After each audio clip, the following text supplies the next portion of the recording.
turned on.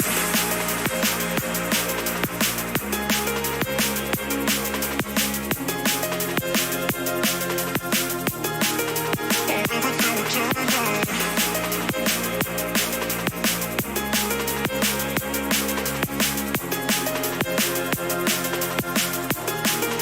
Everything was turned on.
Well, hello everybody. Welcome to round number 2 of the Clay Pigeon Kart Club Championships. And welcome to the live stream. I've got myself on a bit of a delay so I can hear myself on the audio. Hope you're all doing alright. And welcome to what is actually a damp Clay Pigeon Raceway. I'll actually let you see the track. There it is. So, yes, welcome to round number 2.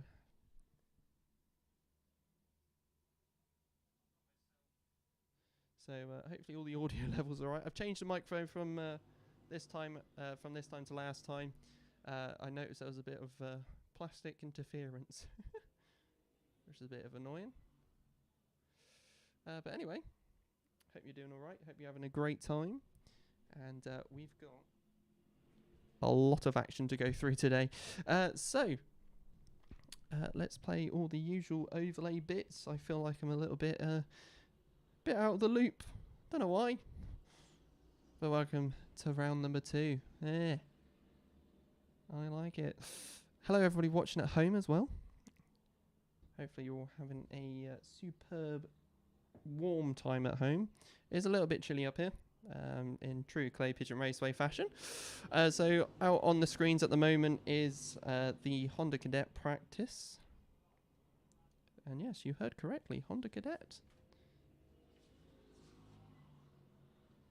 So, yeah, we have 7 Hondas, which is really awesome to see. We're sort of getting our grid back.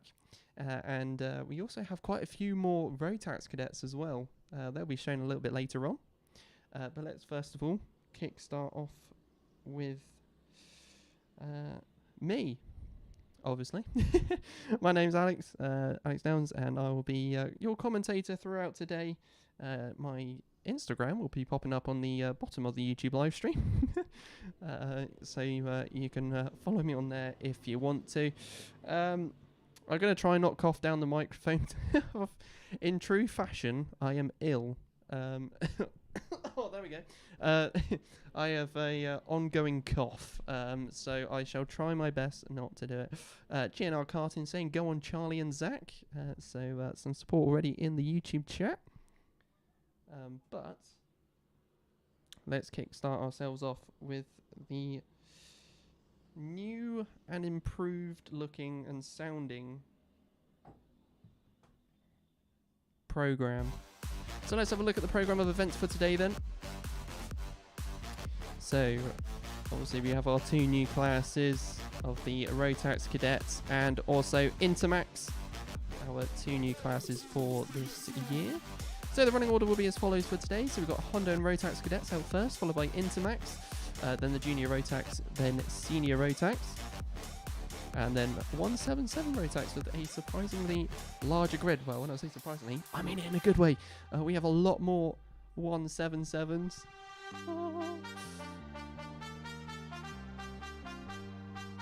It's great to see some more 177s. Go on Logan Bent, number 15, and Ben Bartlett, number 44 in Junior Rotax. Get some of that.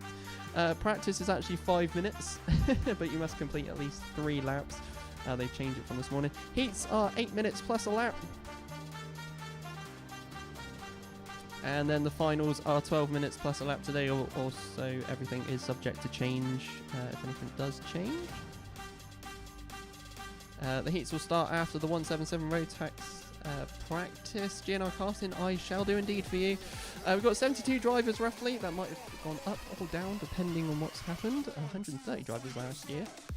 So, grid numbers. This is where we see interesting stuff. The Honda Cadets and Rotax Cadets with 11. Intermax with 10, up from the 5 that we had last time. 24 juniors, so a strong grid there. And the Senior Rotax with 17. And the 177 Rotax gone up from 5 to 10, doubling from last year. So that is round 2 in a nutshell. Absolutely love that. I shall turn on the microphone for downstairs as well. On the gantry. We do have a microphone that plays out on the gantry, so you can hear the sound of carts going by.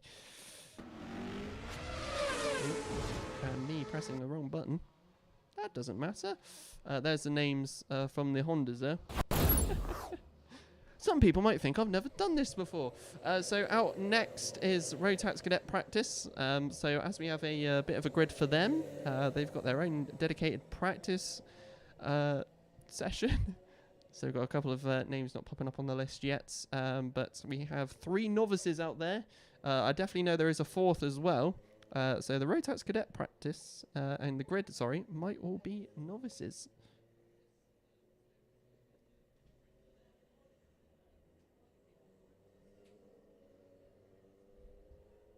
Right then, the next bit.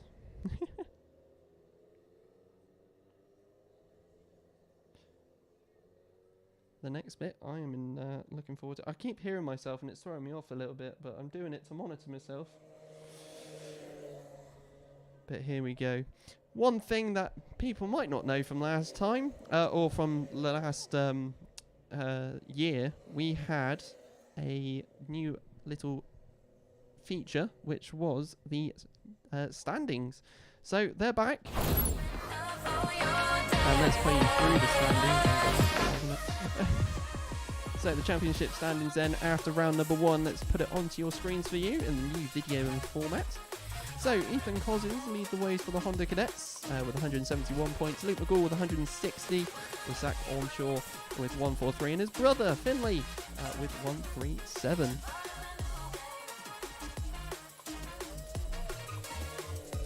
So nice to see. I like this feature.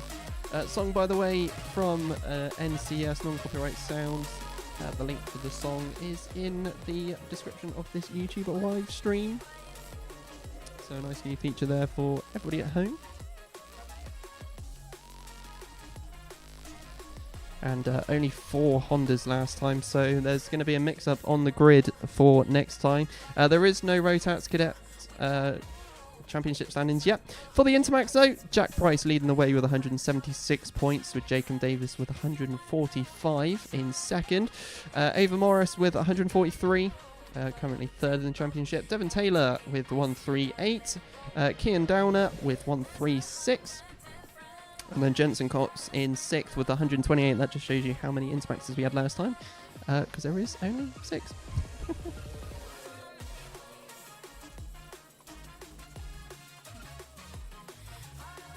So we'll see what sort of mix-up we'll have on the grid for the Intermaxes next time out.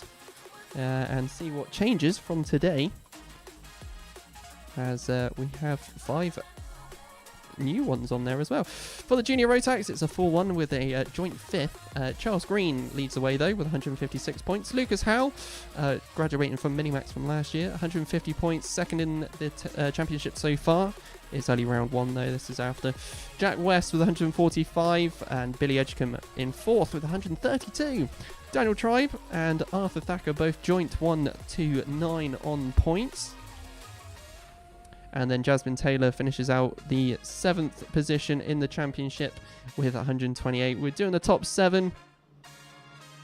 Last year I think I did the top 5. So let's get a few more names on the board. We might be able to even switch an 8th. For the senior Rotax then, it's Brandon Haig leading the way with 175 points. Cameron Crockett second, 141. Strong start for him. Jack Maven fresh off of an injury and straight into the championships in 3rd, 136 points. Jamie Burt with 133 in 4th. Dan Milner, 5th position, 129 points. 2 points behind him is Leo Purchase in 6th. And then Bertie Wellesley down in 7th with 120 points.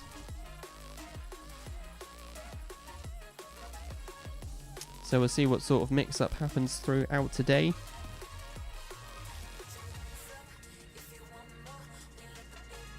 So the 177s are full on there, 7 drivers in total. Ian Bramfield leading the way with 171 points, a strong start for him. Harrison Crook also with a strong start, 160 points, second in the championship table so far. 2 to look out for every round pretty much. Cameron Marston third, 138 points altogether. Ben Johnson in 4th, 137 points, only a point behind Cameron Marston. Derek Hunt in 5th, 131 points. Tom Hackett in 6th, 127. And then Ian Hardy in 7th with 123 points. So there is the 177 Rotax Club Championship standings. And hopefully you like the new format for this. If you want your video to be featured in there, we're going to put a post up after today. And your video could be featured in the background of the standings for the championship. So there we go then. That's the championship standings completed. Go that to Charlie Cox, number 12, and Zach Fletcher, number 27, from Jack Philpott. Lots of support for these two, and I absolutely love seeing that.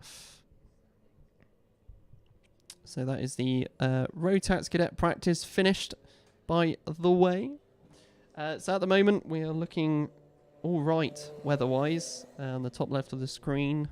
Yeah, we've got a new look to it, and yeah, damp track at the moment. Hopefully it will clear up a little bit later on.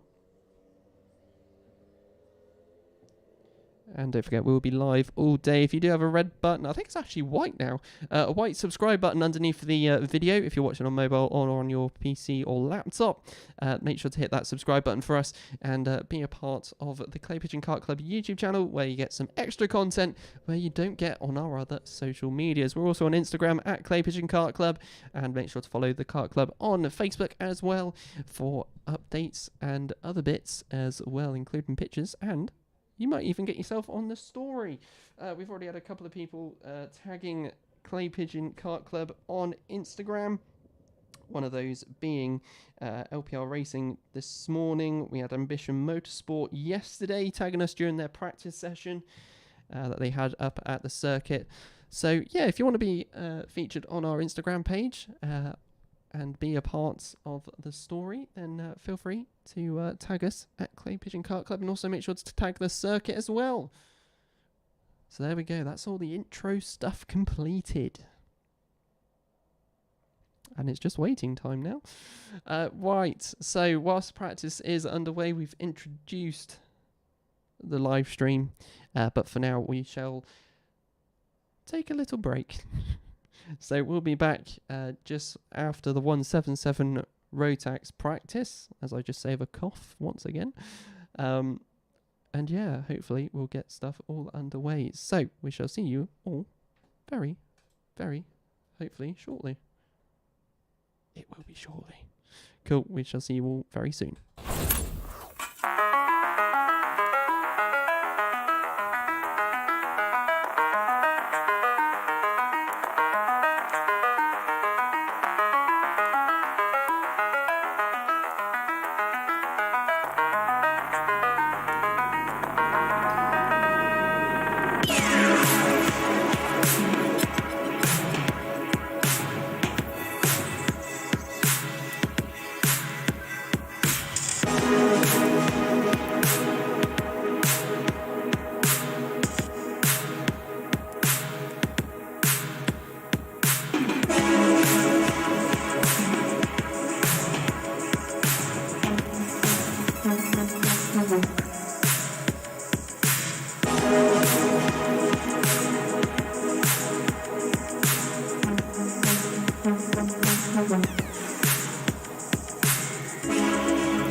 Wanna feel the heat?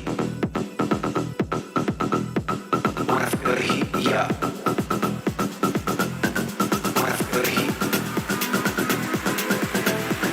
Wanna feel the heat? Yeah. Wanna feel the heat?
every time I come back from the break. So, I have returned. I shall also get rid of the music that's coming out of somewhere. Right, so I just took a little break whilst things were getting recovered. We're just coming to the end of the junior Rotax practice. So all of this is coming through just exclusively on the YouTube live stream, and the circuit will get the racing side real soon. So Lucas, how fast is in that session? 41.69. And we'll get through to more of everything as we get closer.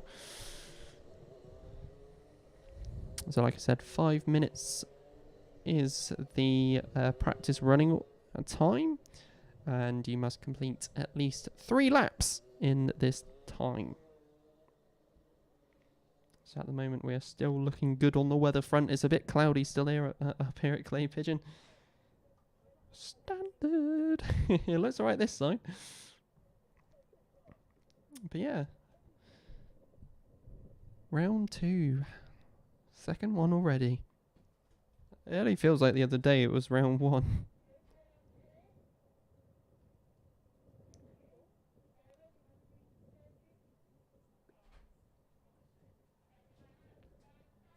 So just waiting for some more carts to pop on out. We've got 2 more practice sessions left to go with the senior Rotax, which are flying out onto the screen. They all flood on out. Flood on out. I don't know where that came from. So 16 drivers altogether registering on the screen. We got a couple more novices on the screen as well, from 2 from last time to 4. So welcoming the new other novices on the circuit. We got the return of Patrick Williams-Rahagen, number 95, and Rosie Armstrong, Zach Rowledge, the number 12, who was his first appearance this year, and Aidan Pomeroy. I swear he's been here before. A very familiar name, who has also joined this round as well. We'll keep you up to date with all of the times that we get up on the screen. Finn Smith out there, 43.08. That is just after lap number 1. We got some other returning names as well. Reza Seaworthen back onto the circuit once again. Dan Burt's back again. Ollie Bailey. And Daniel Beards as well. Just to name a few.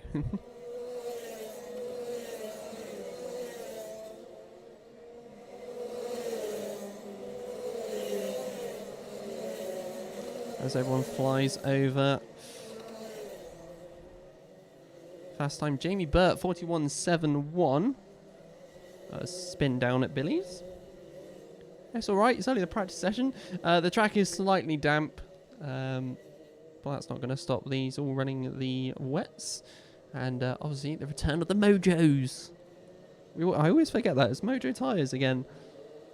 So the return of the Mojos, which I'm sure a lot of drivers out on the grid so far are excited to see that return.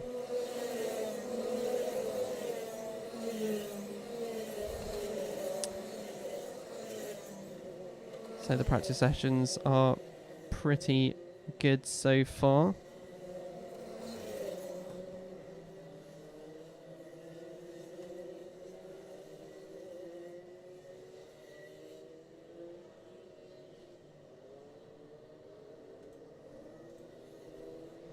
So we're going to have some new chat integration going on as well. I'm going to try, if I remember, we're going to do some polls after each heat and race. To see how your views are on it. We'll do that to get some more viewing in, to get you guys at home, get a bit more interaction with the stream, as you already are here anyway. And do enjoy seeing everybody popping into the chat. We've already got some lovely support coming out onto the chat as well.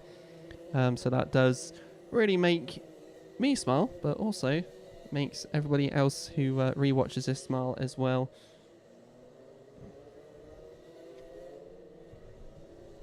So a couple of stuff coming up on the Clay Pigeon Kart Club YouTube channel soon. We've got the round 2 replay from 2022. That is in the works. Unable to get it out before round 2, so we'll get that. And we'll also have replays of more classes from round 2 as well. That will be out on the due course after round 2 is completed. Last round only doing juniors and seniors. We're going to get a bit more of that as we have a lot more drivers out on track. So far we only got a few karts driving around at the moment. I can count 3, 4, 5, 6 drivers getting and taking advantage of the full 5 minutes.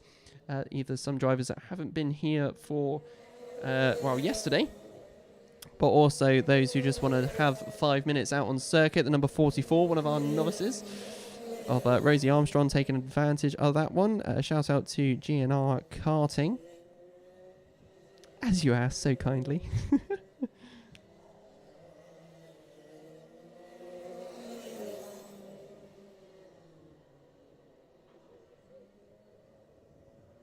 Lots of people taking advantage of the curb going into the horseshoe. Absolutely riding the curb to help them squeeze on through round the corner. So that is the end of the senior Rotax practice. Cameron Crockett taking full advantage of the full 7 laps that this had altogether. Bertie Wellesley also taking advantage. Leo Perch has taken advantage as well, and that's shown 40.94. Other drivers feeling real confident already. And all our drivers doing the minimum requirement of 3 laps as well. So that is also another cool thing to see. So yeah, we're slowly getting through these practice sessions, and the full heats will be able to fly out onto the screens, and we'll have an absolute whale of a time, especially with the increasement in some of our classes. Especially in the land of the Honda and Rotax Cadets. Last time we only had 6 on the grid, and this time I believe it's closer to 11. In the junior Rotax as well, we had a whopping 30 plus drivers last round, and it's still quite high today. We have, I think it was 25 drivers popping up onto the screen. We'll definitely confirm at the start of Heat 1. And the senior Rotax getting an additional driver from last time, and also the 177 Rotax. We're seeing double the amount from last time. We had about 5 drivers last round for round number 1, and we will see a total of 10 drivers altogether. Speaking of the 177s though, out they come on out, and this is what I've been waiting to see for a very long time, is a grid for the 177s, a total of 11 drivers, which is really going to mix up the championship standings after today. Speaking of after today, make sure to keep an eye out on our Facebook and Instagram for when we shout out and say a congratulations to our winners of this round. I always split. I have split the 177 and 177 Masters, so they get their little shout out for their individual races as such. And then the championship is a whole. And also shouting out the top novices as well of the day. It's always worth saying a congratulations for their hard work, getting up and being the best novice of the day in their class, obviously.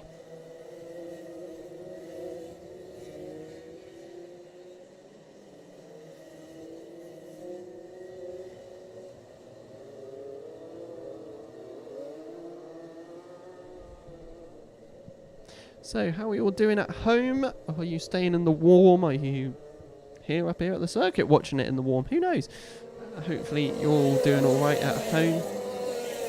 It has been a busy month, and in the motorsport world, really. The return of Formula 1 back up on our screens. We had last time out in Bahrain, probably one of my favourite circuits to watch. And the second round of Formula 1 out next weekend. Anybody else a Formula 1 fan in the chat who's watching at home? I also tuned into the Formula 2 and Formula 3 as well. Which most drivers probably came from karting. Right, so we've still got 2 minutes 44 left on the clock. And then we'll be able to get underway with the first lots of racing, which answers GNR Karting's message. What time will the actual race start? It'll be starting soon. Real soon. In just over 2 minutes 20 seconds. 2 minutes 20 seconds, and then we'll be able to get underway with the all-important racing, the action, and that's it. The racing. I was going to say something else, but it left my brain.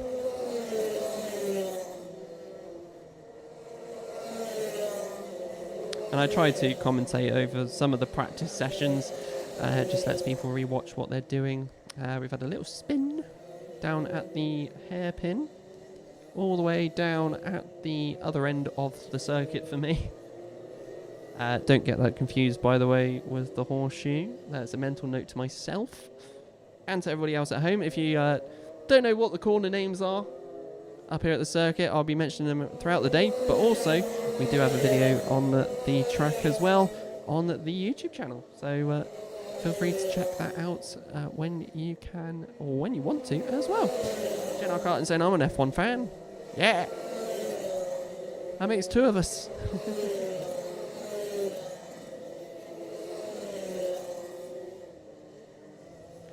So we'll soon be ready for the racing in just over a minute's time. How excited is everyone to see more racing back again? Because I know I am. I look forward to this every single month. Especially when we have grids as big as we do today. So to those who have raced today and are rewatching this after all the action, hello.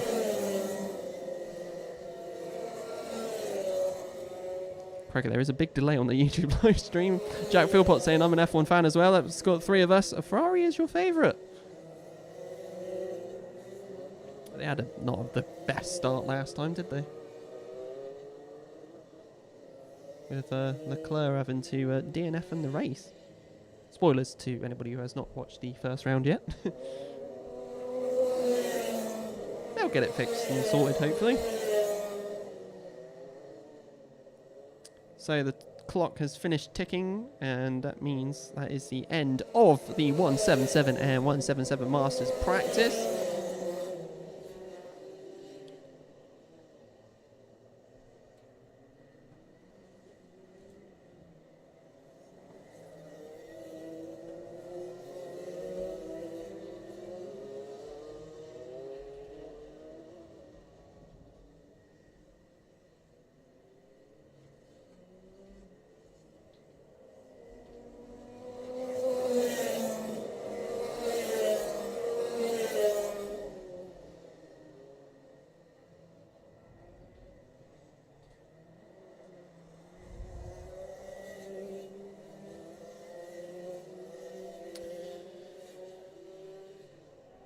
So we got some, I think, new in the chat. I'm slowly getting my words out today. GNR Kart and Red Bull is doing well, yeah. That is crazy. The new regulations have absolutely flipped their car. Who's ready for the action? We got a poll up on the screen. Me or Soon? Are you soon going to be ready for it, or aren't you ready? There's no option. I don't know how to do polls. There's our photographer. Behind the fence photography. I like it when people walk by. I don't know if you remember last year, I trialed a flyby camera, which was on the gantry. It was funny watching people walk by and stand in front of it. I like it. I like.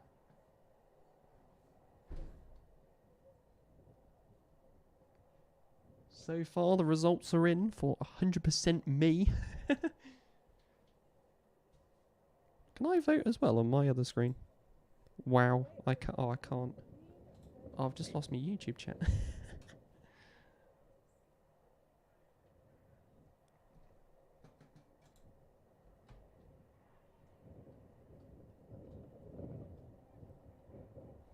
Oh no.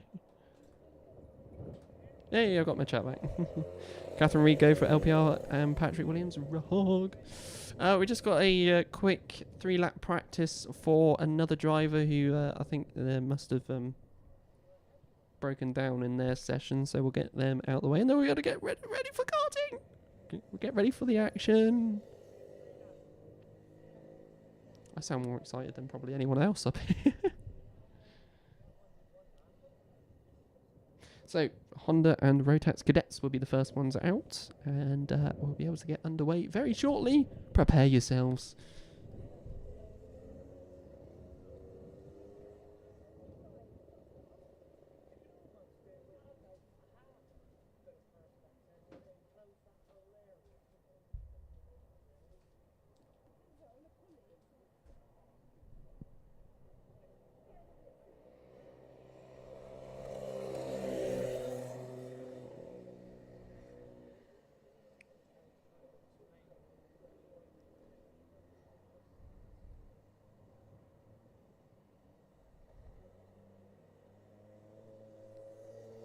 Look at this. Nobody else gets this much live stream exclusivity than this driver right now. Amrit Atwal, number 13. I believe that's in. Is it? I can't. Might be Rotax Cadet. Might be Intermax. Can't tell. My knowledge of the two is terrible.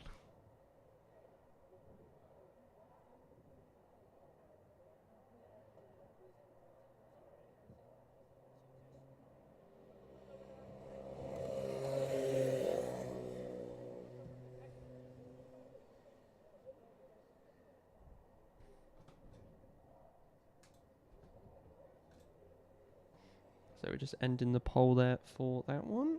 100% for me. Thank you to the 3 that voted on that one. It's a troll thing, you know. Just something new. The only problem is I'll forget to do it and then they'll be like, oh, okay. Whilst we're waiting though, if you are new to the YouTube live streams, haven't hit that subscribe button yet and want to be notified for further stuff that pops up on this YouTube channel and alerts for the next YouTube live stream, make sure to hit that white subscribe button down below underneath the video if it's not there for you already, and be a part of the Clay Pigeon Kart Club YouTube channel experience.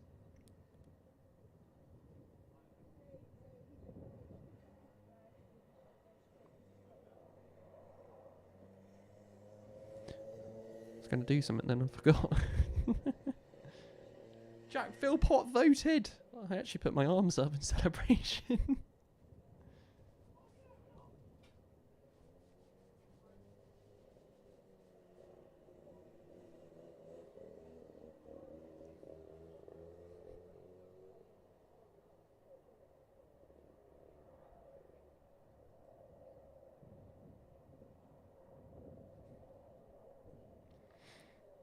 Right, which we should be underway real soon.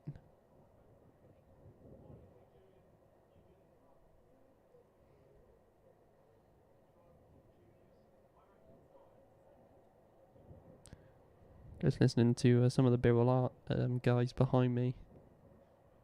They reckon it's going to dry. Me too. I hope so. Get some racing going. GNR karting as well. Yay, thank you guys. We do have slow mode in the chat today. That's just so I can keep an eye on the chat as we go throughout today. As sometimes I actually miss your comments. Believe it or not, I actually sometimes do.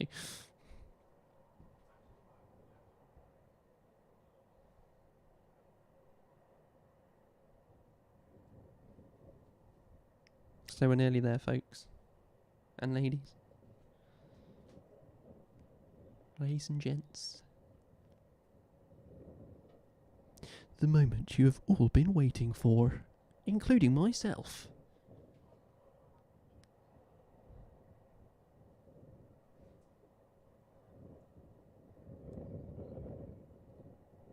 This is the Clay Pigeon Kart Club Championships. Brought to you by me. And the Clay Pigeon Kart Club. Oh, just imagine there were sponsors for this stream. Brought to you by.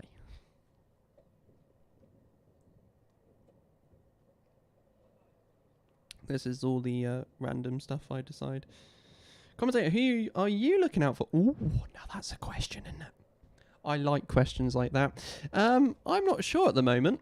I usually keep an eye on a few drivers. There's a cadet, I think in the Rotax Cadet, Kurt Kaplan, who's had my eye over the last couple of weeks. He's one of the novices. And I've been speaking to it. Oh, I've had a knock at the door. Bear me one moment, chaps.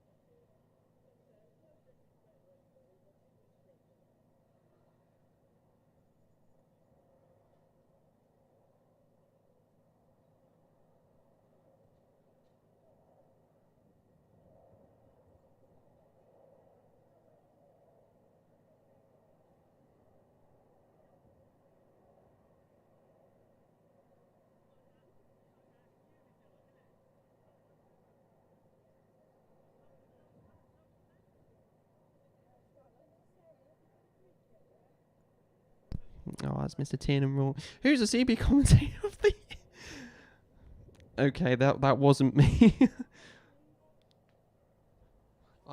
I know exactly what I'm going to vote for. Get your votes in, people. I just had Tiernan Rourke, one of the Birrell Art guys. Not seen him in ages. There we go, I voted. Oh, a 67% vote for a feral badger wearing wearing a bowler hat. Of course. So, ladies and gentlemen, we've been live over on YouTube with quite a fair bit of stuff. So, let's get ready for the Honda Cadets Heat number 1.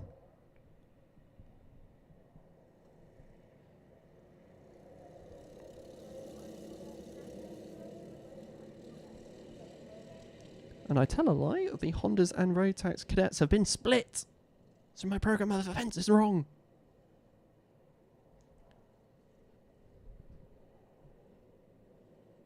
So 7 drivers altogether.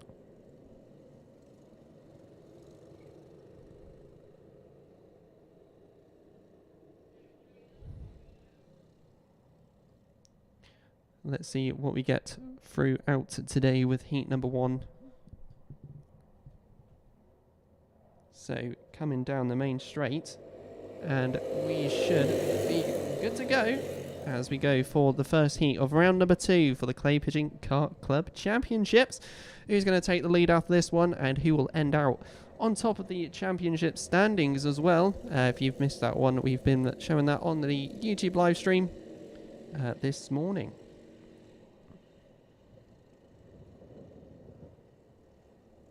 So as we're going around the horseshoe, we have the number 12 of Charlie White making a return, and is currently leading the way so far.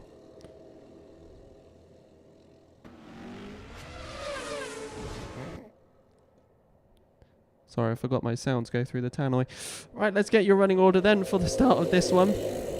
So it's Charlie White, followed by Ethan Cousins, then Jensen Hookey, then it's Kian Sullivan in 4th, Luke McGall in 5th, then Nikita Roberts, one of our novices, in 6th, and then Tommy Morris, one of the new drivers to the grid, and also the younger brother of another driver who we shall mention later on, also out there as well.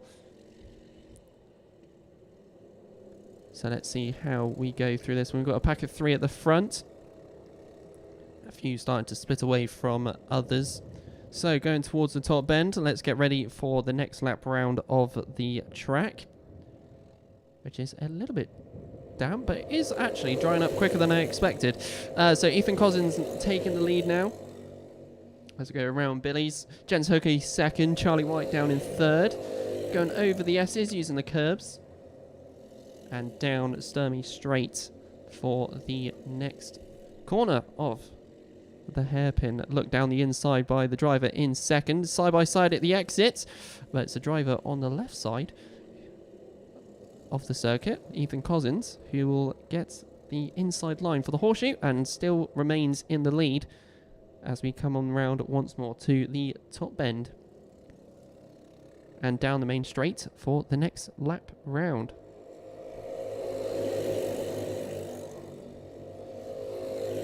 So each race is 8 minutes plus a lap.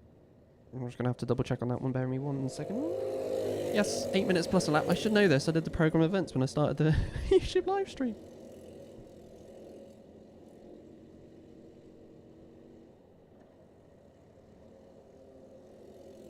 So it's a battle for the top two here, the 17 and the 33. Ethan Cousins and Jensen Hookie.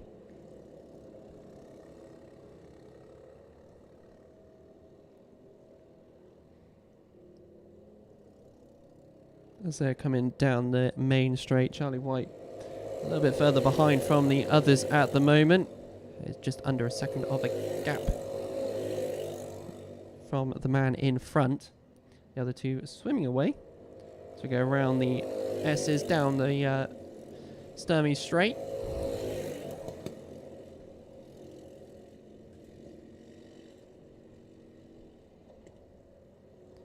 Around the horseshoe we go, a little bit of a slide from the 17 to get round the corner. Through the right-hander we go, towards the top bend. And then down the main straight once again for completing 5 laps of this heat so far. So great to see 7 drivers in the Honda Cadets. The grid slowly growing from last round. Great to see a few new faces in the list as well. And returning faces. As the battle at the top still continues for the top two. Between the 33 and the 17. They have switched places from down at the hairpin. As the 33 is now taking the lead. But will they walk away with it? We shall see. Coming down the main straight then, and already catching up is the 17. Flings out to the right hand side, but stays behind for the minute. As we go around Billy's. Stays behind at the S's. Jumping over the curbs to help them go round. The S is looking mighty dry at the moment, and going down the inside. The 17 goes on the 33, but it's a switch back, and they change places once again at the hairpin, but it's changing again. Potentially, and it is at the exit of the horseshoe, so a nice little 1-2 swap a Rooney going through the hairpin horseshoe combination. Top bend and down the main straight we come, as this time it'll be the 17 going over first, and then Jensen Hookie behind. Charlie White currently 2.6 seconds behind our two leaders, who have once again swapped. 33 all in green, and Ethan Cousins in the orange and white.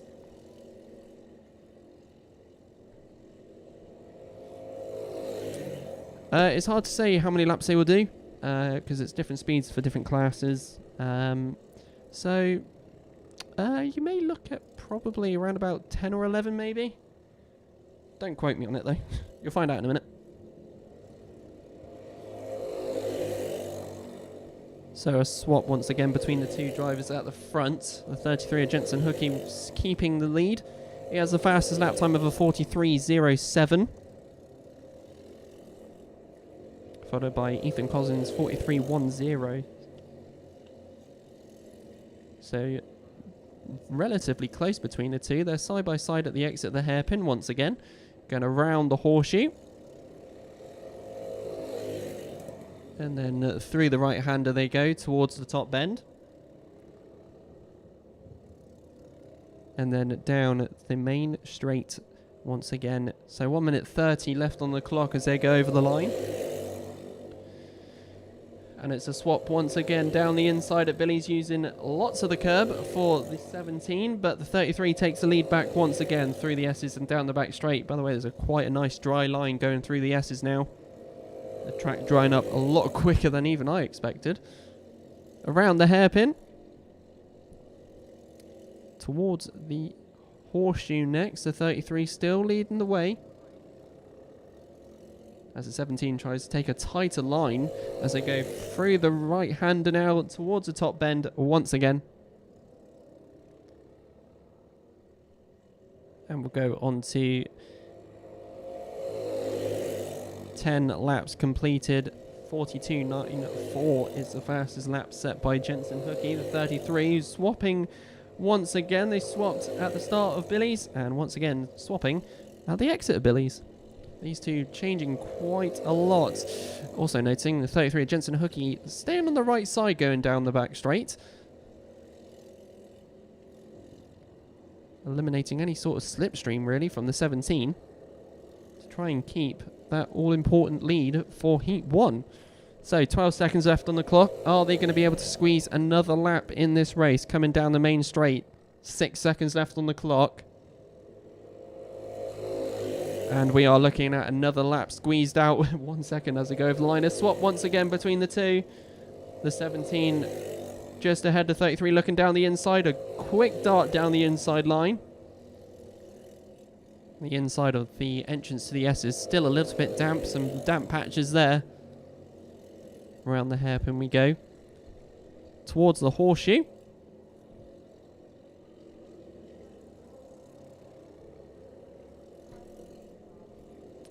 Round the right hander we go towards the top bend, and then we'll go to the last lap of this race. And being at the start of this will be the 33, the 17 trying the outside, but a very defensive and clever defensive line from the 33. It's almost like he knew it was going to happen. Through the S's, down at Sturmy Straight we go. 33 staying on the right side of Sturmy Straight as well before they get to the hairpin. The 33's wide, and the 17 is... they're side by side going into the horseshoe. It's side by side at the exit of the horseshoe. The right hander, the 33 will go slightly ahead. 17 backs off ever so slightly, catching up with one of the back markers right at the end. And taking the checkered flag. If I press the right button on the YouTube live stream, will be Jensen Hookey, the number 33, taking the checker flag there. Ethan Cousins second, and the gap was only 0.10.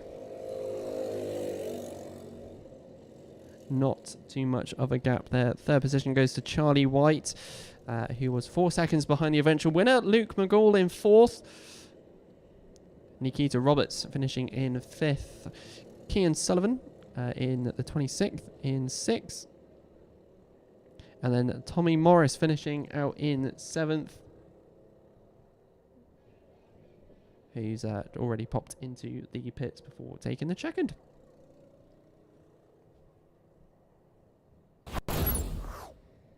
So there we go, that is race number 1 completed, and it was actually 13 laps altogether for the Honda Cadets. By the way, at the end of the results was 60% to me. Ha ha! My vote was a feral badger wearing a bowler hat, though. I just wanted to see what it would end up with.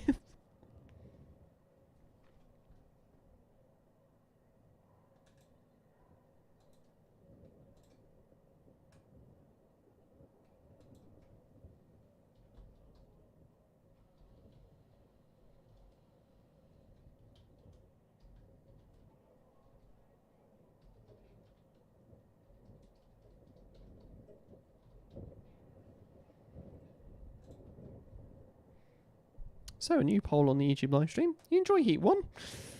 For the Hondas? Yeah, or it was okay? These poles. I'm going to forget to do these at some point. I really am going to forget. So we go, Honda Cadets Heat 1 completed. 42.94 was the fastest lap by Jensen Hookie. And the highest novice was Nikita Roberts. I forgot to do that as well. Yay, forgetting. It's like I never streamed before. You amateur.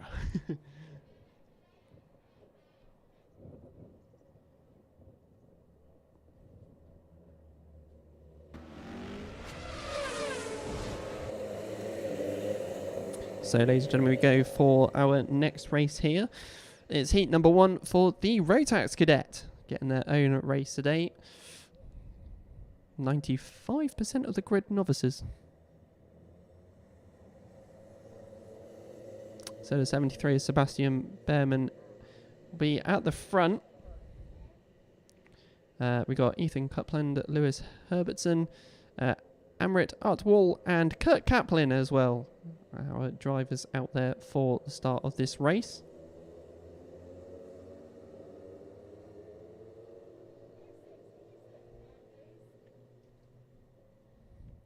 So let's see how the first Rotax Cadet heat will go.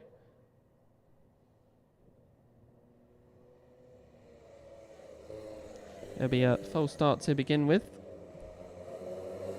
as one of our drivers very keen to get going.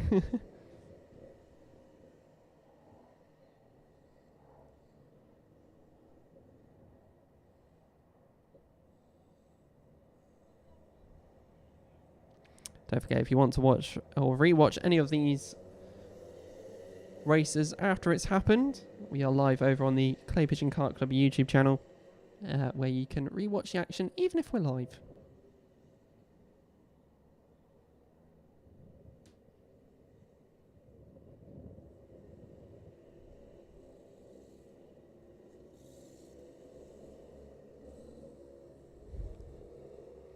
So as they all start to get grouped up once again,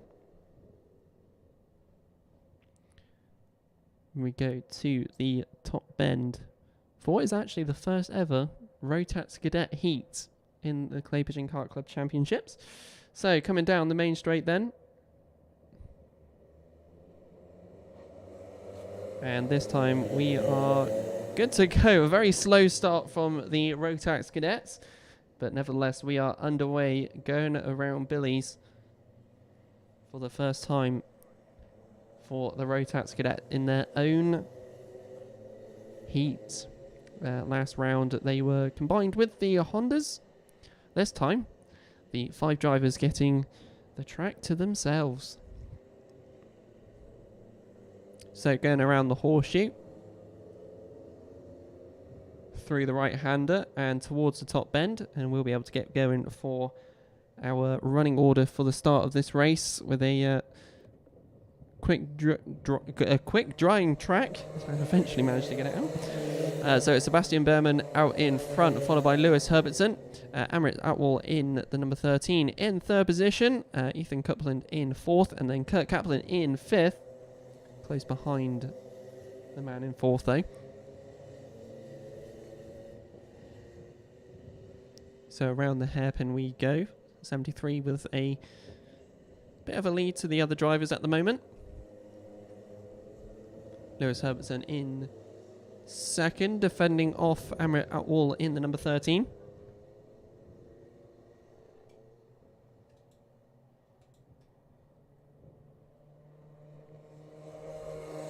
And down the main straight we come.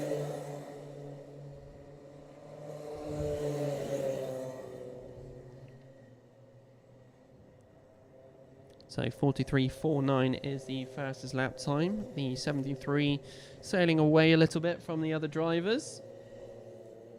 The 88 of Kurt Kaplan hanging on to the back of Ethan Coupland for the minute,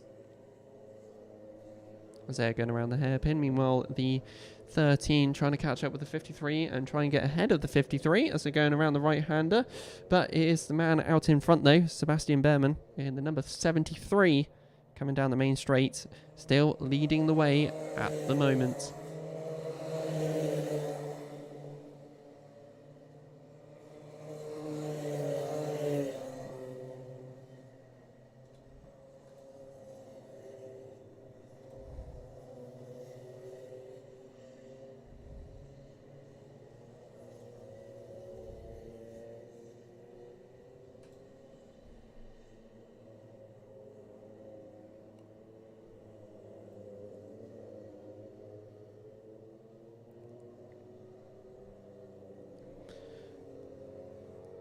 So leading back round once again.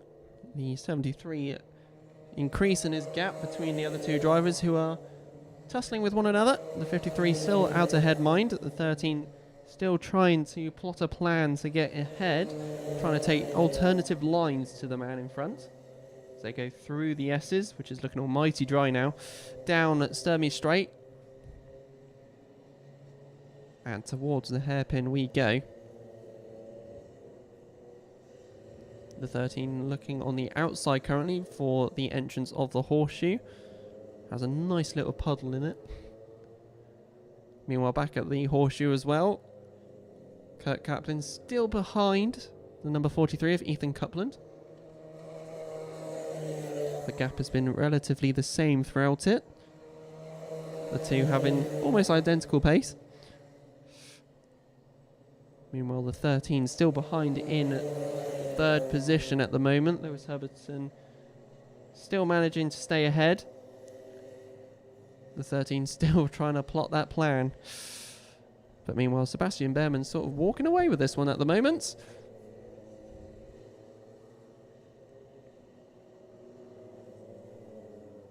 Sebastian Behrman doing 42.6 second lap times, with the rest of the grid about a second slower compared with them on their last lap. So the 73 speeding away. We got 3 minutes 36 left on the clock. Number 13 really trying to look for a alternative line to take as we go around Billy's and through the S's. 13 a little bit slow at the S's. And sticking with the S's, going down the back straight, the 88 of Kurt Kaplan. Closing the gap slightly.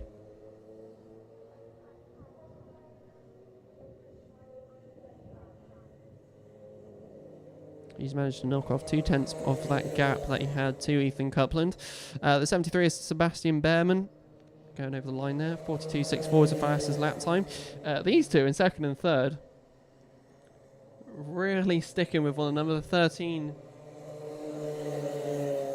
still trying to take alternative lines to try and get ahead of the 53. Lewis Herbertson still not feeling the threat at the moment of the driver behind. 2 minutes 30 left on the clock.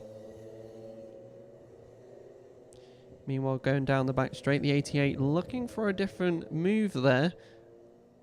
Went to a different side of the track to try a potential overtake. Kurt Kaplan in the 88. Still behind though at the moment to the 43.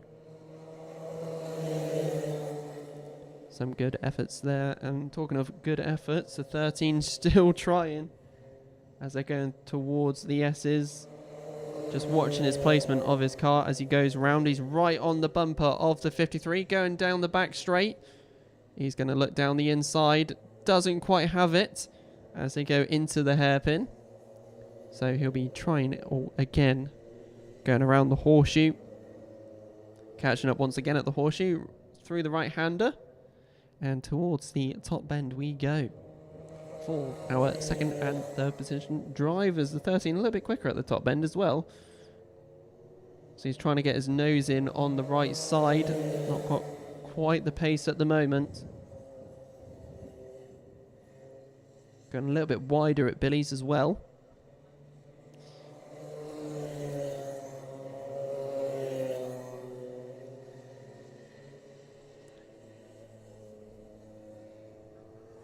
Ethan Coupland improving his pace. 44.55 is his personal best.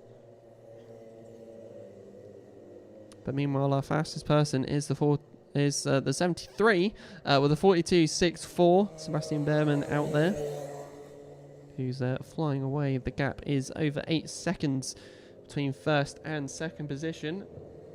And speaking of second position, the 13 has finally managed to get ahead of the 53.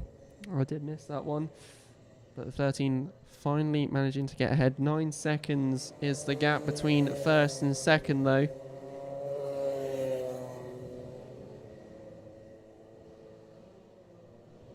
.20 seconds left to go on this race then. Is the 53 going to be able to claim back that second position slot before the end of this race? The 13 already increasing his gap ever so tinily.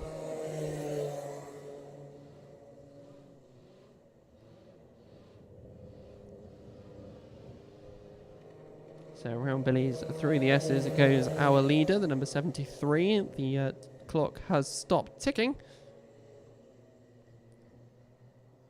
which also means the next time our leader, the 73, goes over the line, that will indicate the last lap of this race. So going around the horseshoe, Sebastian Behrmann goes. And then the top bend next.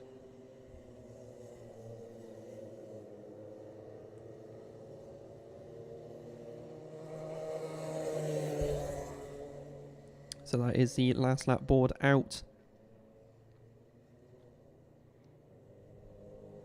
Sebastian Behrmann, 42.54 is the fastest lap of this race.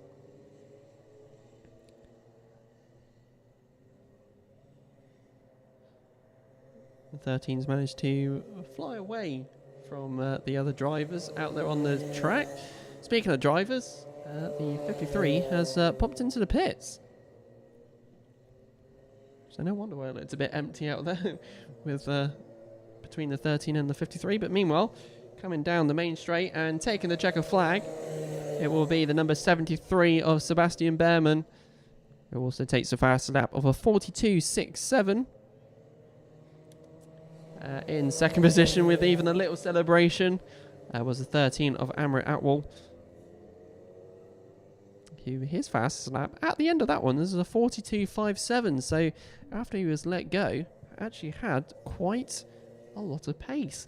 Also coming down the main straight to take the checker flag is Ethan Copeland in third. Then Kurt Kaplan will take fourth at the end of that race.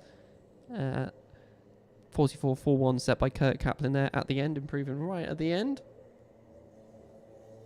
And there we go. That is the Rotax Cadet finished for their first heat of the Clay Pigeon Kart Club Championships round number 2.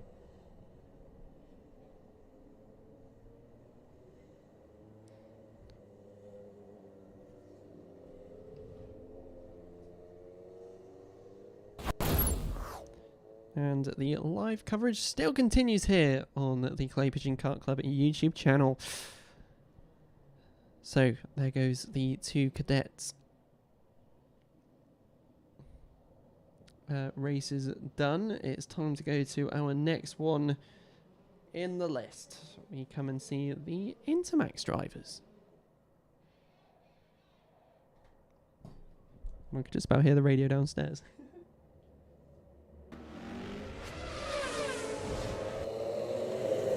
So here we go then for a bigger grid than last time. It's the Intermax for heat number 1.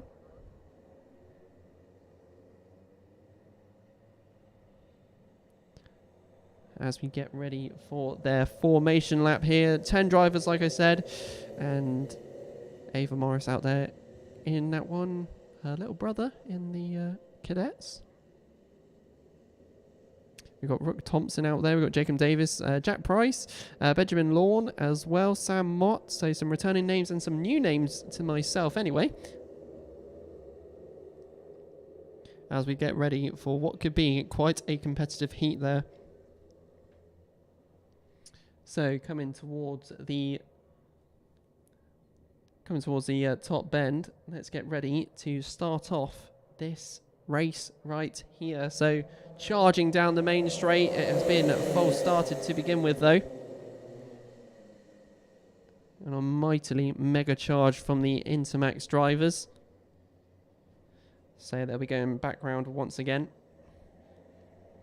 So through the S's down Sturmy Straights, and we'll get them all back together once again.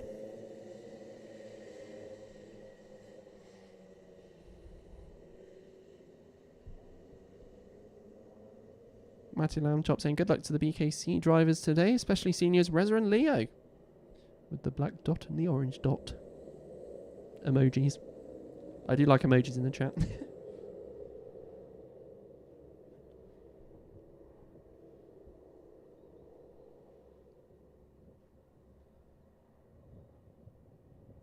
So here we go then, coming towards the top bend to hopefully get underway for their start. Second time's a charm.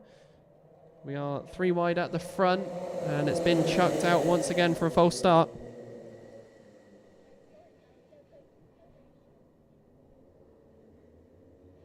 The starter not happy with the starts at the moment.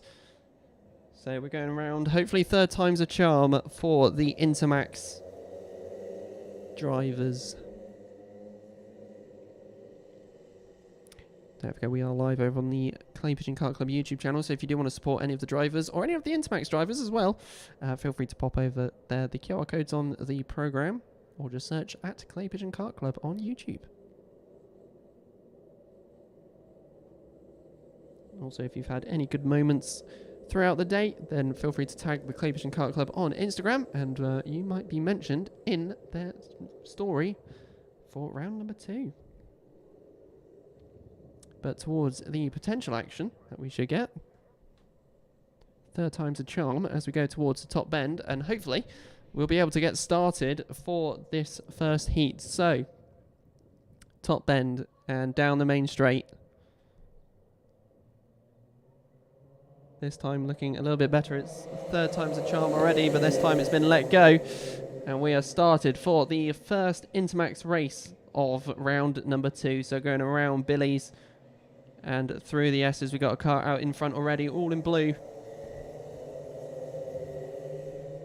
Going down the Sturmy Straight is side by side between the 2 drivers. That all blue one. And also another one. I can't see the numbers just yet though. And that is the 71 of Jack Price. But we'll get the official order as they come on around the circuit. So towards the top bend and down the main straight we go. Ladies and gentlemen, let's get ready for the first Intermax heat, lap 1. So it's Jacob Davis followed by Jack Price and Benjamin Lawn. Then it's Devon Taylor, Ava Morris in 5th, Riley Morgan in 6th.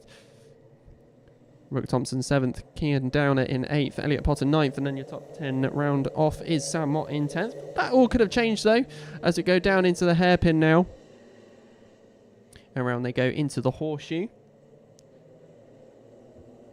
As it is the 67 of Jacob Davis, who is leading the way at the moment, splitting the gap between him and second position.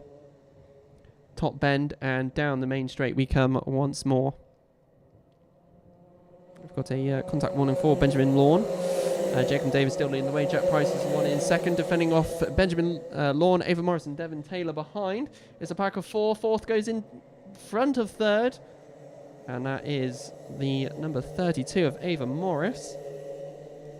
And she promotes herself up into third and already looking for that second position already as she goes down the inside at the horseshoe, still side by side between the 2 drivers.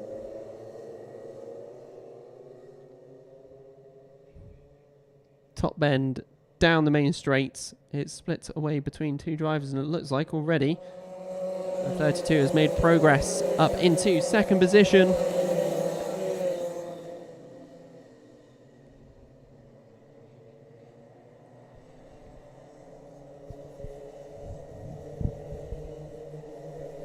So there is the change between those 2 drivers going into it. Jacob Davis and Ava Morris having a battle now as they go around the horseshoe. Through the right-hander, and it looks like Ava Morris has already charged ahead by the looks of it. Going towards the top bend, we'll be able to confirm that one. And down the main straight they come. And once again, indeed, I'm correct, 32 of Ava Morris charging ahead. Well in front of Jacob Davis, who is in second. Third position is Jack Price, defending off Benjamin Lawn and Devon Taylor. That battle for third is increasing. The 14 ahead of the 85 now.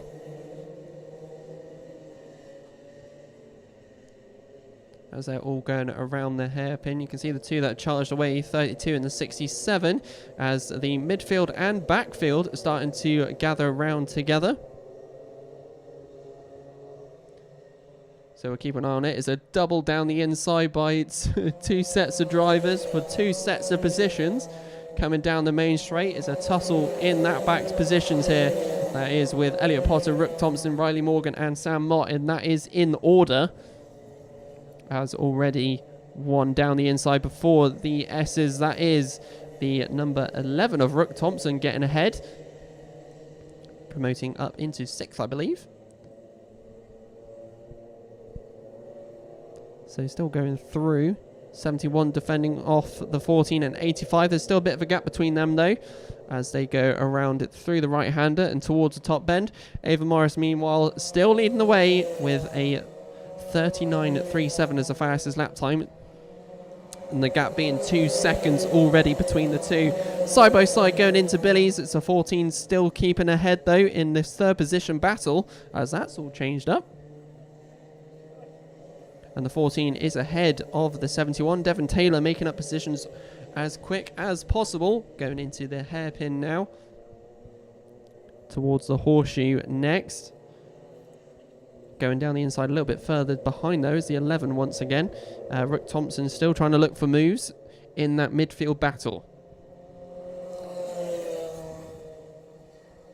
Ava Morris still increasing her times and increasing the fastest lap. 39.08 for Ava as she's going around.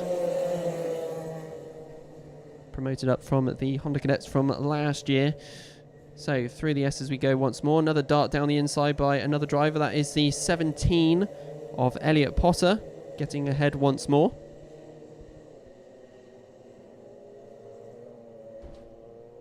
The 67 of Jake and Davis having a little bit of a comfortable ride there as Ava Morris has flown away, and the battle behind slowing down the drivers for that 3rd position at the moment. 2 minutes 38 left on the clock, and Ava Morris still decreasing that time there, and it's still getting faster. 38.94. She's currently 2 seconds faster than the 3rd position driver at the moment. She has some speed. So into the hairpin, we have an opportunity between our 3rd position driver Devon Taylor and Rook Thompson, who is already going down the inside. Rook Thompson really finding this pace out of nowhere. He's come from the back of the grid not long ago and already sliding up the positions to catch up with our top 2 drivers at the moment, as he's currently securing his 3rd position slot as he goes over the start finish for that 3rd position swap, as you see it on the YouTube live stream now. So through the S's goes our 3rd position driver of the 11, followed by the 14, then the 17. Elliot Potter still staying in there as they all charge down the back straight with the rest of the grid following. 1 minute 30 left on the clock.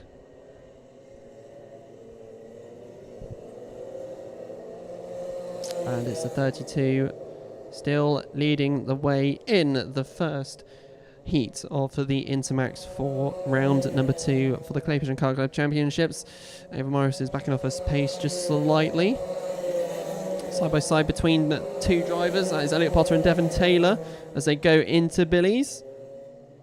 Going down the inside, and another factor to play right now, it is starting to drizzle.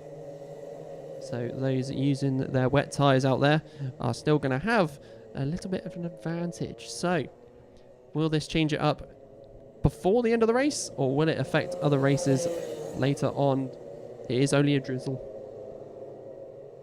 Not to put a dampener on the mood, but there we go. 33 seconds left. Ava Morris with nearly a 10-second gap, which is crazy to say. Rook Thompson still leading the way. Devon Taylor still in 4th. Trying to catch up with the 3rd position driver at the moment.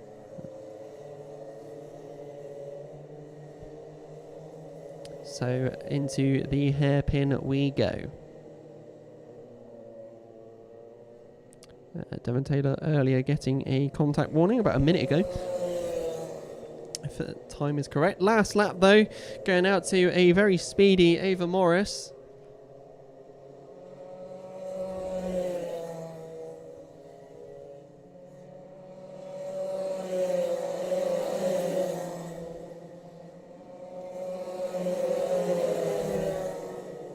Pigeon Lawn losing 3 positions there. The back positions changing up ever so much, but round the right-hander we go as we focus on our leader, who flown away from starting within the midfield, but coming down the main straight and taking the checkered flag. It's going to be the number 32 of Ava Morris. And roughly over 9.5 seconds later comes our second position of Jacob Davis. Then in third at the end of this one will be Rook Thompson, and then it'll be followed by Devon Taylor. Then Sam Mott will claim fifth right at the end there, followed by Elliot Potter in sixth. Jack Price will take seventh, Riley Morgan in eighth, Kian Downer in ninth, and Benjamin Lawn will round out your top 10 for the Intermax heat number 1. Fast lap time goes to our winner of that race, Ava Morris, with a 38.80.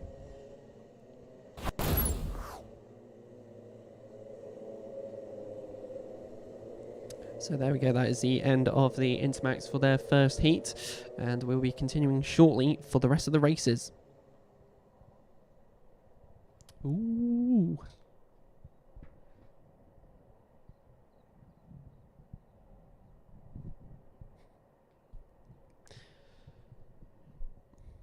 Oh, she just flown away.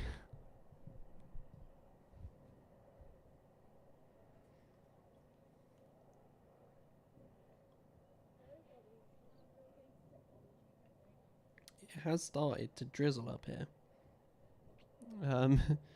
So hopefully it will stay off. Actually, you ready? Here is the commentator's official weather report.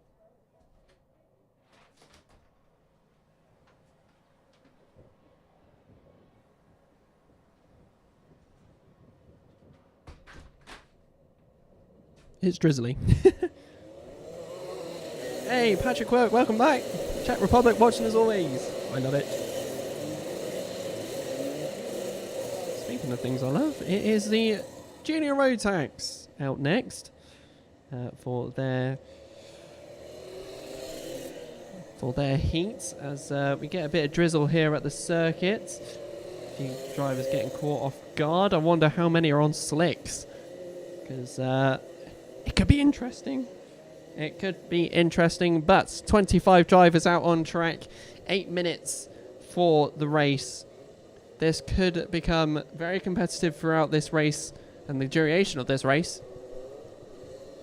We shall see how it goes. Hopefully the weather stays off for all 25 drivers. We got 4 novices out on track. Let's get ready for the Junior Rotax heat number 1. We will be going back round again. Just get the rest of the back of the grid put together. Listening to the roar of 25 drivers flying on round, as we've got a few stragglers down at the back coming through.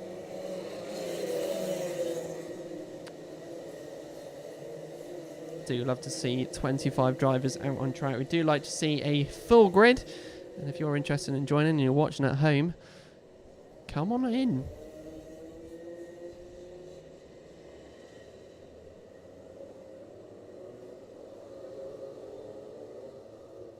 So still a few spinning down at the hairpin, but hopefully we could get going again. It's still quite speedy.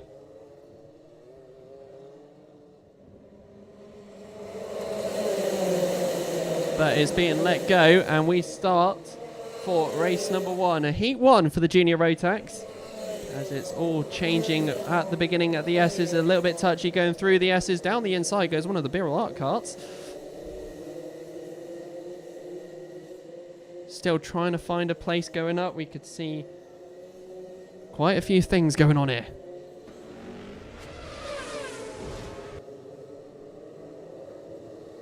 As we finally get the right screen on the YouTube live stream, we'll get your running order as they coming on down. And one man has already flown away. It is Daniel Tribe in the number 61. Thought it might have been.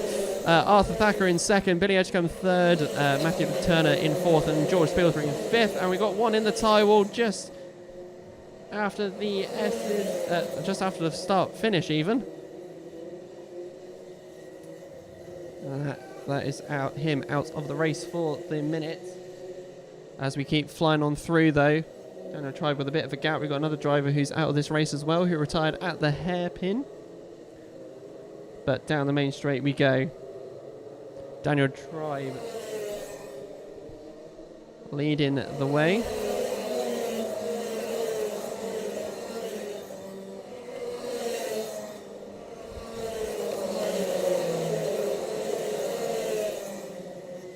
As he caught off guard with the weather, but we'll continue on and we'll see what the other drivers are doing. And it is the battle for second position at the moment, with the number 14 of Arthur Thacker in that list. We also got Billy Edgecombe in there, and I think there's George Spilsbury as well. So still flying around. Daniel Tribe with a 3.25 second lead. A slow driver down at the horseshoe. Still getting on around though. There is no changes for second, third and fourth. Going at the S's though, it's two drivers that we'll be looking at. It's the 19 and the 15. That's Lucas Howell and Logan Bennett. Two drivers who have had races against one another before. As they tried something down at the hairpin. The 19 ahead, still ahead of the 15. So the 15 still trying to do something. 5 minutes 32. Meanwhile, the kink is still out of play at the minute, which actually throws the whole entire of Billy's out of play. Just going to line Maxim Smith, Will Swales, two other drivers returning for the championship once more. Still unchanged by our top drivers, but it is the 23 starting to catch up with the 14 going in through this race. So we come back round at the start finish. 4 minutes 56 left on the clock. It's still unchanged by your top four. Fastest lap goes to Rufus Flan at the moment, 35.43.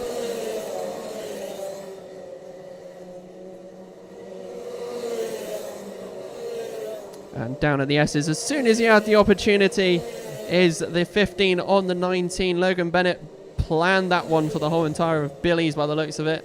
We've got another driver off at the hairpin. Looks like he's having to retire out of this race as well. So losing 3 drivers so far, I believe. Logan Bennett given a contact warning for the race so far. But it is Daniel Tribe still leading the way. 35.23 is the fastest lap time set by him. Charged out in front. We've got a slow driver just before the entrance of the S's, managing to get going, the 45. Right, it was Matthew Turner, and I believe might have lost a few positions with that one. Or has he been lucky to still keep in a position of sorts? But we're still flying through. 3 minutes 46 left. And we're still unchanged by our top few. So around Billy's we go. And down the inside goes one of the red and white Birrell art carts. That's the 14 of Arthur Thacker. I think that's getting out of the way of one of our back markers. Someone's got a loud exhaust. You can just hear it very, very briefly then. Harry Cottrell up in 16, Maxim Smith in 17th, going over the line there. I think we lost the number 33 of Will Swales. Side by side goes Billy Edgecombe and Arthur Thacker for that second position slot as the grid starts to merge together with the front and the back. And it's the 61 who is charging well ahead at the moment. Benjamin Bartlett was given a contact warning earlier as well. 2 minutes 54 still left on the clock, with Heat 1 absolutely charging on by the 14, trying to get past the 36, a bit aggressively, mind, as we go through the right-hander towards the top bend. And to be fair, no blue flags have been shown yet.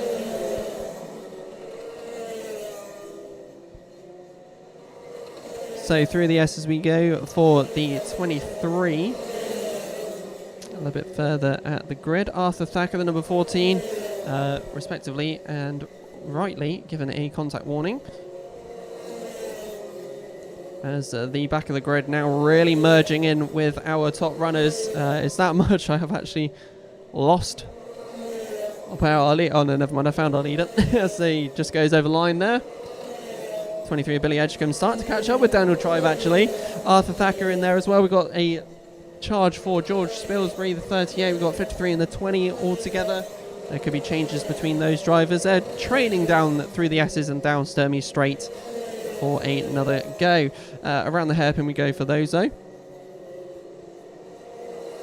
And towards the horseshoe.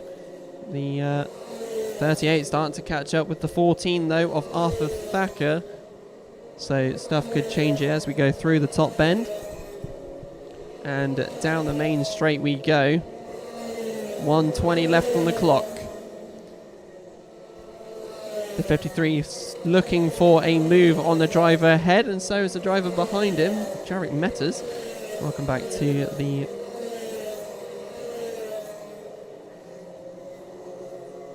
championship. As I lose my train of thought for 1 second. Going down the inside is the 20. That's Rufus Flan on the 53, so I actually got that muddled up. Not a first. Fastest lap so far is a 34.87 set by Jack West, who is currently down in 13th position out of a total running of 20 drivers altogether. We lost the number 36 of Vlad Tominchuk. We lost Will Swales, number 33. We've lost Alex Bingham. We've lost Danny Newman and also Charlie Cox in this race so far.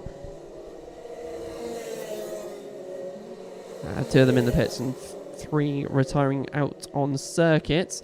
Right, still flying on through though. We've got 15 seconds left on the clock on the Junior Rotax heat number 1.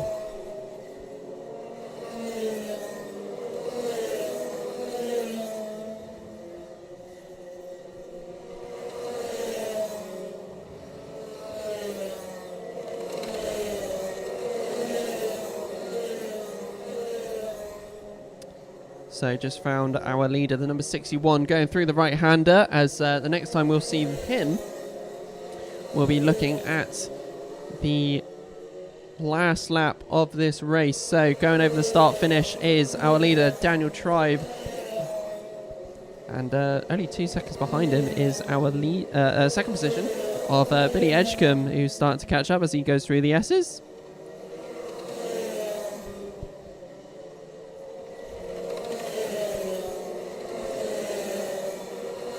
Going around the horseshoe we go through the right-hander for our leader, who flew away right at the start of this race, and as such will still continue as we go around the top bend and down the main straight, because, ladies and gentlemen, taking the checker flag, it's going to be the number 61 of Daniel Tribe.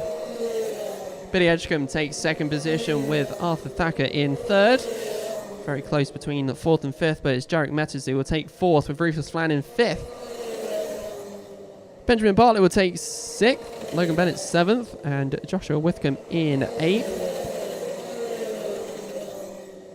9th will be Matthew Turner. Then rounding out your top 10, it's 92 of Jack West, who also has the fastest lap time of 34.87.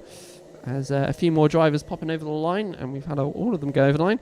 Our highest novice for this race was the number 55 of Danny May Reid, who finished out in 14th. But there you go, that is a very action-packed Junior Rotax Heat 1.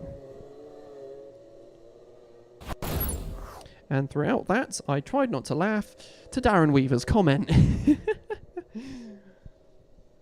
Morning, Alex. I'm distraught to see Matty Lambchop not enter today. 3 crying emojis. I have to suppose Gino can't cook, won't cook instead now. You have too much time on your hands, Darren. You really do. Nevertheless, that is the end of the Junior Rotax Heat 1. We'll see them a bit later on as we have 4 for recovery out on circuit.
So there we go. Just everyone's slowly getting recovered now, and we should be able to get underway with our next one, which is the senior Rotax for their first heat. And hello to everybody who's just tuned in. You've missed the two cadets of the Honda Cadets and Rotax Cadet heats. You missed the Intermax heat and only just finished. Oh my god. Just missed the junior Rotax heat number 1. It's live, I can't edit that out.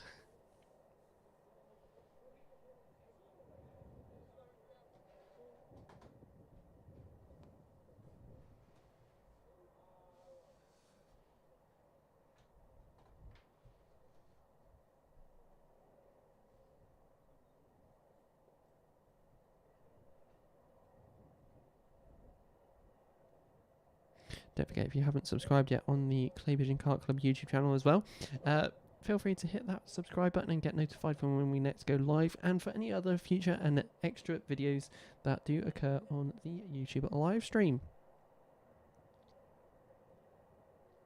and channel. I'm mixing two words together as always.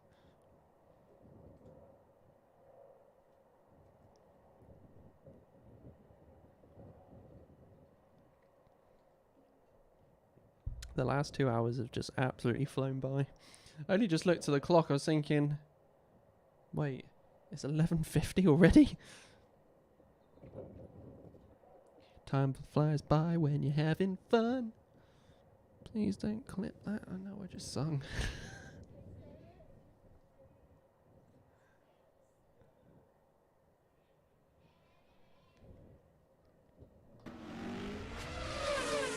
Right, enough of that singing. So let's go for the senior Rotax heat number 1 now, as they all fly onto circuits. Let's see how this one plays out throughout the next 8 minutes for the senior Rotaxes.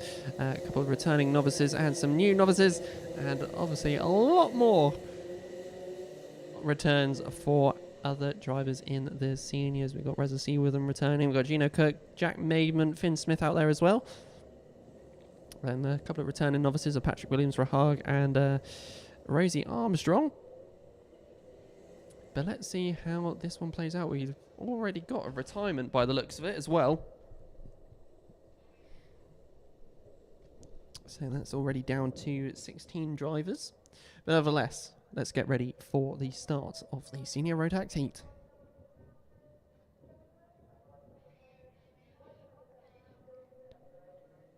So down the main straight then, let's get ready, and it's go straight away for the senior Rotax heat number 1. That's a little bit touchy at the front of the grid, but flying through the grid is the number 88 of Cameron Crockett. A spin by the number 4 just after Gino Cook having a bit of a spin. Nevertheless, around the horseshoe we go for our leaders. The midfield and then the back of the field, as my voice decides to voice crack every now and then. Top bend and down the main straight. Let's get your running order to begin the first heats for the senior Rotax in round 2. Cameron Crockett leads the way, followed by Elfie Davies, then it's Bertie Wellesley. Then in 4th is Reza Seawithen, followed by Tom Rotherham in 5th. That could have all changed though.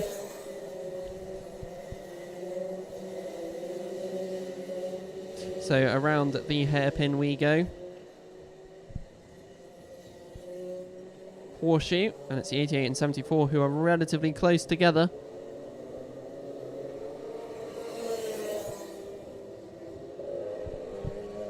And loud exhaust. It sounds funny when there's when the exhaust goes on these karts.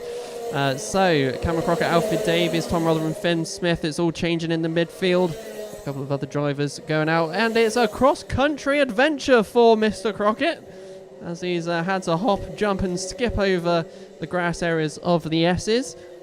I did not see what happened there, but that didn't look comfortable, whatever happened anyway.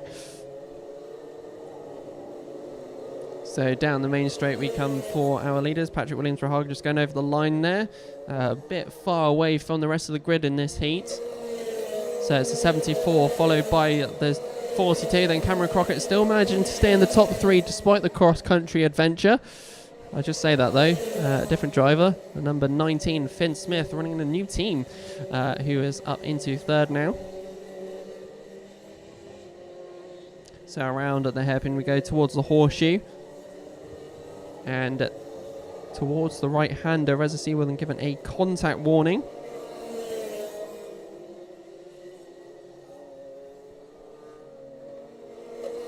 Fastest lap so far goes to that very speedy Finn Smith, 34.21. He just improved it just as I was about to mention his previous lap time. So very quick driving from Finn. His first year in seniors. And sometimes it looks like a walk in the park for him. So around the horseshoe we go for the 19. The 42 is defending off the 19. As we go through for more laps of this race. 5 minutes, 7 seconds left on the clock though. We're not halfway through this race just yet. We've lost 3 drivers so far. We've lost the 51 of Jamie Burt, we've lost the 48 of Bertie Wellesley, and the 78 of Reza Seaworthen.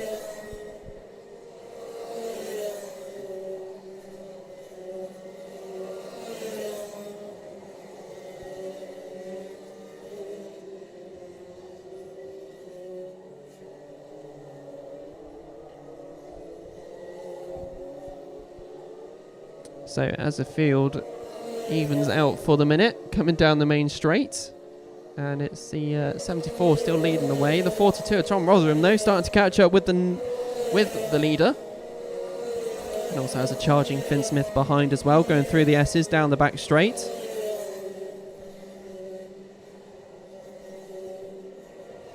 As they go around the hairpin for more corners of this track, 815 meters long to be precise.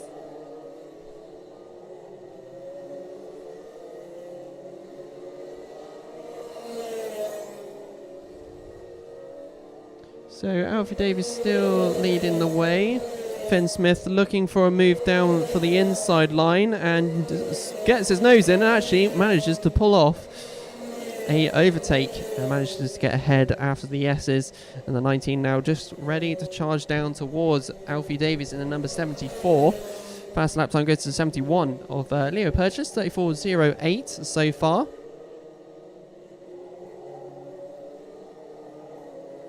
Highest novice at the moment is Zach Rowledge, the number 12 in 9th.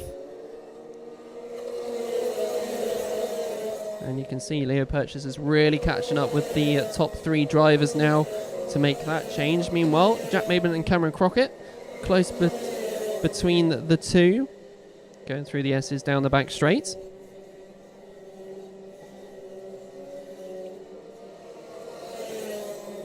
As the top 4 starts to merge together, so does our 5th and 6th positions. We're still rolling with 2 minutes 47 left on the clock. Finn going fastest for the race, 34.07, finding a lot of pace during that lap. Still behind the 74 though, going towards the hairpin. He's still behind, going on round towards the horseshoe next. Will he look for an inside move? He stays behind just for now. Same goes for the drivers behind the 42 and the 71. Through the right-hander, there you go. And then towards the top bend we are. And down the main straight we go. So 2 minutes 10 left on the clock. Starting to catch up with our back marker, which is the number 95 of Patrick Williams-Rahag. Through the S's. Oh, by the way, the 19's ahead. Finn Smith now ahead in first position now. Managing to get ahead of the 74. The 74 looking to fight back straight away through the hairpin and horseshoe. It's 2 by 2 for first, second, third, fourth, fifth and sixth. Fifth and sixth a little bit further away from our top 4 mind.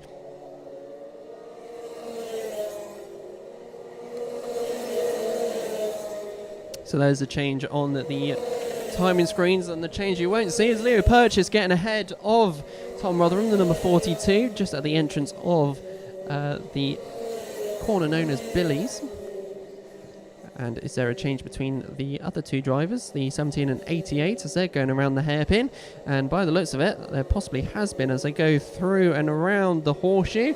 And the 88 is now ahead of the 17. So there's quite a few changes going on here. 1 minute to go.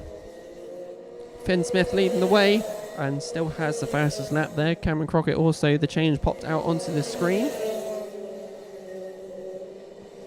As Finn Smith starting to catch up with the 95 now, one of the back markers of this race. Finn been absolutely charging through this one. 40 seconds left on the clock. 74 starting to split away a little bit from the 19 as the gaps start to emerge. The 95 getting out of the way of our leaders and staying right out of the way. So very good driving there from the 95 to not interfere with the top three race and actually getting away out of the way of the fourth position driver. The 44 looks like retired at the back straight. Just seeing her slowing down there. That's the 44 of Rosie Armstrong. Not being able to get going once again. Nevertheless, we are running on to what is now for our leaders. Finn Smith, the last lap of this race. So this is the last one as the S's and back straight out of contention, whereas we have yellow flags there. So around the hairpin we go. Towards the horseshoe. Finn Smith still leading the way. The 71 starting to catch up with the 74 though. I don't think there's going to be enough time for anything to happen though. So top bend we go. And coming down the main straight, taking the fastest lap and will be the winner of this race as well. It is the 19 of Finn Smith taking the checker flag. Alfie Davis second. Leo Purchase third. He's only 0.26 behind second. Tom Rotherham fourth. Jack Maben will take fifth. Cameron Crockett sixth. Daniel Beard seventh. Ollie Bailey will take eighth. Our highest novice, Zach Rowledge, will take ninth. And Gino Cook will take 10th in that race. That's the end of the senior Rotax heat number 1. Like I said, our top novice for that race was Zach Rowledge in the number 12. Finishing out in 9th. Fastest lap goes to Finn Smith, our winner, with a 34.07.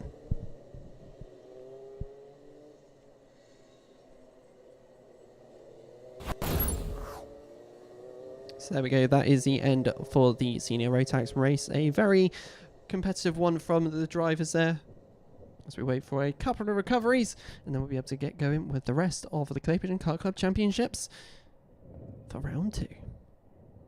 What's your thoughts on that race? Did you enjoy that one?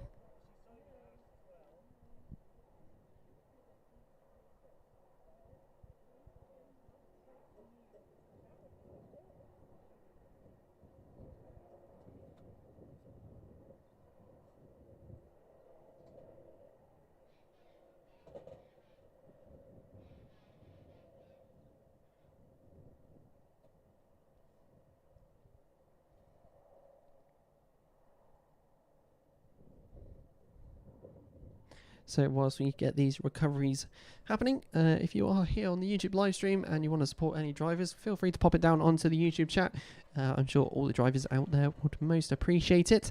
Also, we'll be live for the rest of the day as well for full coverage of round number 2, which at the moment is managing to stay dry for the drivers. We had a bit of drizzle earlier, but hopefully it will stay off. There is threat of rain, I think about... Let's add the weather report with your commentator. What is it saying? Ooh. I don't think I'll be taking the cameras down today. Rainy conditions expected around 4. Woo.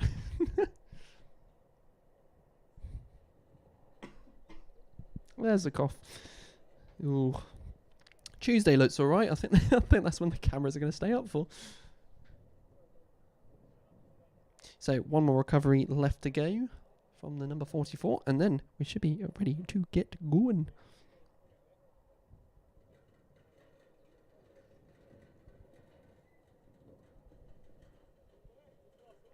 And next will be the 177 and 177 Masters for their heat. We had, I think it was 10 or 11 drivers out in that lot. So, yeah, let's see what we get from the 177s. A few more to commentate on, and as such, a bit more racing could be expected. That was my race forecast. Weatherman stroke something else, I don't know. Madman.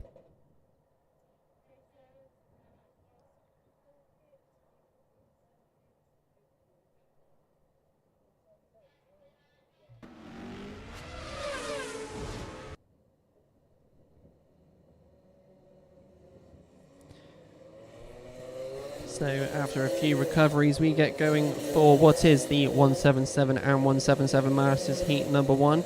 With the biggest grid we've seen for a little while. We have 11 drivers out there for round number 2. Let's see how competitive this one ends up being. We've got a lot of returning names and quick names out there, but also some unknown names. So let's see what we get from all 11 drivers throughout the course of the next 8 minutes here at Clay Pigeon.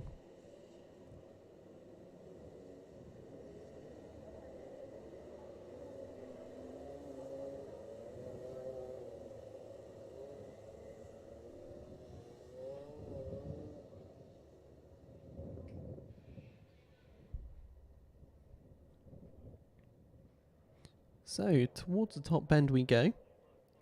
And let's get ready for the first 177 and 177 Masters heat of the day. And this time, and the first time, we're going straight away. We've got 2 off already at the start-finish. But the rest of the grid keeps going, and the one leading the way is the 72 Harrison Crook. Just remember, the 177 is running on the Maxxis Sport tyres and not the Mojos. That's Alex's fun fact of the day.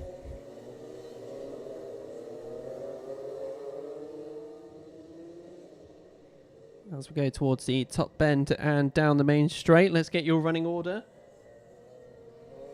So it is the 72 of Harrison Crook, followed by Dan Milner in the number 17. We got the 43 of Anwar Smith, who is in 3rd. Jason Bear in 4th. Derek Hunt 5th. Ian Hardy 6th. Ben Johnson 7th. Daniel Hammett 8th. In 9th and Cameron Marson. And it was the 46 and 53 that were off at the start of the race, as Ian Brownfield ends up in 10th. And Chris S is just managing to get going a lap later. So still unchanged at the moment between our top 3 drivers. It's 2nd and 3rd that have an opportunity for overtaking at the moment as they go flying down the main straight and towards Billy's.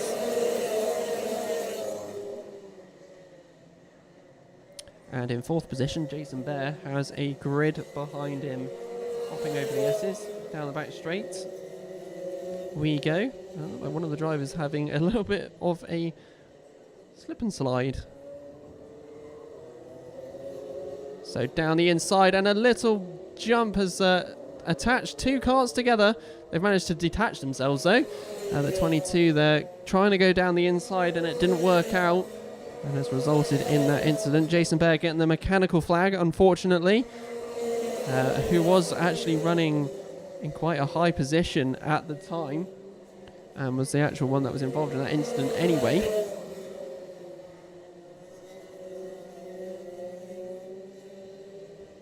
So losing 1 driver for the mechanical.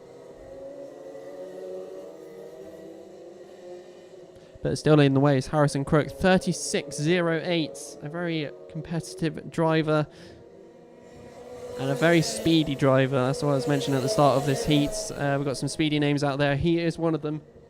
And also joining that lot is Dan Milner as well. Is also fairly quick on the heels. 35.68 is the fastest lap time he has set. Anwar Smith, 36.10 in 3rd position.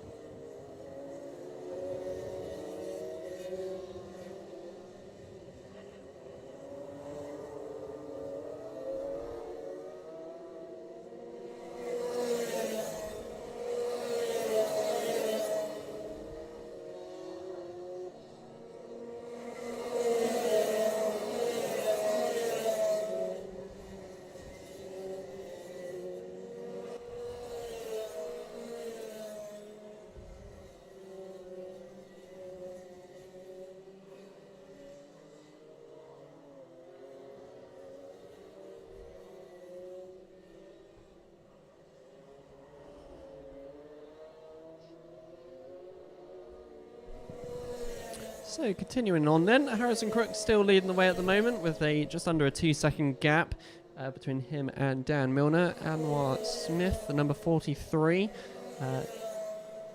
slightly backed off away from the 17 as they start to mellow out at the front there.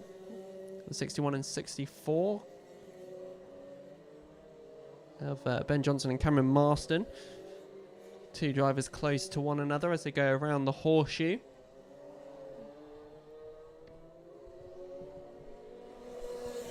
And towards the top bend they go.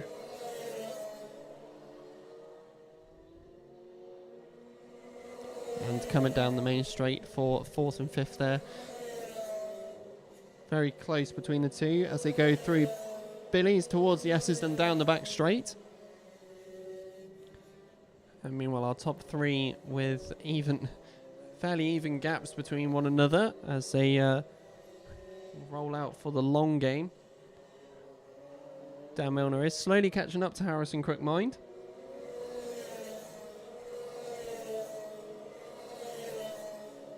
And we still have 3 seconds, or just over 3 seconds? 3 minutes left on the clock. Yeah, 3 seconds to 3 minutes anyway. As we go for a potential move between two drivers going through Billy's, and that is the 61 and 64. We'll keep an eye on them as they're still flying on through.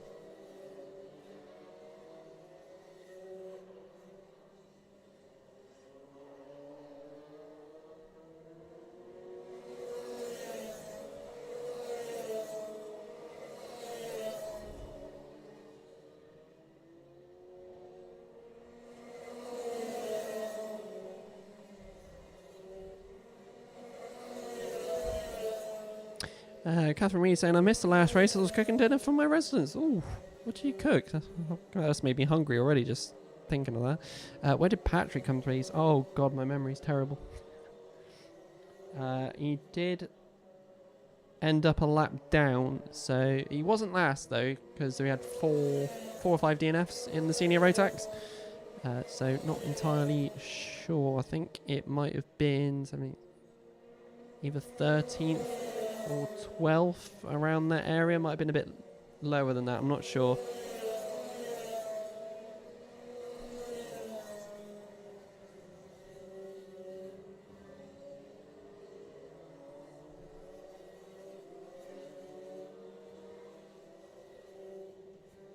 So 1 minute 28 left on the clock for the 177 and 177 Masters for their first heat. The 72 still leading the way by 1.79 seconds in total. Dan Milner still chilling in second, and also in third position, the 43 still there where we last left off.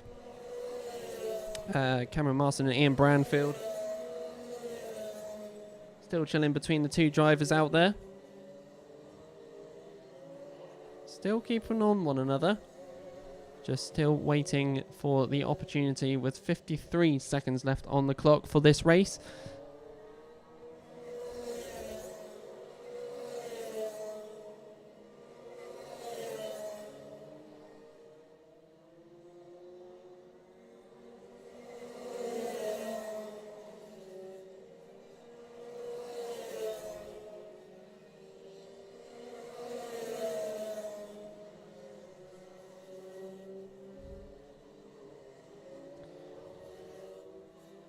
Another couple of drivers that are close together, a little bit further back of the field. It's the 22, and I think it's the 86 as well, of Daniel Hammett and Derek Hunt. Meanwhile, we're squeezing out another lap in this race with Harrison Crook going over the line with just over 10 seconds at the time. A very speedy driver, but not as quick as the 46 of Ian Branfield. He's the fastest out there with a 35.19. With 8 running, we've lost Ian Hardy, the number 15, Jason Bear, the 50, and Chris S., the number 53. Jason Bear with the mechanical on 10 laps ago. I was on lap number 3.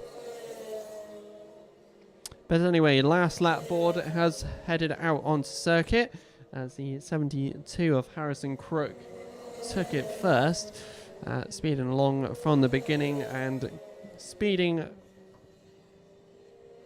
through for first from the start of the race. A quick driver, and that is showed at the start of this race. We shall see if that continues a bit later on, though. We still have 2 other heats in the final to go, but taking the checker flag for this race, it is going to be the number 72 of Harrison Crook, followed by Dan Milner in second. Anwar Smith in the number 43 will take third, and that's your top 3 rounded off.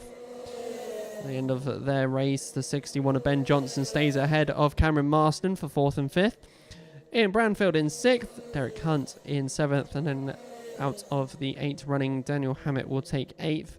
And that is the end of the 177 and 177 Masters for their first heat of round 2.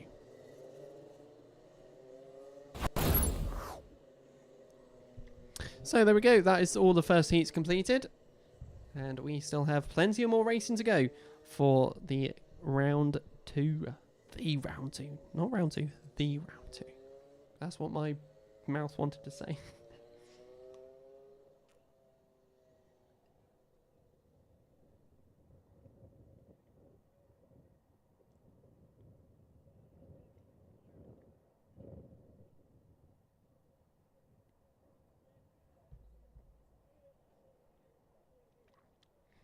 So we should be able to get ready straight away with 0 recoveries needed.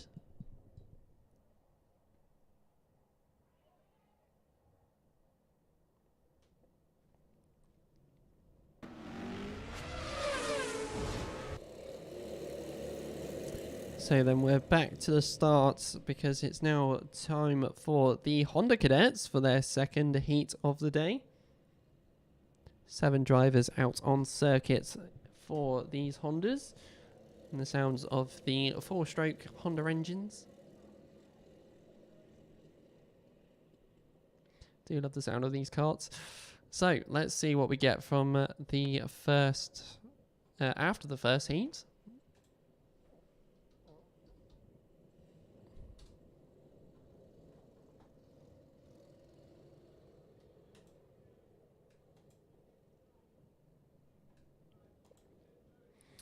So Jensen Hookey won the first heat. Let's see who will end out in first for the end of this one. We've got 8 minutes to find out. So coming from the top bend and down the main straight we go to kick start off heat number 2 for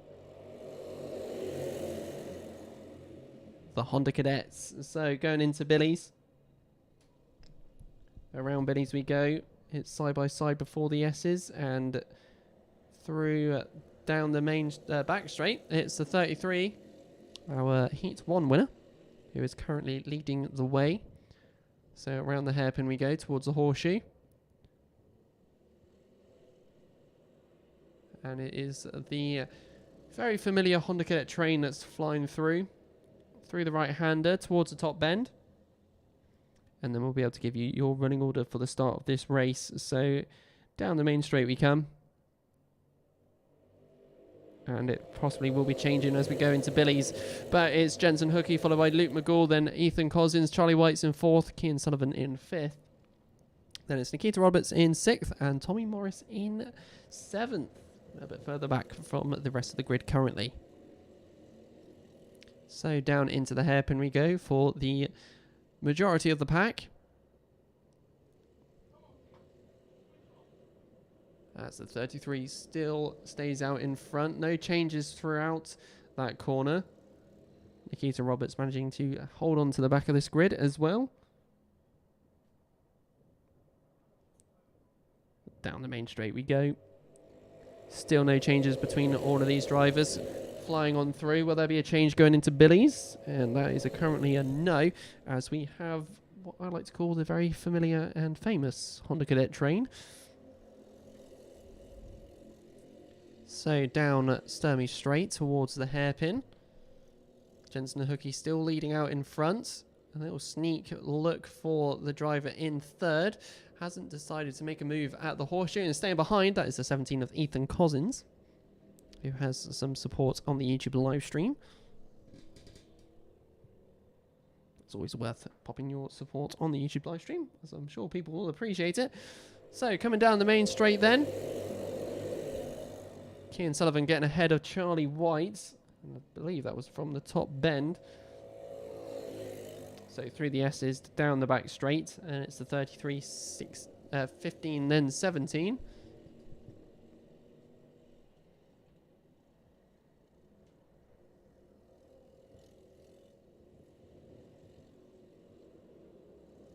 So around the horseshoe we go. It's a 3x3 for the top three, and then for 5th and 6th. As the pack starts to mellow out. 5 minutes 12 left on the clock. 17 right on the back end of the 15. That's Ethan Cousins and Luke McGall. But will we see any changes between the two? As we go through the S's down the back straight, still unchanged.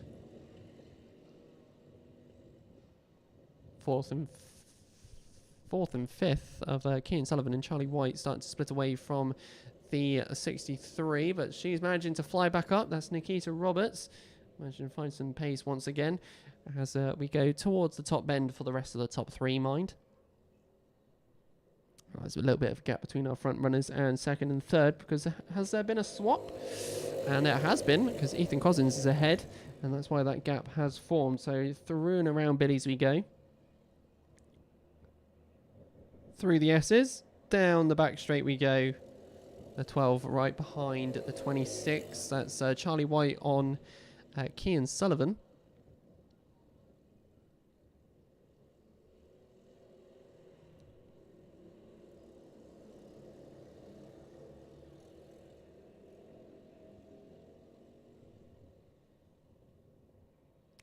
So top bend, down the main straight we come.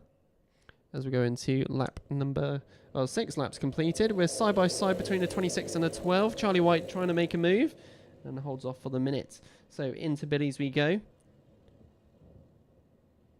Through the S's is a swap between 3rd and 2nd. I say it in that order because the 15 Luke McGall is now ahead. Meanwhile, we're getting some few spots of drizzle onto track. Please hold out. So around the horseshoe we go and through the right-hander to the top bend. And Jensen Hookie with a bit of a gap now. Let's see what that gap is between the 1st and 2nd.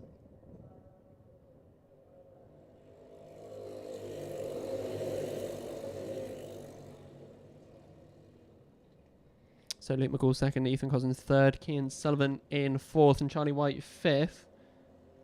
Nikita Roberts with a very good view of this as she is in 6th. Meanwhile, the 79 of Tommy Morris. Get some good track experience out there. And the number 79.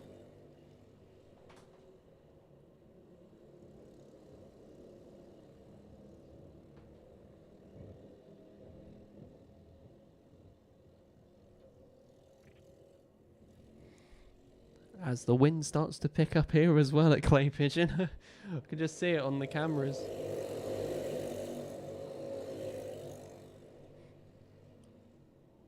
So, we've not mentioned the fastest lap yet, and I can tell you the fastest lap.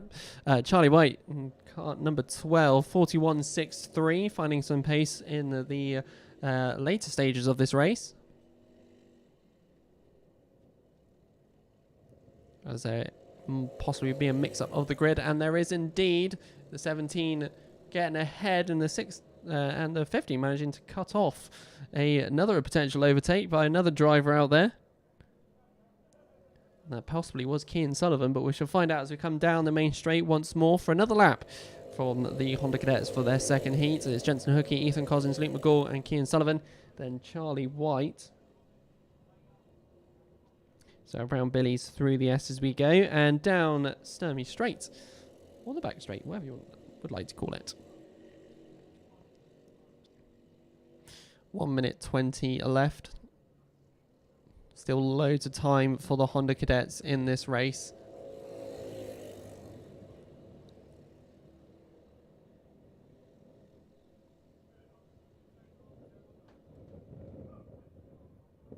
So coming down the main straight, not much action happening between the two. When I say the two, I mean the 2 laps. Nikita Roberts dropping off a little bit from our front 5. Still our highest novice out on track at the moment. As the rest of the field start charging down to the hairpin, towards the horseshoe will be next. Still no changes. Driver in 4th, going a little bit wider. Still managing to stay in that position. Buttons and then the top bend. So still unchanged from this one, but potentially changes as we come towards and down the main straight. 4th and 3rd is side by side going into Billy's. And 4th is up a position. That's changed that running order as we go through the S's. Down the back straight. That's the 26, Cian Sullivan, getting up a position. But we also got Threat at the front as well. They've seen the clock and they know that time is now to make a move. It's the 33 still leading the way though to the 17. Tommy Morris just going over the line there, the number 79.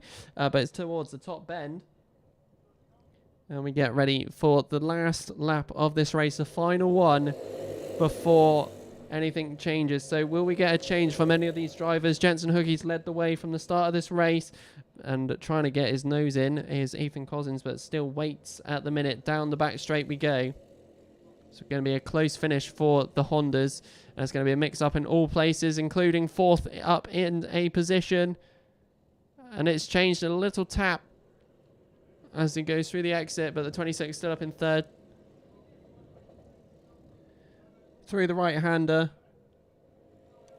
Top bend. And a little cough for myself as we come down the main straight and taking the checker flag first for a very close finish for the Honda Cadets is Jensen Hookie. That will take the win once again in heat number 2. Ethan Cousins in 2nd, Cian Sullivan in 3rd, Luke McGaw will take 4th, Charlie White 5th. Who also takes fast lap of 41.59. Our top novice in this race, Nikita Roberts, in number 63, finishing out in 6th. And then slowly but surely we will receive the number 79 over the line to finish off the top 7 and only 7 drivers for the Honda Cadets.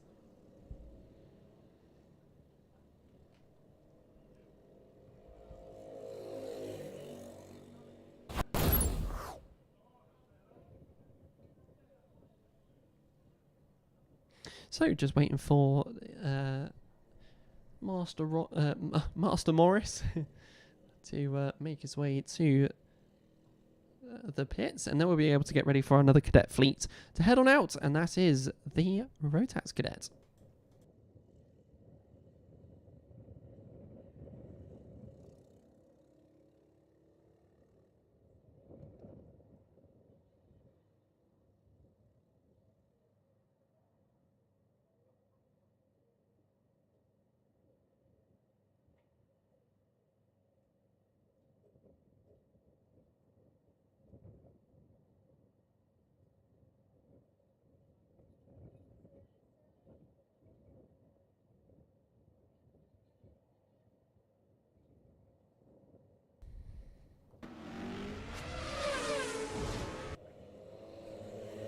So then, ladies and gentlemen, it's time for the Rotax Cadets for their 2nd heats.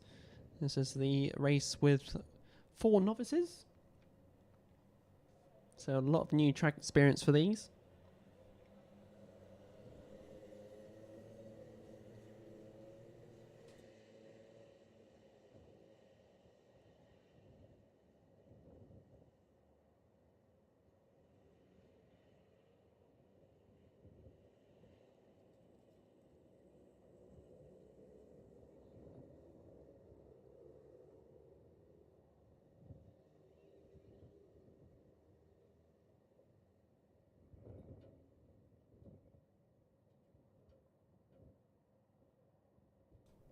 Right then, towards the top bend we go, and then we'll be able to get ready for the Rotax Cadet for their 2nd heat as they come down the main straight into Billy's, and we are underway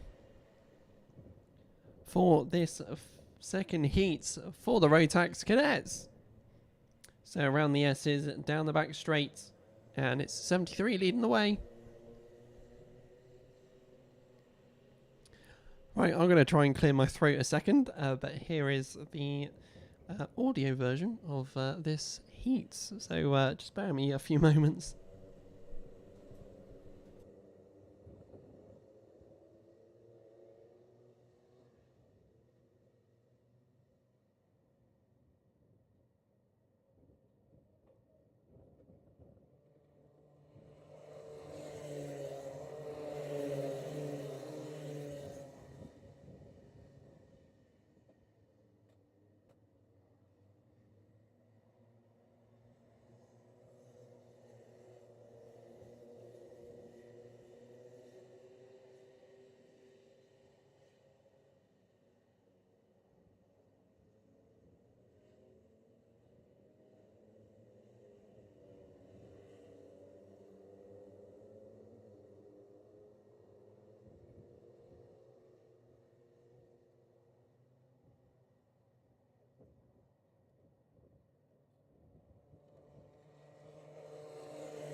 So a couple of laps into this race, let's see how things are turning up. So Sebastian Behrman is still leading the way with this car number 73.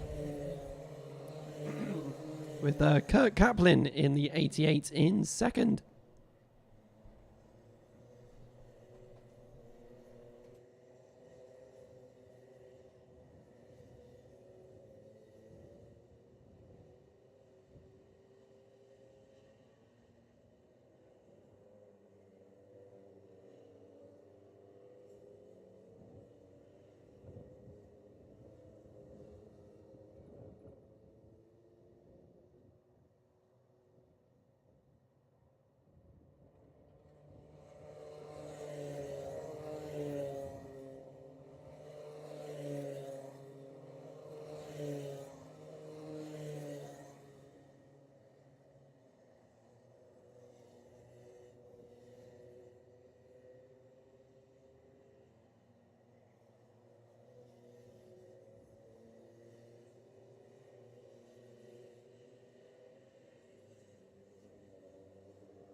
So I'm going to keep this one exclusive to the YouTube live stream. My voice is gone. It just left my brain.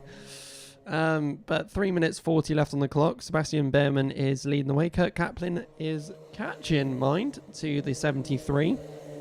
So you'll have to excuse my bit of a manly voice. That's well, it's not really manly, is it? It's just really breaking.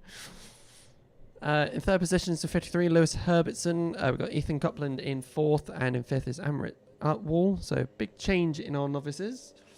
Kurt Kaplan with some brilliant pace so far in this race, managing to stay away from the rest of the other drivers.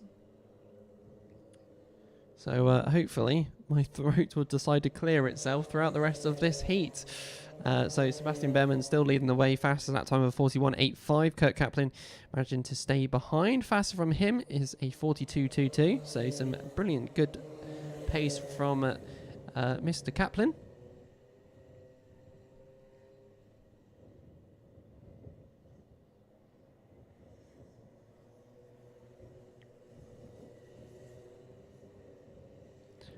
Currently a 8-second gap between Kurt Kaplan and Lewis Herbertson.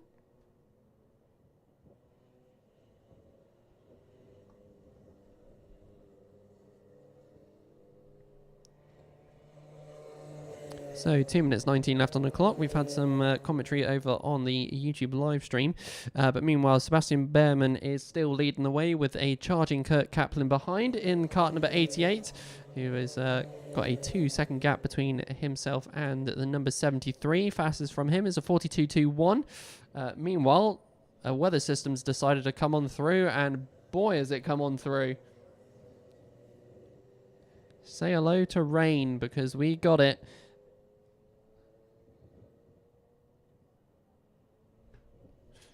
I have a very expensive microphone outside. I hope I've waterproofed it enough. So, Sebastian Behrman still leading the way with 1:39 left. Kurt Kaplan in second. Staying on circuit. Going through the corner of Billy's. Through the S's we go. Still dry spots somewhat visible on the circuit at the moment, as Clay Pigeon presents itself with multiple different weather systems throughout the day. Got a driver just sat there down at the hairpin. I think that is the 43 of Ethan Coupland. He's been sat there for 2 laps, apparently. 54 seconds left, and hello, it's close between 2 drivers, the 73 and the 88. Kirk's got some pace here as we go through Billy's. It's not really visible on the YouTube live stream, and it's just visible from my eyeballs. As we go through the S's, down the back straight we go. Kurt Kaplan has brought a 2-second gap down to, well, what is only a few tenths. So around the hairpin we go, towards the horseshoe. Kirk handling these conditions fairly well. Not enough rain, really. Well, to affect the track at the moment, I don't think. But it's enough to affect Sebastian Behrman as we go down the main straight, and taking the lead. It's the number 88, Kurt Kaplan, on what is actually his debut for the Clay Pigeon Kart Club Championships. He has now absolutely stormed away. His tyre choice must be completely different to Sebastian Behrman, as the weather front really charges in now. So around the hairpin we go, towards the horseshoe. We'll be coming up to our last lap very soon. So through the right-hander, towards the top bend. And this pace is coming from somewhere, and I know somewhere, because only last Thursday, the man coming over the line now, Kurt Kaplan, was actually practicing in the wet. So it's already paid off, turning up on a really rainy day at Clay. So through the S's, down the back straight we go for the 88.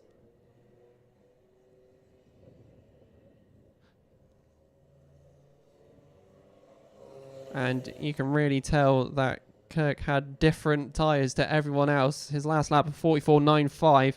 Sebastian Behrman 49.25. The rest of the grid, Lewis Herbertson 50.87 and Emirates Atwell a 58.36.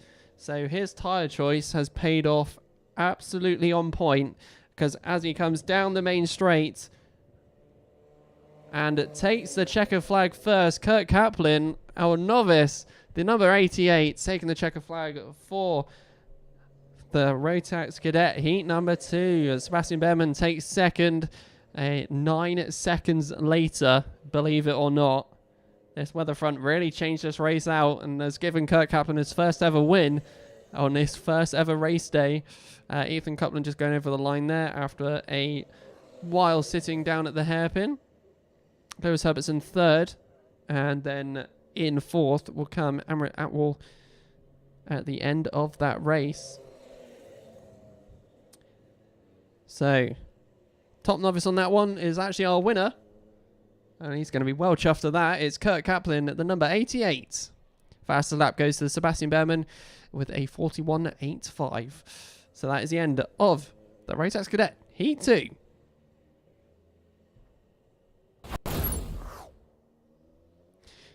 And I know Kirk's probably going to be watching this. Well done, mate. Some good driving there from Kirk, and I guess he must have the right tyre choice out there, because that weather front came out of nowhere, and as such has given us the result that we had there, which I think caught a lot of those drivers off guard. They must have been running full slicks, and Kirk must have been running some sort of intermediate. But the track is now wet. Dun dun dun. That's terrible. Let's give you your other weather overlay that we haven't used this year yet, really. With raining. It's light rain out there. I don't know why I'm talking like that.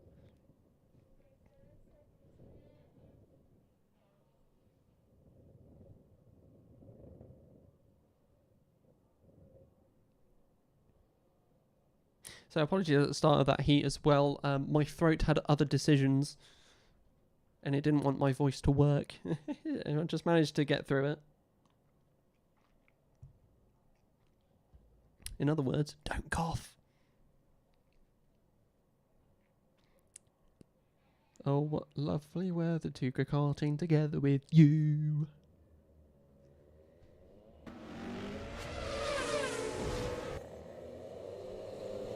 Whoops. So the conditions have changed, and so has the class that's out on circuit. It's the Intermax for heat number 2. Billy's is a blur. Let's see what we get from this race. I can only visually see what's going on, as Billy's for me is a bit of a water wall. I can't even look through the cameras either. But let's see what we get from the Intermax in their second heat. 10 drivers out on track, 8 minutes to go for this race, and a damp circuit. So let's see what occurs in this race. Who do you reckon is going to be out in front? Well, at the end of their first one,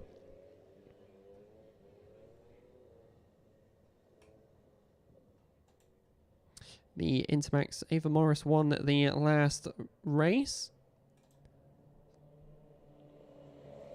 And we'll be going back round again at the start of this race as they all fly into Soggy Billy's.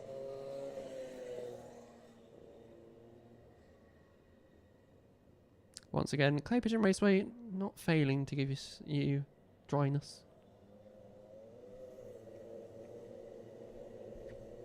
At least it wasn't like round 1 2022.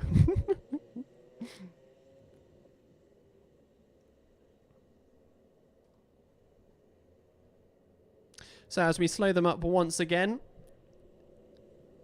the rain absolutely going for it now. And so is this Intermax race, because we got stuff to get going. Let's see how we go.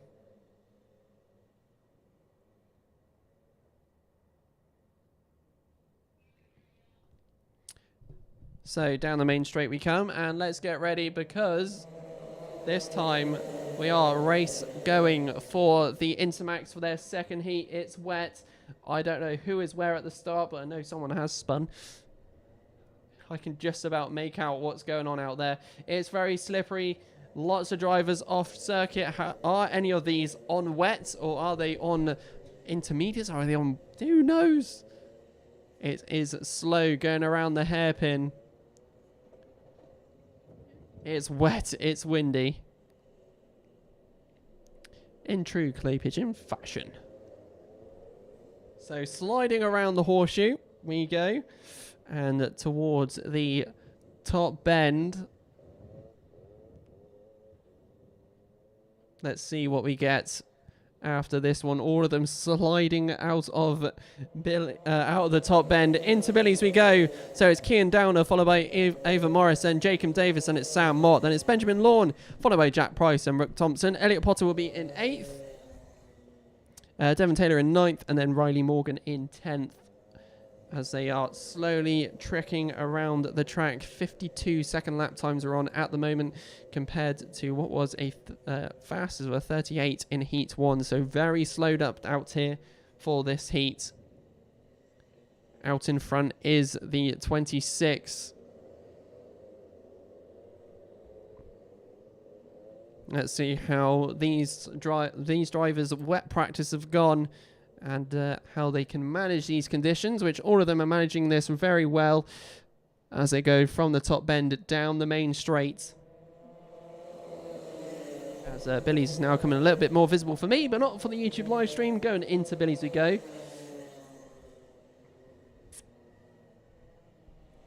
And this is why I put silicone on the cameras. If you're wondering what I mean by silicone, there's a hole through the waterproof casing on these cameras because they're just GoPros. So I've had to silicone it so the cameras don't get wet inside. A little behind the scenes there. So going into the horseshoe next. The 32, Ava Morris now leading this one.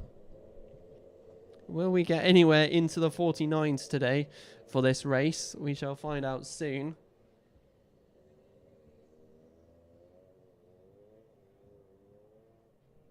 So down the main straight we come. Ava Morris charging on down. Jacob Davis in second. Kian Downer third. Sam Mott fourth. Benjamin Lawn fifth. Our full list of drivers managing these conditions as best they can. Carefully tracking through the S's goes the 38 and 85.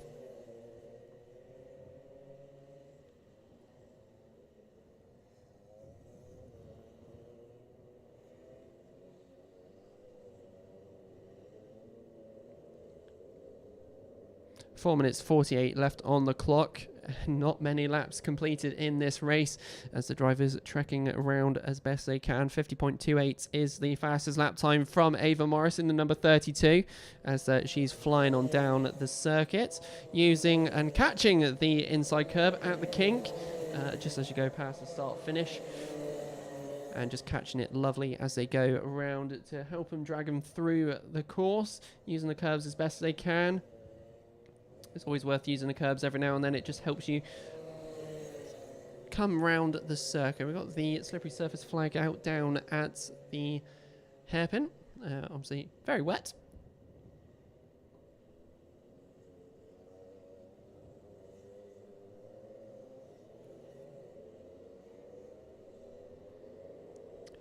And everyone at home's nice and cozy and warm.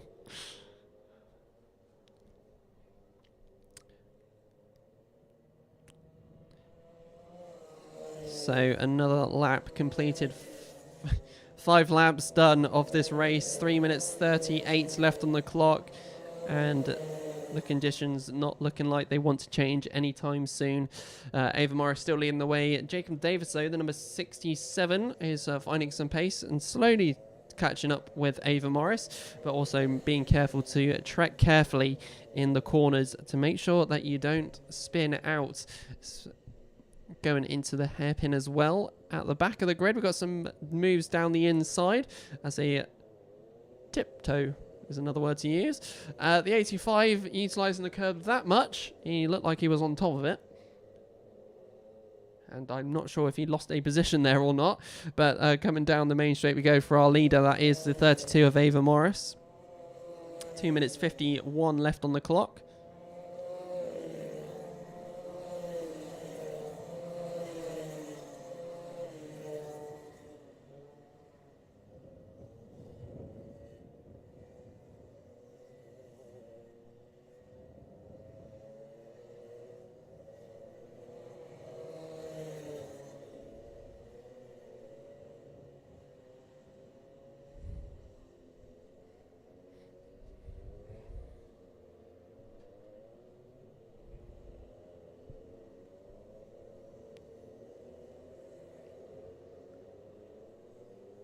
So as we go towards the top bend then, it's the 32 leading the way. She's managed to get it down into the 49s, 49.76. As we go on to 7 laps completed of this race. We're tracking in the 52nd lap time area.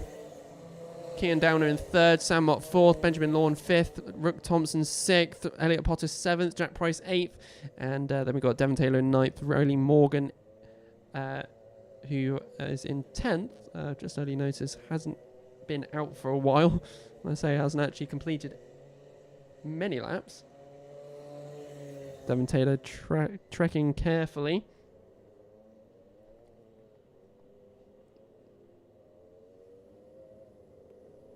So the grid pretty much unchanged for the majority of this race.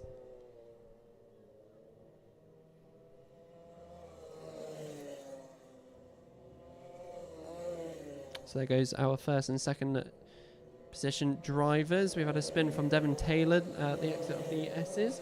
Meanwhile, the rest of our drivers managing to stay out on circuit and staying on the grey stuff.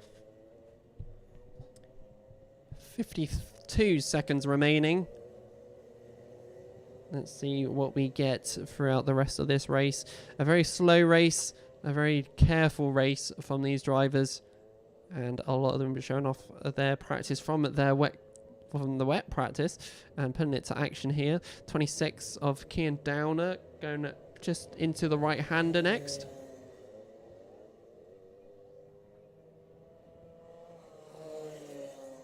Ava Morris just going over the line there. Currently still in first position. 20 seconds left on the clock as well. So we're going to get one more lap in after this.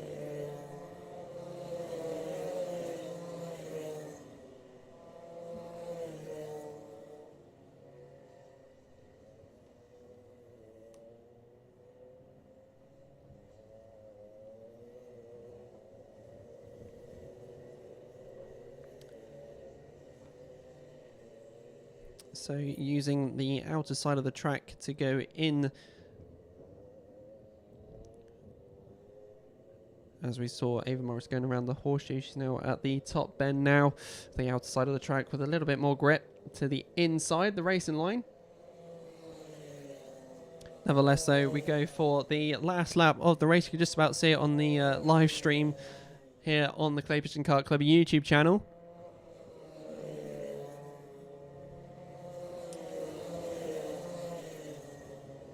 Tracking carefully throughout this race.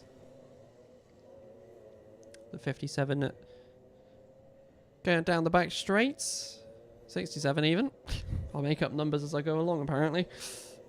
Ava Morris managing to get past one of our back markers, but around the horseshoe we go. Through the right-hander. And towards the top bend as we go for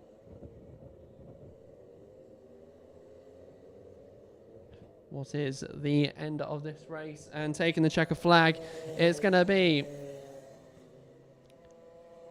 Ava Morris, who finishes out in front. Jacob Davis will take second, Kian Downer in third, Sam Mott will take fourth, Benjamin Lawn in fifth, Rook Thompson in sixth, Elliot Potter seventh, Jack Price in eighth, Devon Taylor in ninth. That is your top 9 for the runners. We had Riley Morgan pop into the pits. We have the 52 at some point during this race. And meanwhile, fast lap goes to Ava Morris, a very steady but quick 49.62. Just look at that! It's raining! So yes, the conditions have changed massively up here at Clay Pigeon, which is going to change what our order running thing's going to be. Order running thing? What am I talking about? Right then. Let's refresh the page and let's get out for our next one. Is heat number 1 for the junior Rotax, which I don't have results for heat 1. So I can't tell you who came first. So we're still waiting for the results on that one.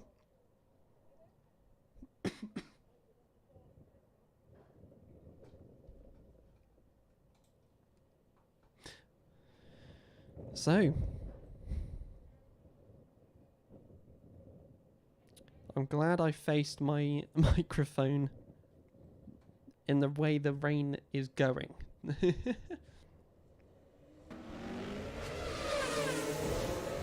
So it's wet track time for another class, and that other class is the Junior Rotax for their second heat. We have a lot of drivers to try and attempt to get a dry line. You never know. Probably not.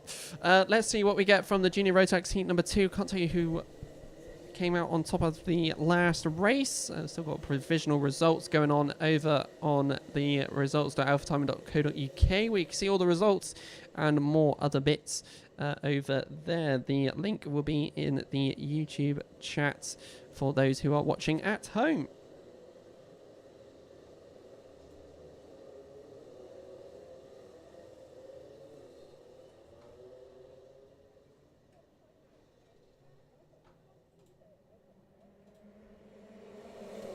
So we've been full started to begin with.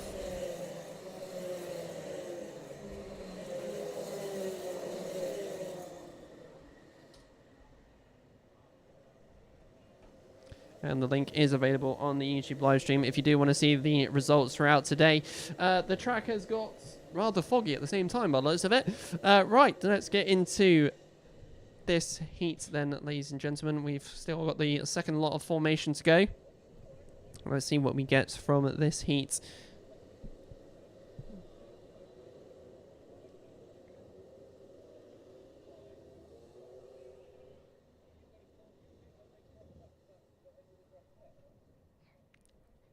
So here we go, speedy, but coming down the main straight we go. And let's get going for the start of this heat as they fly into Billy's, invisible to see on the YouTube live stream as they all go around. Nobody has managed to fall off the track anywhere, but we are still going and we are flying on through. We'll get your running order as we fly through this race as the fog decides to roll in at the same time. So around the horseshoe we go. A lot of the drivers are utilising that curb going into the horseshoe. And let's go down the main straight. We'll get your running order for you all out on the viewing areas here at the circuit. So Benjamin Bartlett leading the way, Jack West in second, Logan Bennett in third. We got Billy Edgecombe in fourth, Lucas Howe fifth, Jasmine Taylor in sixth, Arthur Thacker in seventh. This could have changed since saying this mind. George Spilsbury eighth, Matthew Turner ninth, and Harry Cottrell in 10th. That is what we can see here. So lots of darts down the inside going into the hairpin, some using the outer side. And the ones that using that outer side is the 15. The 14, it's almost like he's using life hacks there. Taking the outside, I've got a spin at the horseshoe, which has created a mini car park. And a little pile up there at the horseshoe as well. One driver on top of two. Doesn't work. And we've had red flags popped out onto the circuit for this one. And that has stopped that race. All three drivers have managed to get going from the other ones.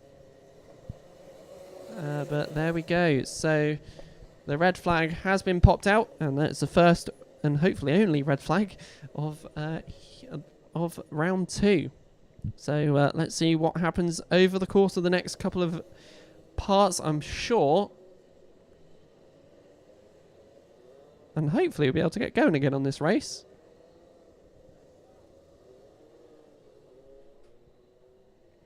So red flag conditions here at Clay Pigeon Raceway, and hopefully they can regrid and get this going again, because I don't see any reason why not. That is my personal opinion. I shouldn't really say that. This is not going out over the tannoy. So I think that was just because of the incident at the horseshoe. I don't think they were going to... I'm guessing they didn't expect it to carry on. So, those of you at home and just tuned in, and there's a red flag, don't worry. It's not because someone's hurt themselves. It's because there was a little pile up.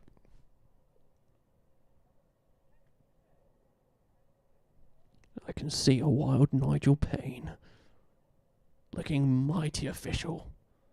He's checking his tyres. He's having a note. He's doing his job. that's what he's doing. He's doing his job. Doing his job, man. I know there's nobody in the viewing platform, because you'll be able to hear me if you stand behind the commentary box.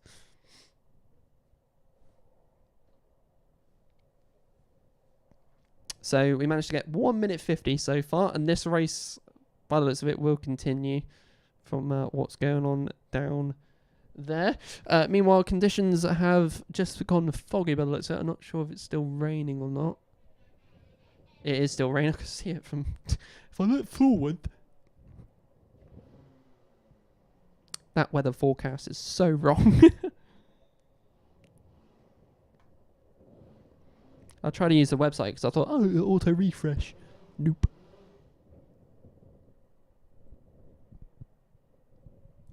Hopefully you're all doing well at home. Watching at home, if you have a white button below that says subscribe, please hit that subscribe button if you haven't done so yet. We've still got lots of racing to go through, and Mr. Joe Walmsley, looking mighty official in his red hat, and eating a sandwich. Can I have one?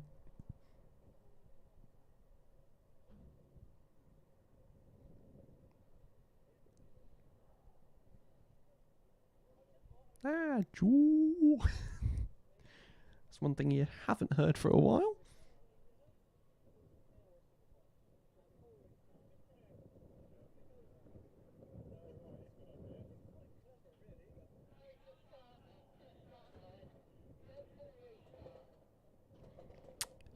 So I can just about hear the radios from downstairs because apparently the ceiling and floor are thin. We look like we're going for a restart, ladies and gentlemen. Oh, happy days.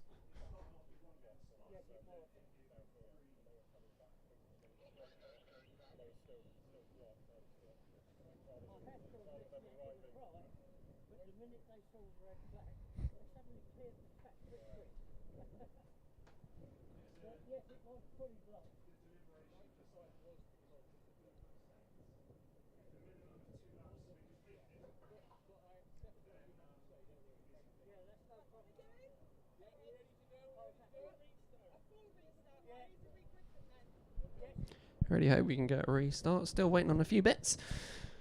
Hopefully we'll be able to get going. Benjamin Bartlett was out in front before the red flag with Jack West as well. That was your top two. 41.93 was the fastest we managed to get from these. So these guys running the wet tyres, running the Mojos.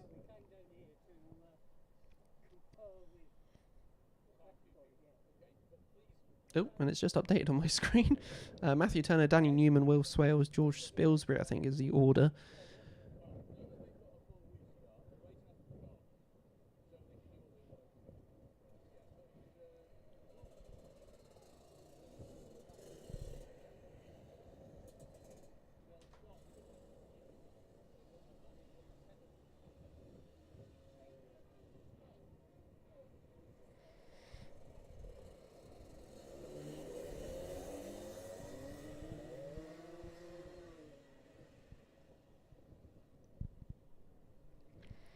So, just got some regridding going on, I think, and then we should be able to get underway shortly.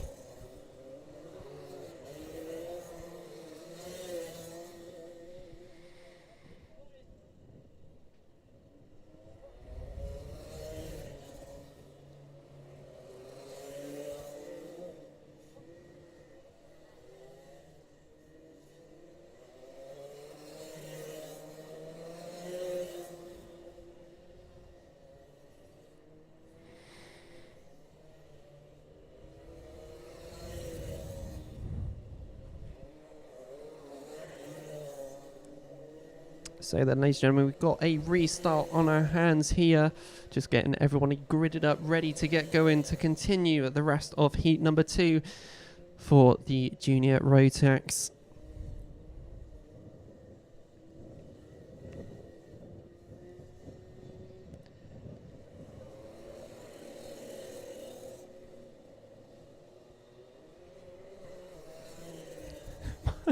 My timing screen on my right side is just going crazy. It refreshes and everything moves. That was a weird cough. So the grid has been reformed. The top of the grid have managed to get to the top. And are now should be all good to get going again. So here we go, ladies and gents. This isn't the start, by the way, just everybody's getting ready to get moving.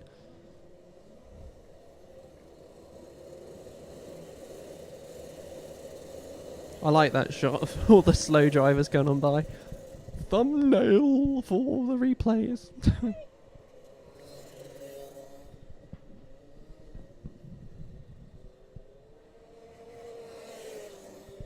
One of the marshals dropped One of the marshals dropped their radio and nearly got run over.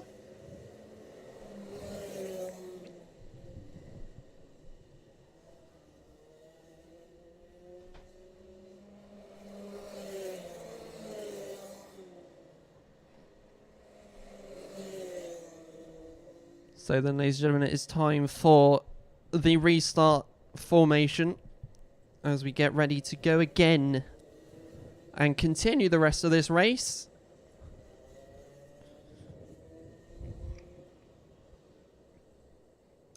So as they are going back round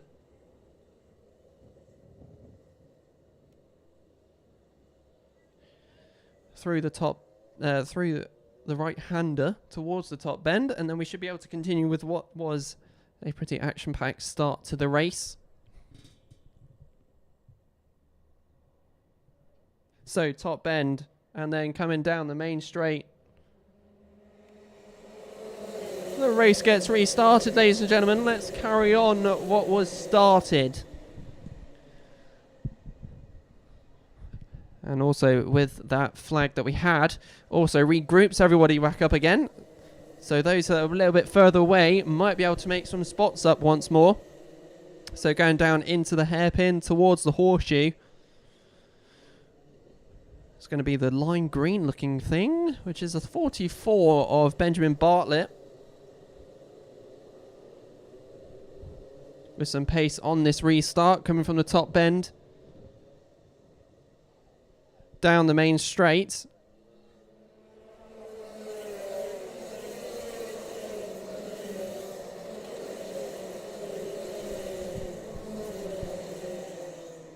So yellow flags at Billy's where we have a spin through the S's down the back straight, and it's the 44 still leading the way. Just looking at the time screen, we've had a full restart by the looks of it as well.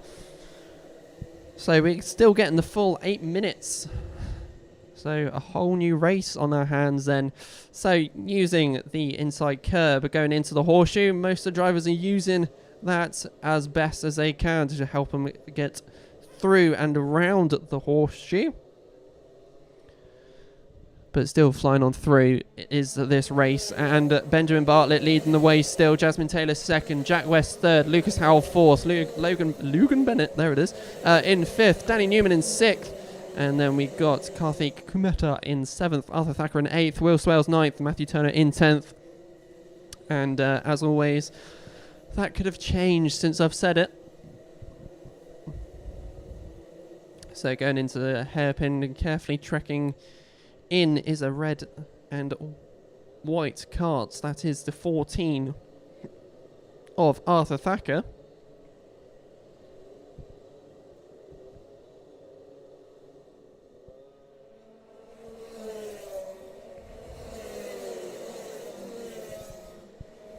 So going into Billy's, it's Benjamin Bartlett, Jack West, Jasmine Taylor, Lucas Howell, Logan Bennett, your top 5. Darting down the inside into the S's. A very brave move, especially in these conditions. It's the number 19, and that is Lucas Howell with some experience with these conditions, mind. Almost looked like a threat to go back down into 4th position, but is going to be keeping that 3rd for the minute. And that is literally less than a minute, because the 15 down the inside, a little tap there from the from one of the carts. Nearly put the 19 into a spin, but the Lucas Howell managing to keep it going, and down into 4th he goes. But meanwhile, we'll continue on through and fly through. So Benjamin Bartlett, Jack West still unchanged, but it's Logan Bennett, then Lucas Howell, and Jasmine Taylor into Billy's. There you go. Through the S's and down the back straight we go. The 19 right on the rear end of the 15. Feels like deja vu saying that from the last heat.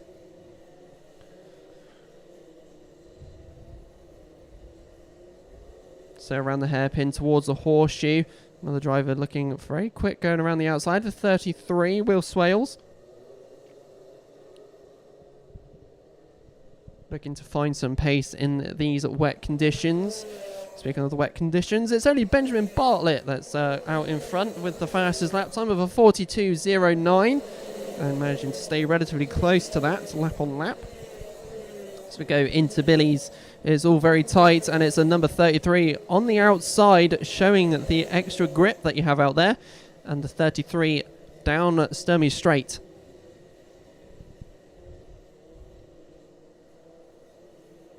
So 33, keeping an eye on him as he's always managing to get some mega pace coming out of each corner. Managing these conditions a lot quicker than the folks in front. Got a Come On Danny Newman on the YouTube live stream by Alfred. That's a name you don't hear often. Benjamin Bartlett, followed by Jack West and Lucas Howell, Danny Newman, Logan Bennett. That's your top 5 still. And looking down the inside, it looks like a little bit of a late move. And it's managed to be okay. It's a 22 followed by the 15. And the 15 a little bit slow coming out after the S's. And as he goes into the hairpin and is still slow. And is actually trying to make and stay out of the way. So he might have lost a driver in this race. Going around the horseshoe though goes the rest of the pack. The 14 real close to another driver on his side. So it's Benjamin Bartlett, Jack West still unchanged, Lucas Howell, and then it's the 42 of Danny Newman. Jasmine Taylor is in there, and we got a driver off on the start-finish. I just about caught that one. Very unusual place to fly on off. Just before the start-finish, a little bit of a tap has spun another car off in the midfield battle.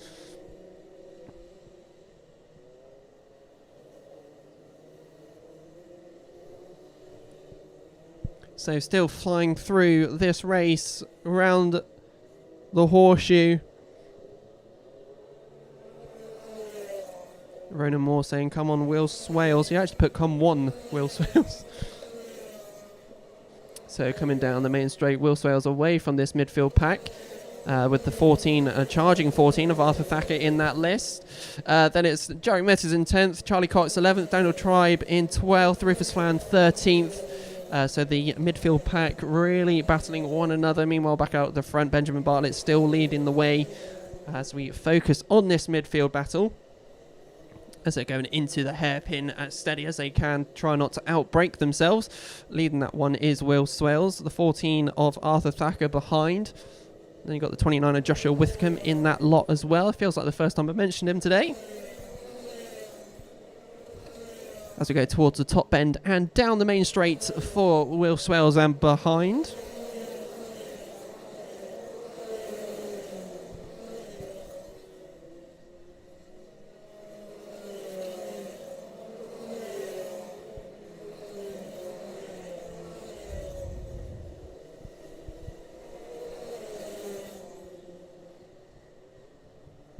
So we've got 1 minute 8 left on the clock after this restarted race.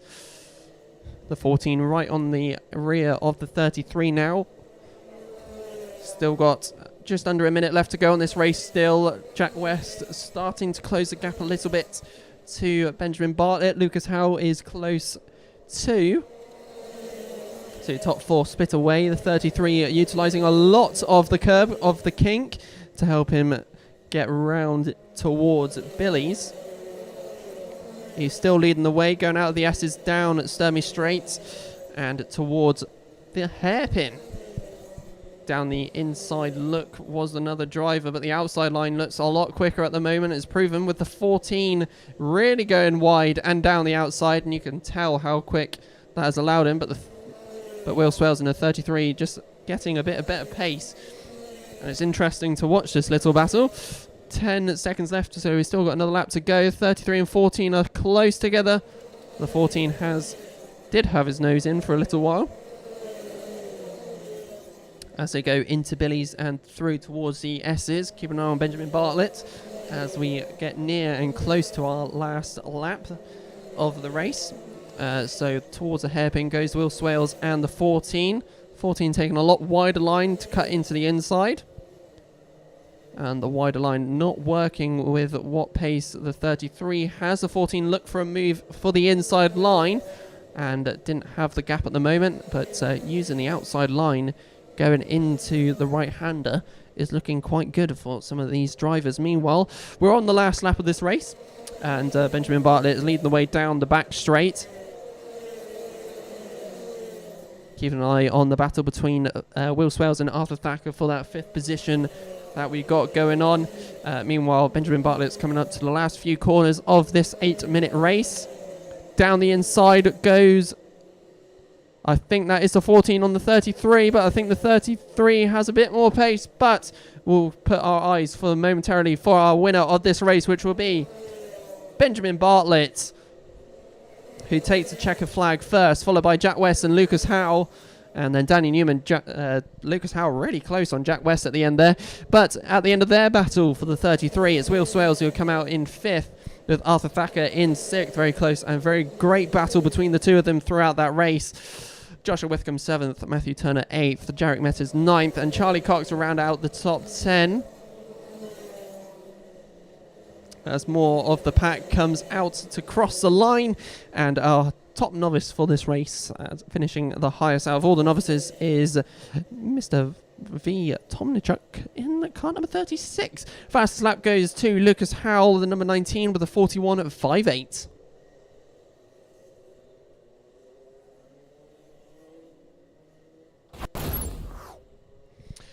And the rain keeps pouring, and the karts keep racing. It's been pretty decent racing so far throughout this race. We had one contact warning that wasn't mentioned during that race, which is Billy Edgecombe in the number 23. Oh, the temperatures dropped as well. We lost Logan Bennett and Alex Bingham. Why did I say it like that? Good luck to Jensen Hooking, number 33 in Honda Cadet. We got a while before we get to there. Right then, we'll soon be back to the next lot of racing that's going on. So prepare yourselves with the senior Rotax out next. That's all I'm going to say. Let's see how it goes.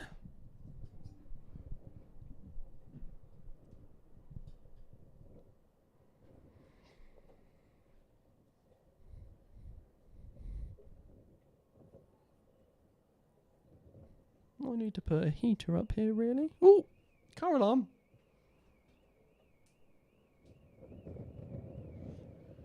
Car alarm, car alarm.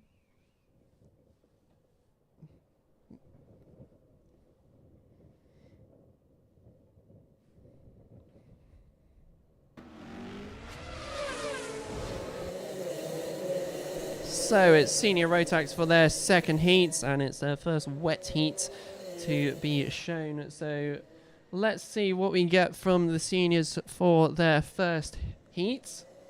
We've still got lots to go through today.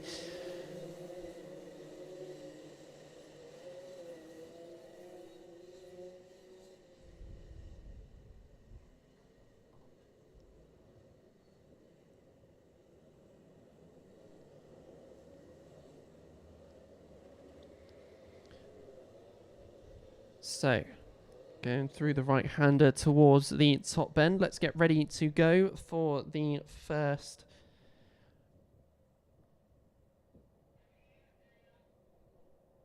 go of this heat. I was going to say something else then, but it didn't work. So, coming down the main straight. And let's get ourselves going for the first wet heat for the senior Rotax. We're going straight off. We've got a couple of spinners out there. Or a couple, there's one. And let's see who comes out in front. And in front is the 42, Tom Rotherham. Going into the hairpin now.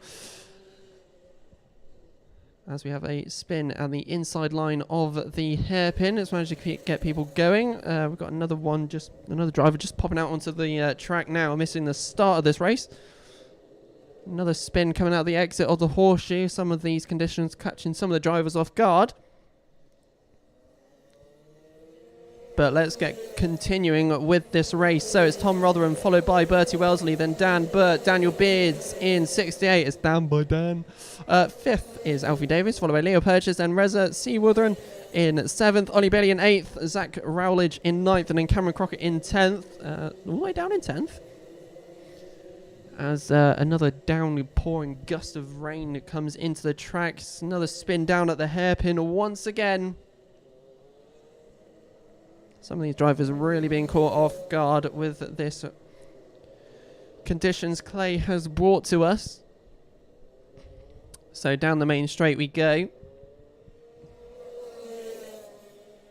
So Tom Rotherham with a 3-second gap. Dan Burt, Alf Davis, Lou Purchase getting ahead of Bertie Wellesley at that lap. As we go through the S's, down the back straight.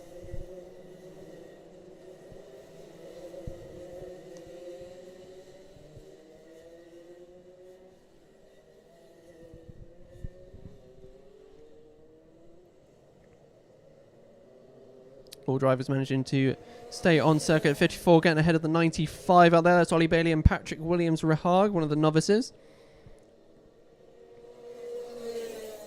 So down the main straight we go. Tom Rotherham with a hefty lead at the moment, a hefty of 4.43 seconds. It's a battle for second that we'll be keeping an eye on. So around Billy's we go, through the S's and down the back straights. The 18 of Dan Burt staying and defending off Alfie Davies, who's made a brave dart down the inside at the hairpin and hasn't worked, unfortunately, as the 18 managing to keep his nose in on the inside.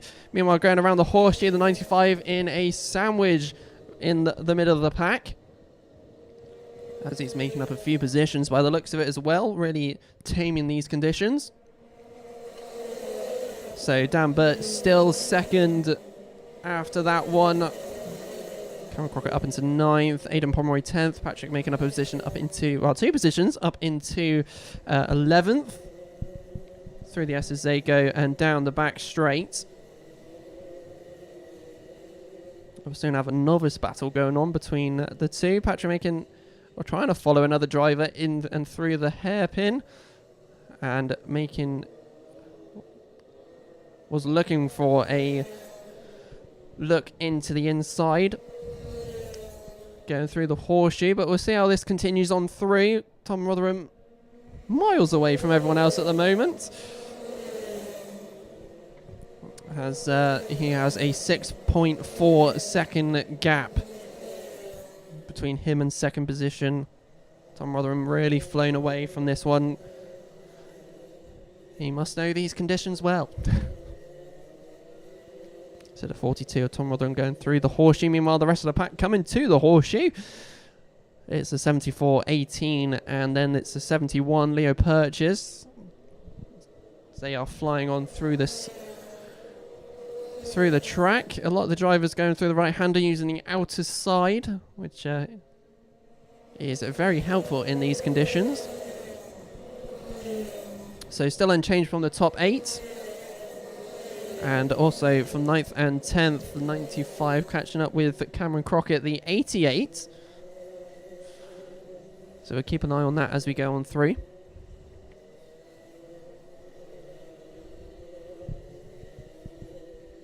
So still some more battles to be had. Meanwhile, the 44 is in the middle of the rest of the pack at the moment, as Rosie Armstrong being lapped by the pack. Just over 3 minutes to go left on the heat number 2 for the senior Rotax.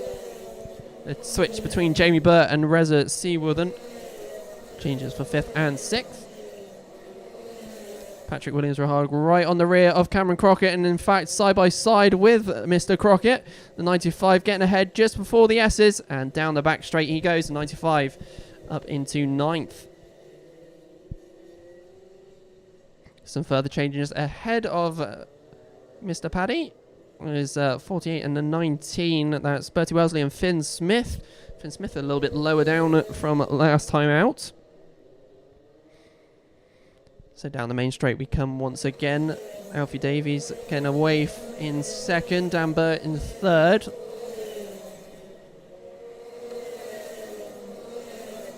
All the drivers using the kink curb with great effect to help him go around the circuit. I've said this multiple times, many laps. Through the S's, down the back straight goes to 95, leading the pack at the back. Does have Cameron Crockett behind, Ollie Bailey as well. So some very familiar names. And a spin at the horseshoe has changed this right up. And that is the 18, I think that is a Dan Burt. So coming on through, and it is indeed our third position driver making a mistake at the horseshoe. That's promoting a lot of drivers back up the grid. Puts Patrick in his highest position in the Clay Pigeon Kart Club Championships, up into 8th in a race. He actually has a gap and is actually pulling away from Cameron Crockett, going through the S's down the back straight, as Cameron Crockett's actually focusing on the driver behind, who is battling him, and that's Jack Maidment, the number 17. So 1 minute 8 to go. 48 going around the outside of the 44. Lap down. Tom Rotherham going over the start finish there. Alfie Davies slowly decreasing that gap. Actually goes fastest for the fastest lap. 41.40. As we go through the fogginess of Billy's. The 51 right on the back of Leo Purchase, a 71.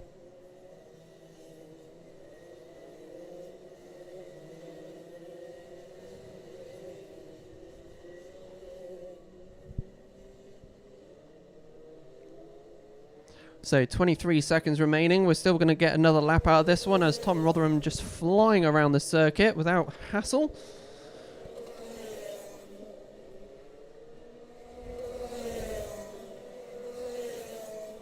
Sudden change from your top 6 at the moment. As Dan Beards goes up into 10th, ahead of Cameron Crockett. Gino Cook ahead of Ollie Bailey, so a mix-up in those positions there. Through the S's, down the back straight we go. 44 in the midst of that as well.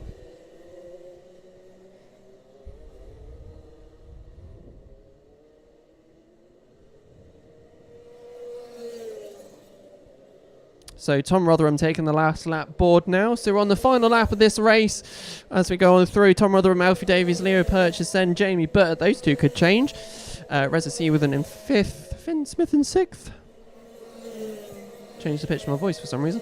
Bertie Wellesley in 7th. We got Patrick Williams-Rahag in 8th. Jack Maidment in 9th. Daniel Beards in 10th.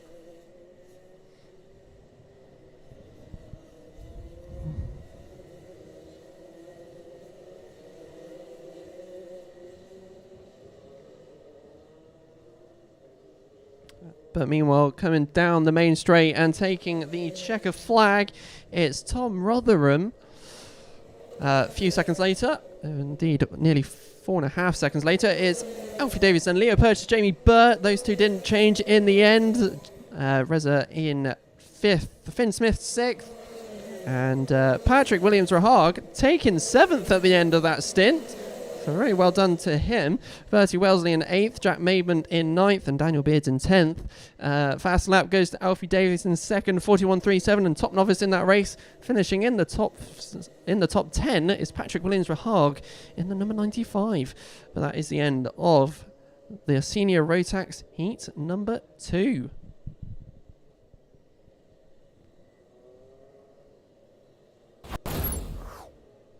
So there we go. That is the senior Rotax heat number 2 completed. I don't know what I was going to say there. The temperature's dropped because I'm freezing. Freezing, man. I'm freezing. It's cold. It's clay. I better stop doing this because I'll probably get clipped. We'll get clips for this somewhere. Please don't. Thank you.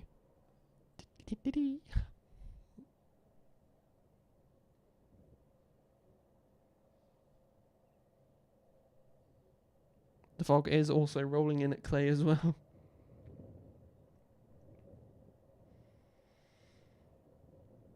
And if it's like this at the end, I am not picking up the cameras at the end of the day. Good luck to Jensen Hookie in the Honda Cadet. I think I've already done that one, haven't I? I have! Hey, you can always say it twice. So hello everyone who's watching at home. If you just tuned in, you just missed the senior Rotax heat number 2. Catherine Reed saying well done to Patrick.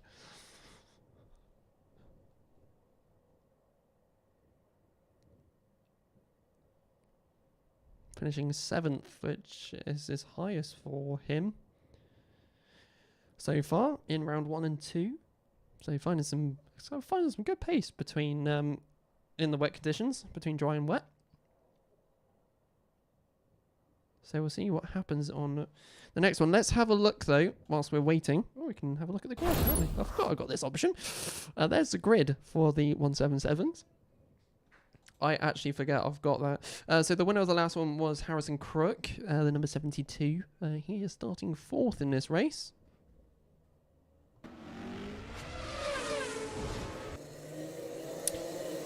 So let's get ready for the 177 and 177 Masters for their second heats and their first wet one. Let's see how these drivers go through for this race. So let's get ready whilst we have the formation lap. If you want to stay in the dry and still watch all the action, we are still live on YouTube over on youtube.com/Clay Pigeon Kart Club. And it's at Clay Pigeon Kart Club as well. And still lots more action to happen. We've still got the third heats and even the finals a bit later on. Will we have any sort of change in the weather for the finals? Who knows? We'll find out. So just about see them out the top bend, but here we go, coming down the main straight.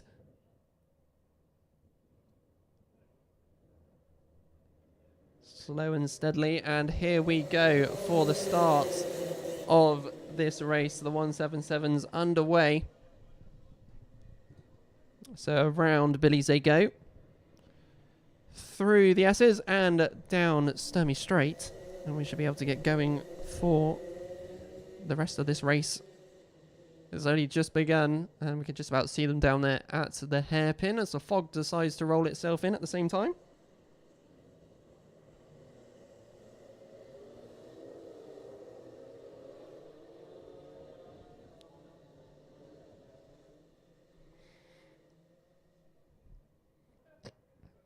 So out they emerge from the top bend, and let's get your update for you. So it's Derek Hunt followed by Harrison Crook. That could possibly change. Jason Bear in 3rd, followed by Dan Milner, then Cameron Marston, then it's Ian Branfield in 6th, Ian Hardy 7th, Chris S in 8th. And then we got Daniel Hammett in 9th, Ben Johnson in 10th, and then Anwar Smith in 11th.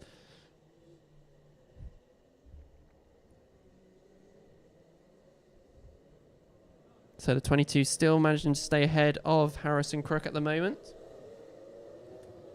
That might have changed as I've said it. As the top bend is almost a blur. So coming down the main straight, and Harrison Crook is ahead of the 22.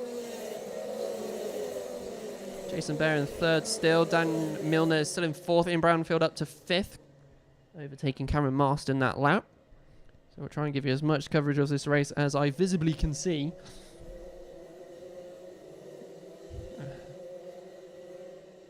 As I have a better view of Billy's than the YouTube live stream has. So feel free to keep sending your support like there has been throughout this race day. Absolutely love seeing all of the lovely comments. Meanwhile, we'll go back towards, I think it's roughly around the top bend. As it is still Harrison Crook leading the way. 1.2 seconds is the gap.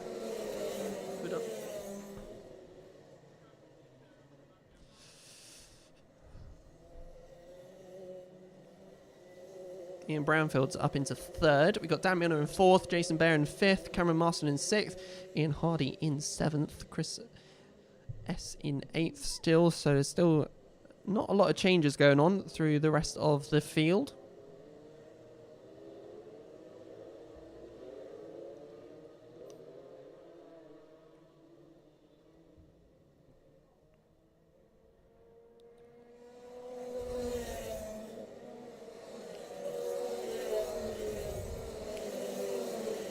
So having a look at the change, there's only a couple of changes out there. Ian Hardy up a position on Cameron Marston, and Anwar Smith up ahead of Daniel Hammett.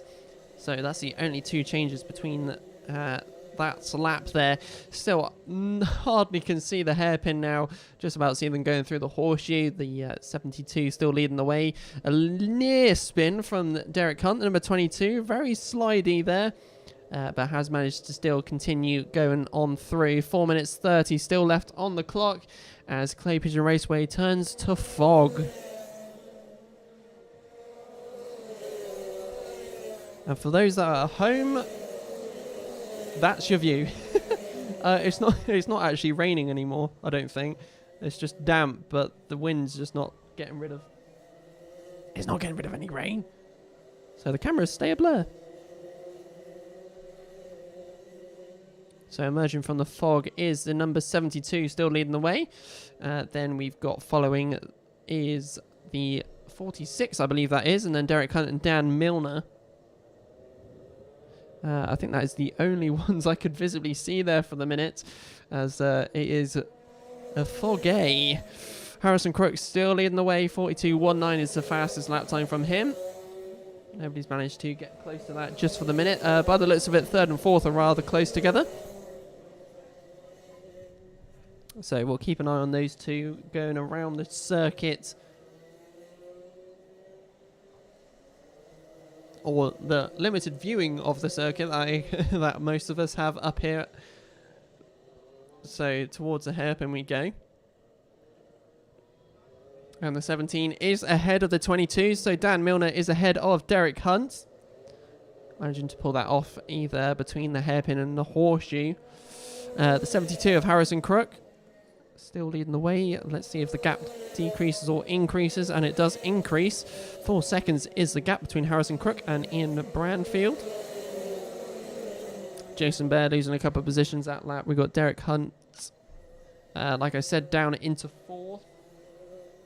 So a few changes throughout this race, and hopefully this fog will lift a bit later on to see more of the action.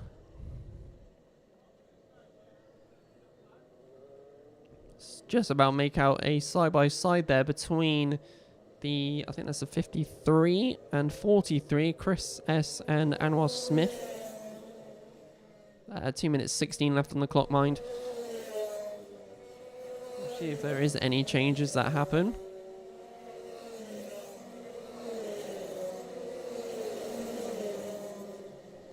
So the grid unchanged after that lap.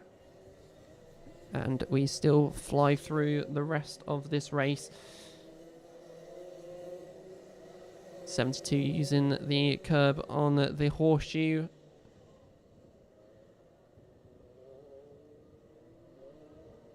To pull him round as he emerges from the top bend. These conditions have changed so much today. We've had dry this morning, and then this.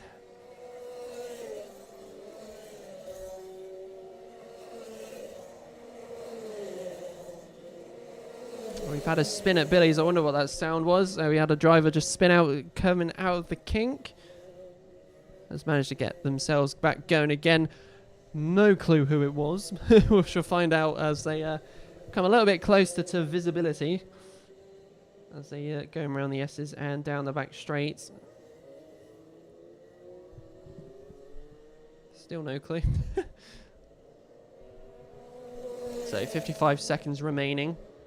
They've also spun down at the hairpin as well. So Ian Branfield in second, then it's the 17 of Dan Milner, then it's Derek Hunt. So the top 4 unchanged. The process of elimination.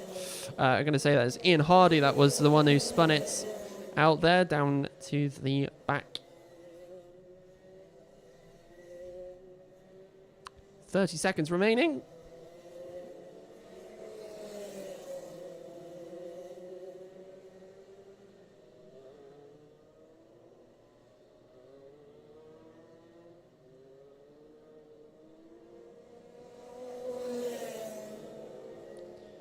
So Harrison Crook there just going over the line. There was 12 seconds left, so we're getting an additional lap into this race. He's just performed us a 41.94 out there on track.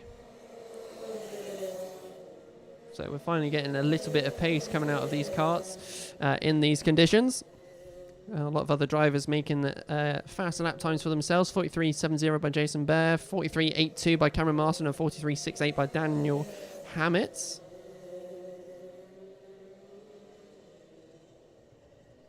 starting to get a guesstimate of where Mr. Crook is, and he's just coming down the main straight now. The 72 taking the last lap board, so we're on the final lap of this race. He is going through Billies, whoa. Going through Billies, through the S's, and down the back straight we go. There's a little bit more wet stuff decides to fall from the sky. Around the hairpin and towards the horseshoe, he won heat number 1, and as such is also going the same for heat number 2.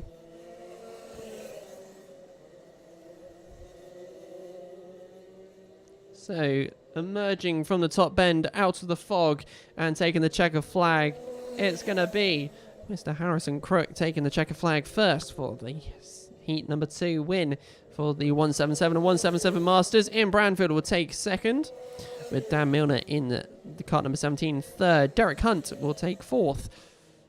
Slowly coming down, we got Anwar Smith in 5th. That sort of rhymes there. Chris S in 6th. We've got Jason Bears 7th, Cameron Marston 8th, Daniel Hammett in 9th, and then in 10th is Ben Johnson. And then somewhere, eventually, will be Ian Hardy in 11th. Fastest lap goes to Harrison Crook with the 41.94. So there we go. That's all the second heats completed, and still no sign of clearing up of this fog. So we go back around the running order once again, as we go for our third lot of heats right soon. It's coming up soon.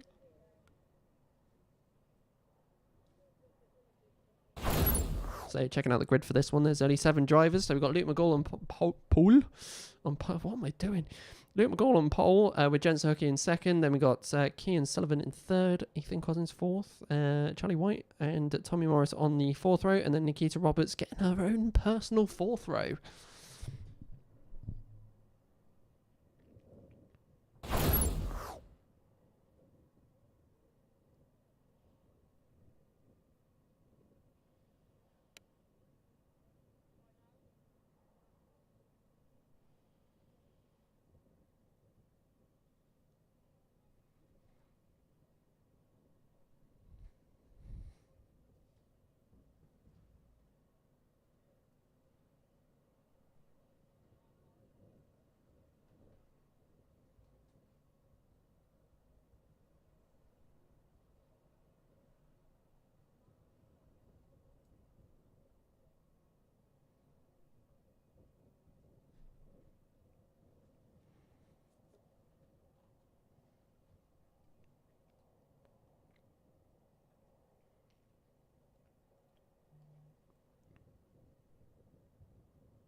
Very silent all of a sudden, isn't it?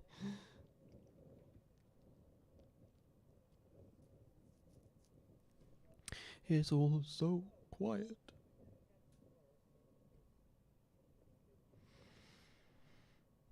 So every time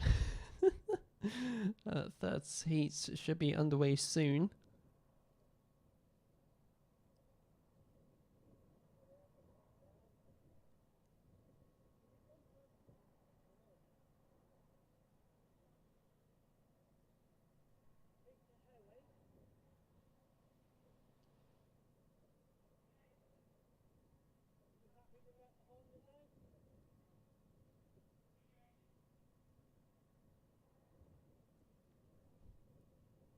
So we should be able to get underway very soon. Don't forget, if you haven't subscribed yet, please hit that subscribe button. It would be most appreciated by myself.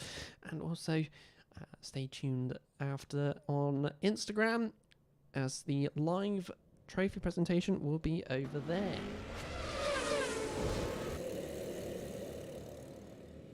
So then, ladies and gentlemen, it's time to get the third lot of heats underway, and it's the Honda Cadets out first once again. 7 drivers to trek around the track. Let's see how this goes. It's been quite a while since we've had the Hondas out. They were the first ones to trek out in these conditions, and there's been a few races since, so let's see what we get as we are on the formation lap.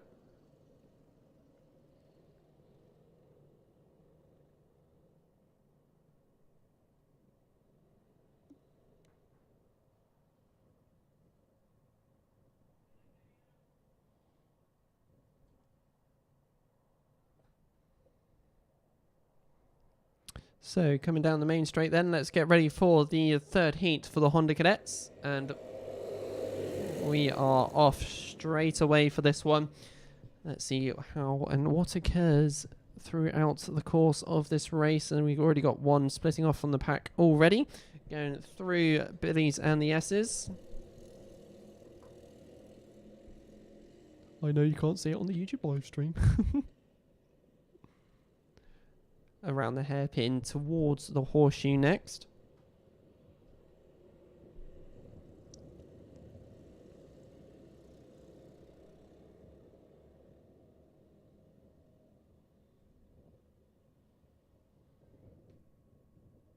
And down the main straight we come to finish off the opening lap, and it's close between the 15 and 17 for the start of this race. Luke McGall and Ethan Cousins, Jensen Hookey in 3rd, Kian Sullivan in 4th, Nikita Roberts 5th, Tommy Morris in 6th, and then Charlie White down at the back, but is overtaking the 79, I think that is, and it is indeed the 79, going down the back straight next.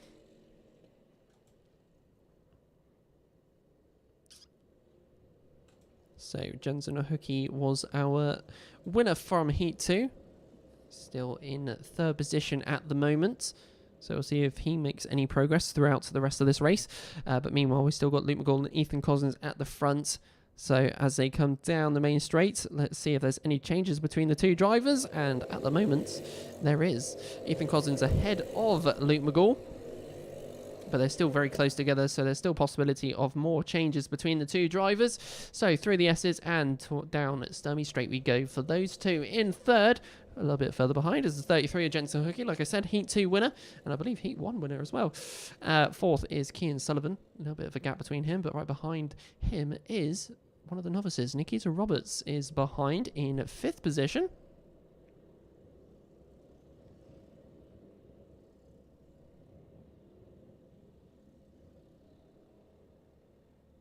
So as we emerge from the foggy top bend, let's see any further changes. Still the same with the 17 and the 15 of Ethan Cousins, Luke McGall. Jensen Hookey still in 3rd. Kian Sullivan is at threat, though, to Nikita Roberts right behind as they go around Billies and through the S's, jumping over the curbs that they have there and using a little bit of the sausage curb as they go into the hairpin now. So still unchanged, but close between the top two.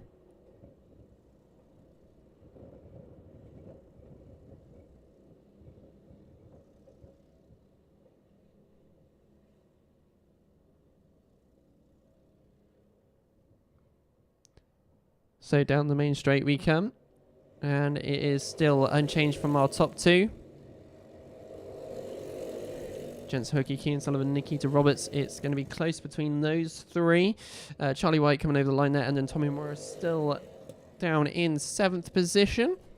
A couple of seconds slower than the rest of the field at the moment.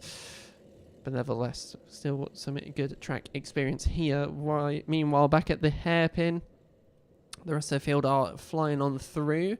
And Luke McGall a little bit further behind to the 17 of Ethan Cousins, leaving a bit of a gap.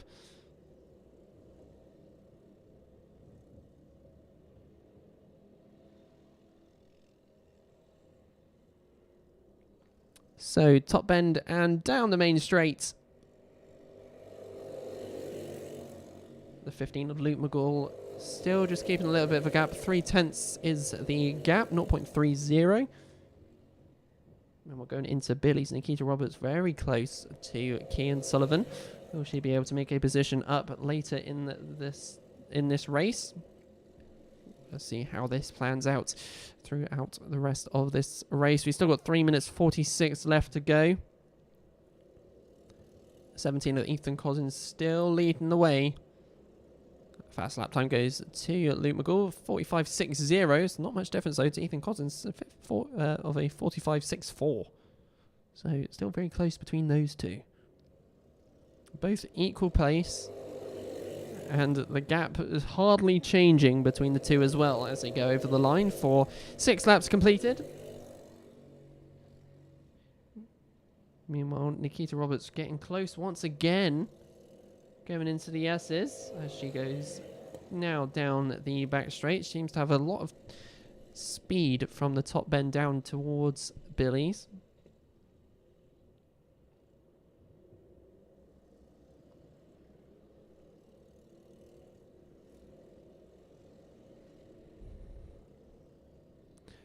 So, top bend back for our leaders with 2 minutes 44 left on the clock.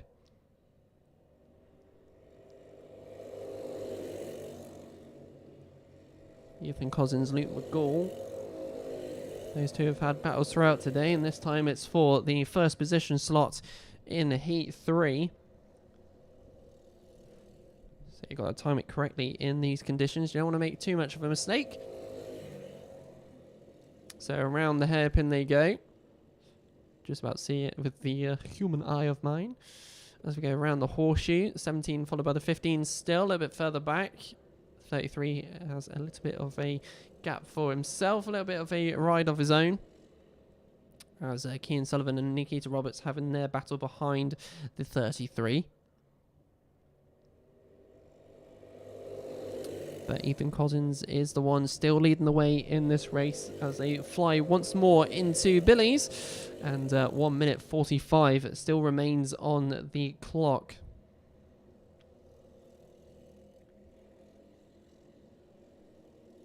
Really keeping an eye on this battle between the 26 and 63. Charlie White is slowly catching to this little battle between Kian Sullivan and Nikita Roberts.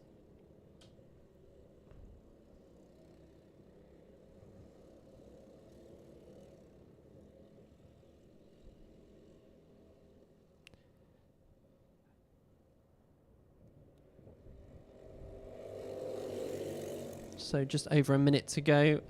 Still unchanged from our top two drivers. Are we going to be seeing a last lap adventure for the two?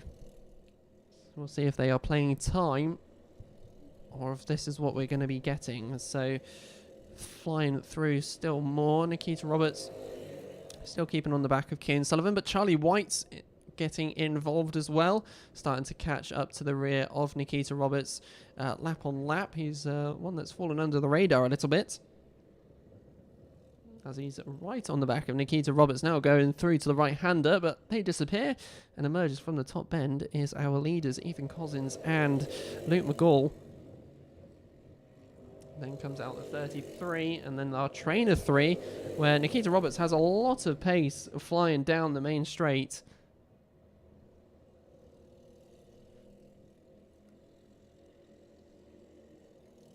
Have we found a strong point for Nikita Roberts? That's it, the straights that works out for her. Meanwhile, Charlie White's behind, was looking for an inside move, and backed off for the minute. So going around the hairpin towards the horseshoe next.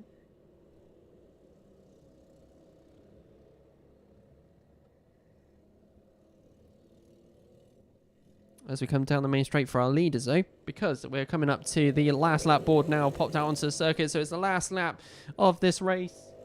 So is Luke McGaul going to charge forward to Ethan Cousins, or is it going to stay as it is for now? And is it the same story for Nikita and Charlie as well, as they're going around Billy's and through the S's?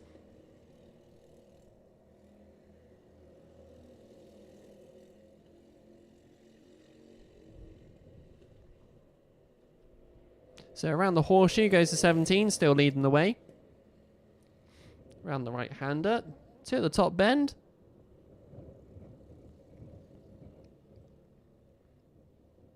Charlie White right on the back of Nikita Roberts. But meanwhile, taking the checkered flag for heat number 3 for the Honda Cadets. It's going to be Ethan Cousins, followed by Luke McGall. Then Jensen Hookie's just about to go over the line. And then it's going to stick for these 3. Kean Sullivan in 4th, Nikita Roberts 5th, and in 6th will be Charlie White. And then we'll soon receive Tommy Morris over the line as well. But your top novice for this one will be Nikita Roberts, the number 63 for heat number 3, finishing out in 5th. And then our fastest lap will be with our second position driver, Luke McGall, the number 15, with a 45.60. And there goes Tommy Morris over the line.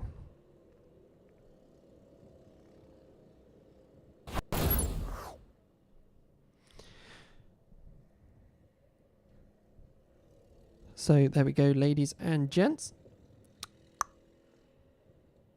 That is heat number 3 for the Honda Cadets completed. And we got, I think, about 5 more to go.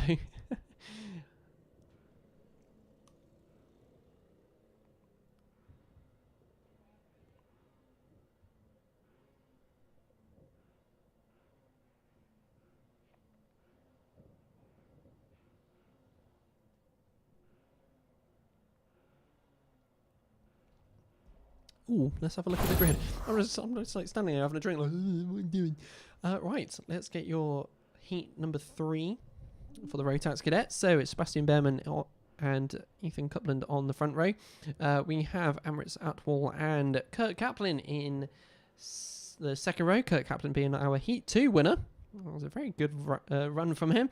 And then Lewis Herbertson in the third row all by himself.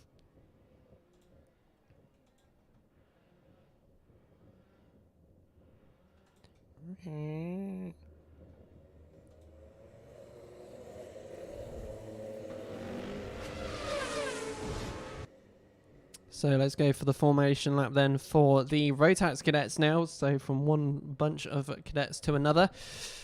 Let's see how this one pans out. Kurt Kaplan starting in 4th, our Heat 2 winner.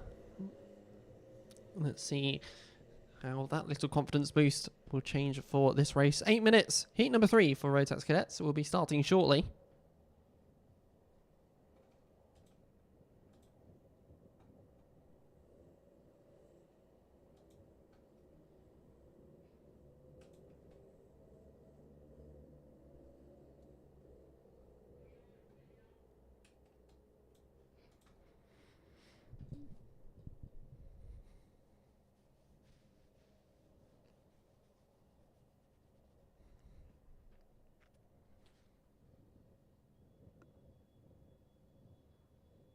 So, emerging from the fog on the top bend. Let's get going for the Rotax Cadets, heat number 3. Let's see what we get from these 5 drivers throughout the course of this race. So, going through the S's down the back straight. It's a 73.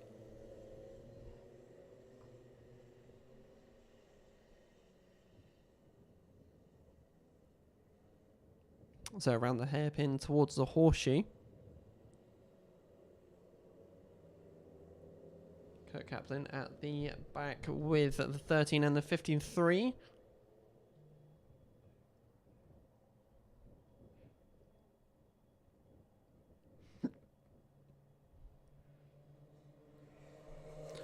So your running order will be as follows. It's Sebastian Behrman, followed by Amrit Atwal, then it's Ethan Coupland, then Kurt Kaplan, then Lewis Herbertson. That is your running order for the top 5 and only 5 drivers of this race. So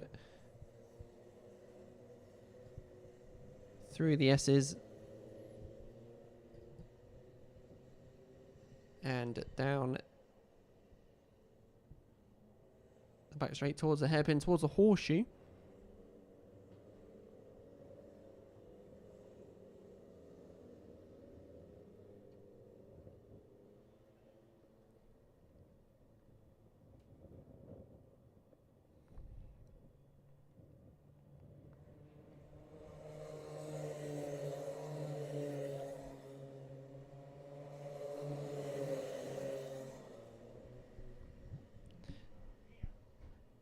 So it's still flying on by. We've had a little opportunities and a couple of opportunities from the 88 looking for some moves. That's the Kurt Kaplan out there. Ethan Copeland ahead at threat from the 88, so already making some great first impressions here, racing on round. As we go around the hairpin towards the horseshoe.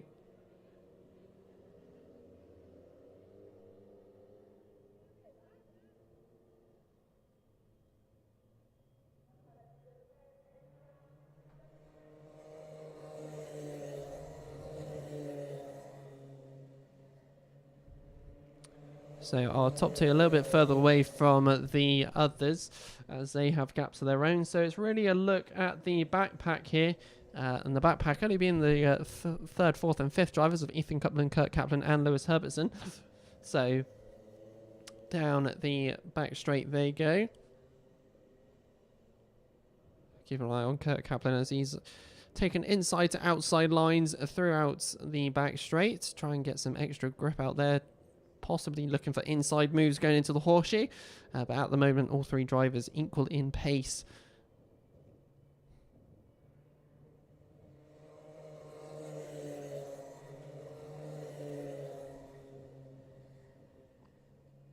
So a 2-second gap between first and second of the 73 and 13.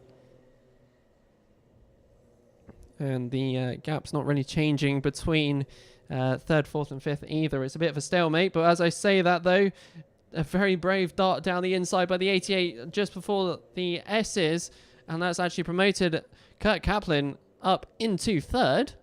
So as I say, nothing was happening. Something did happen, and Kirk's now flying off away from the rest of them. When I say the rest of them, there's only two others. A very brave move there, and a very swiftly pulled off move there. So I try and think of the right words to use.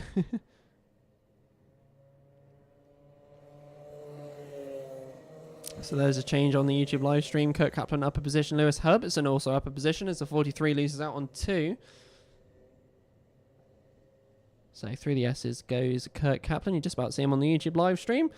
Followed by the other two behind. Meanwhile, at the front, it's still a bit of a stalemate in gaps because there's, well, 2 huge gaps out there. So there's not going to be too much changes at the moment, and not a lot of changes.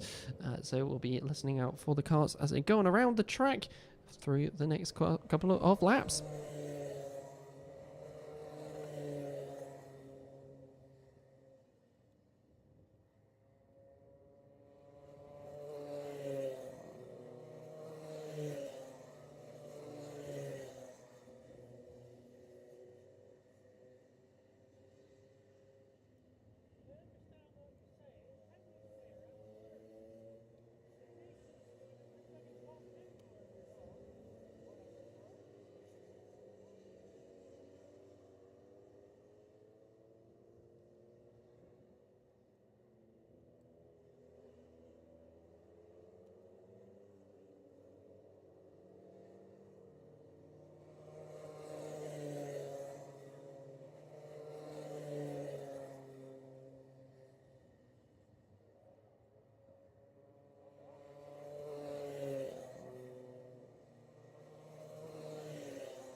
So we're nearing the 17 seconds left on this race. I actually was saying stuff, but I had the mic muted.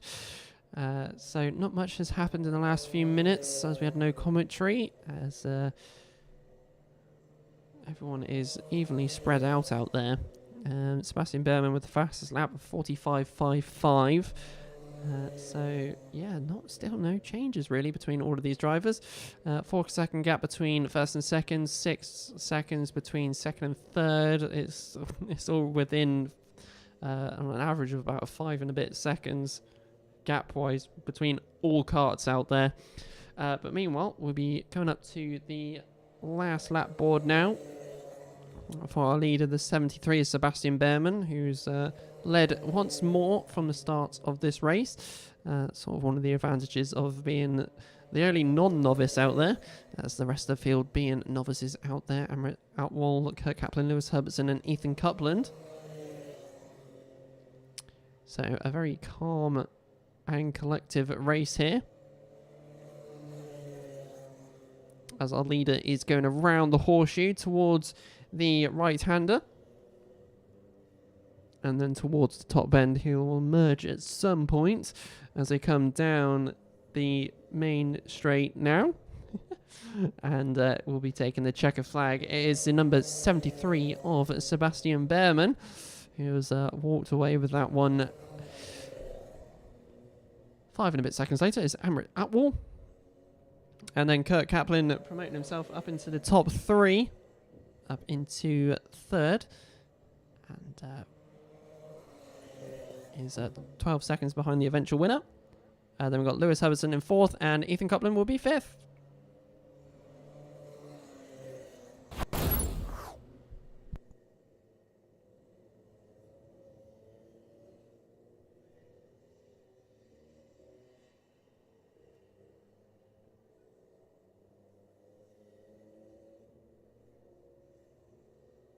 I had a knock at the door and it's Coupland. Oh dear. See, I need people telling me. I need people telling me what it is. So it's Ethan Coupland. As the dad said, as in chicken coop. There you go. So I'll say it eventually, correctly eventually. Right, and let's have a look at the grid for Intermax. So on the front row, Jack Price and Ava Morris, Riley Morgan and Satmar on row 2, Elliot Potter and Kian Downer in row 3, Devon Taylor and Benjamin Lawn in the 4th row, and on the 5th row, Rook Thompson and Jacob Davis. 10 drivers. Should we have a look who won the Intermax on the last one? The last thing like that. And we do have the results for that one. It was Ava Morris who won that one. The last race.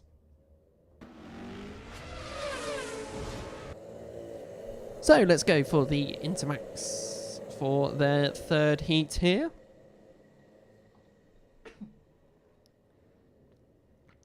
As the fog thickens, let's see what we get from these 10 drivers. 8 minutes plus a lap.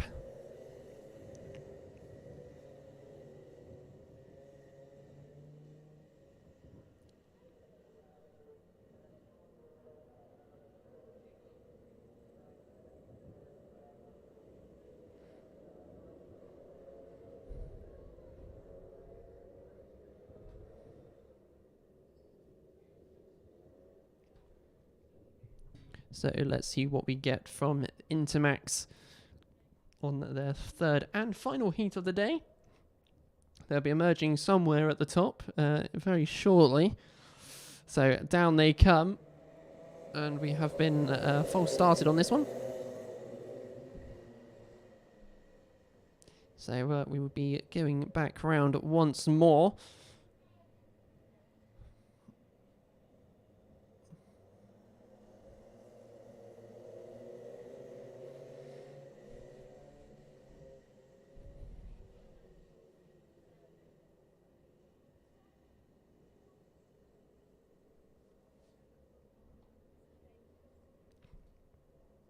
Billy's cam being a bit useless at the moment, isn't it?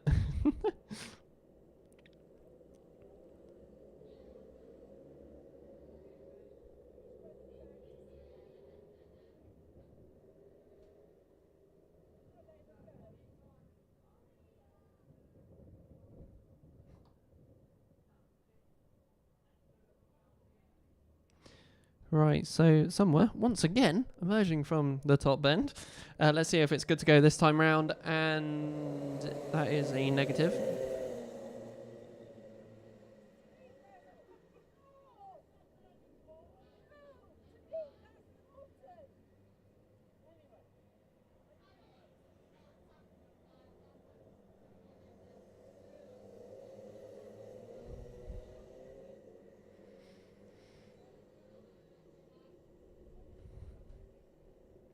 Right, well, we'll try again.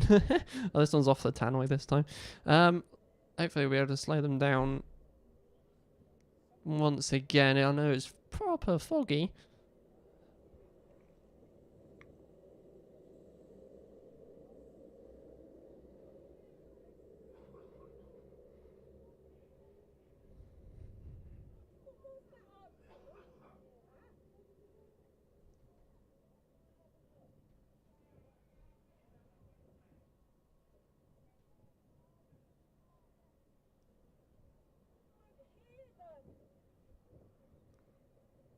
So third time's a charm, hopefully.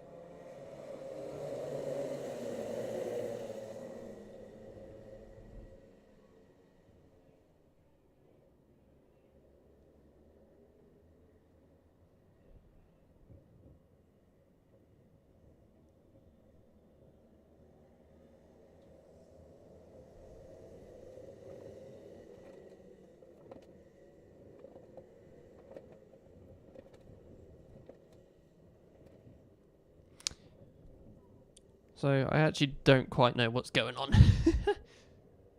They have got... I'm really not sure what's happening.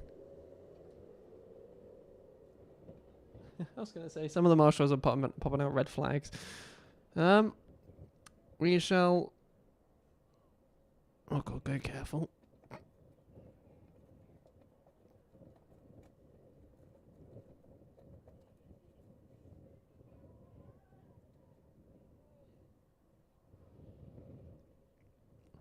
I think I'm as confused as everyone else is at the moment. They've done...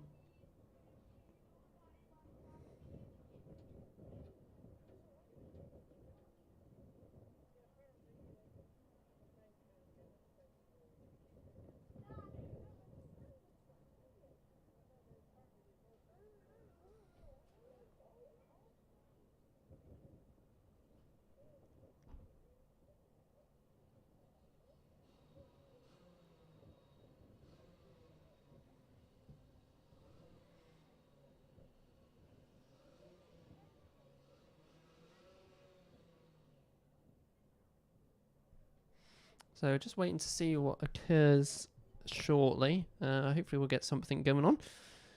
And then be able to continue the rest of the races. Just trying to talk to our timekeeper, Simon Whitty.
So, everybody watching at home, if you haven't subscribed yet, please hit that subscribe button on the YouTube live stream and join the Clay Pigeon Kart Club YouTube channel, and we'll have some replays and a lot more during the course of the next couple of weeks. Meanwhile, we're just waiting for the next race to hopefully occur.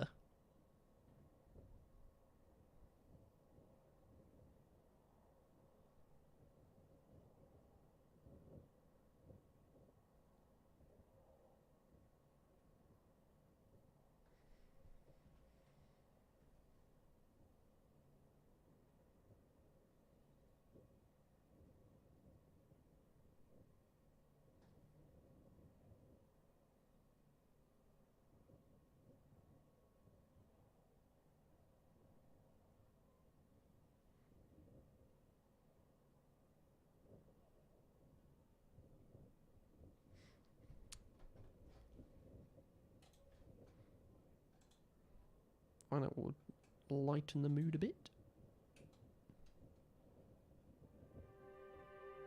Music! Let's get some music to break the silence a little bit. So yeah, we're just waiting, really. Really am just waiting.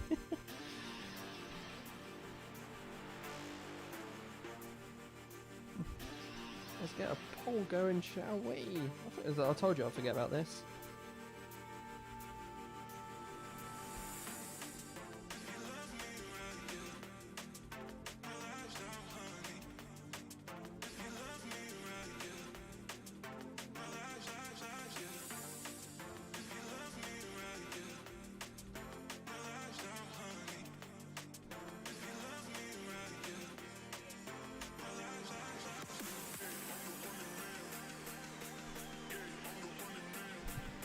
Little poll going up. Enjoying round 2 so far? Yeah, it's alright. Let's see the results of this one. We'll give it until the start of the next race. But yeah, polls are in.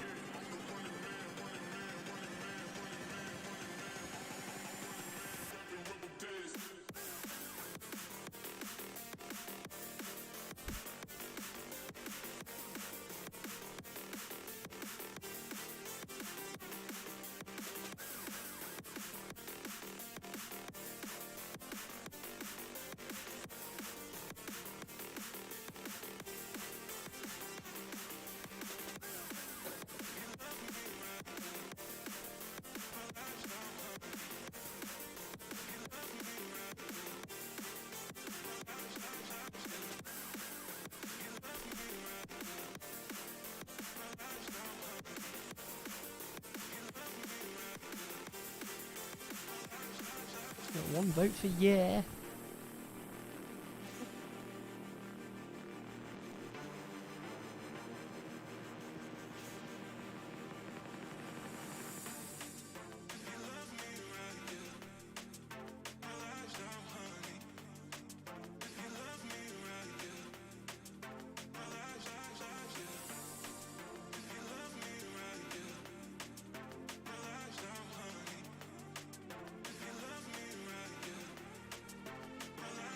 Meanwhile, I'm going to take a break from commentary. I know it's Intermax out at the moment. I'm going to go and get myself something to eat because I'm not really sure what's going on. So yeah, we shall return a little bit later on and continue the rest of the heats here on the YouTube live stream.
Life goes up and it goes down.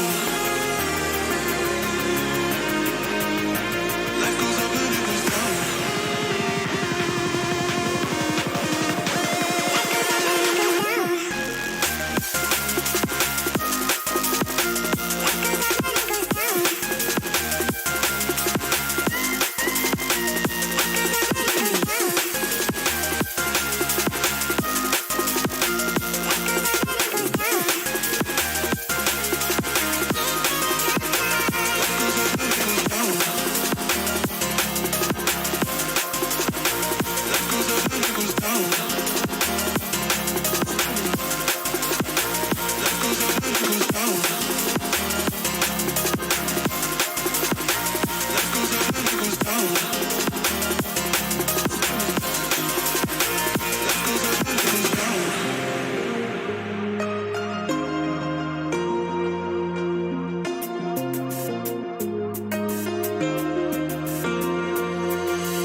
heat. Wanna feel the heat, yeah. Wanna feel the heat. Wanna feel the heat, yeah. Wanna feel the heat.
Ladies and gentlemen, we have a return. We do have a return, and indeed, the conditions are...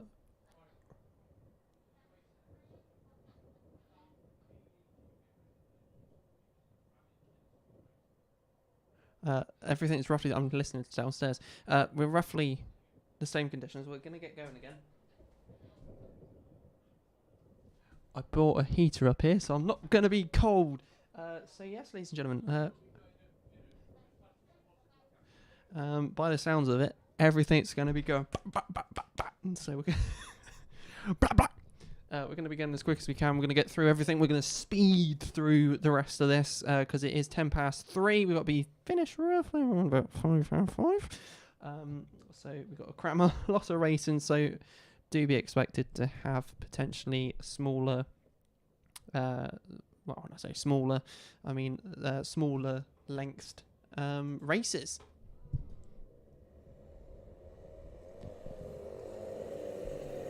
So, ladies and gentlemen, it's been a little while, but welcome back, and we are getting underway once again, which is good news.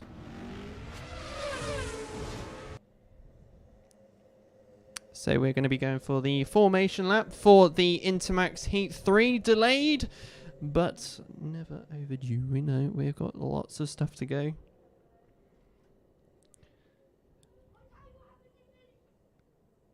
We're going to get through this as quick and as fast as we can so that we can get underway and cram in the rest of the stuff. What do I need a heater for? To keep warm, Darren. I need to keep warm, Darren. It's cold. I have hardly any meat on me. Right, so once again, emerging from somewhere, we should be able to see the Intermax flying on down. And we are getting going straight away for the Intermax heat number 3. So through the S's they go, and down the back straight. I'll have to let you know as soon as I can get any updates for running order, etc., etc.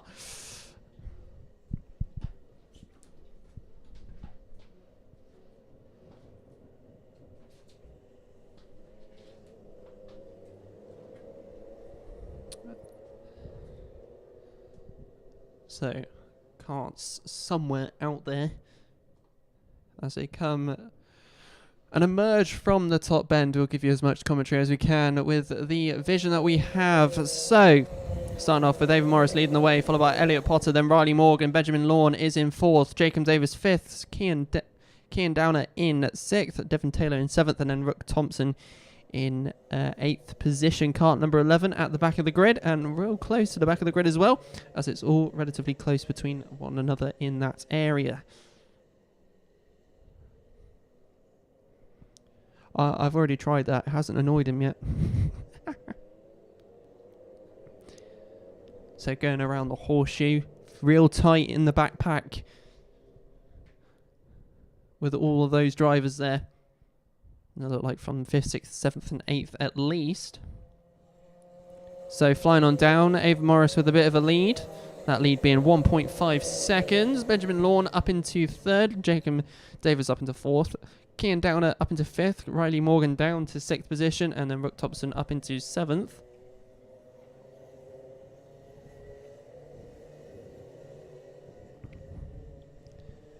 Fastest lap goes to Ava Morris at the moment at 45.69. As she's speeding along at the horseshoe at the moment, with a 2nd position not too far away from the small glimpse that we had.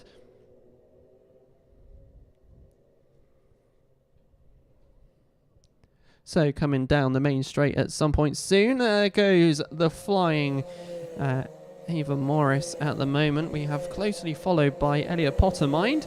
The gap is 1.65 seconds.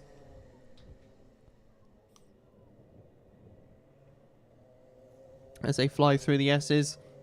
2nd and 3rd close together. It's a pack from 4th downwards, which has Kian Downer, Jacob Davis, Rook Thompson, Devon Taylor and Riley Morgan. That's the 5 drivers who are battling it out to try and get ahead for that 4th position slot. Some using the inside line, some using the outside line. We haven't had carts on the track for a while, so the wet patches have been reset out there. So Ava Morris still leading the way.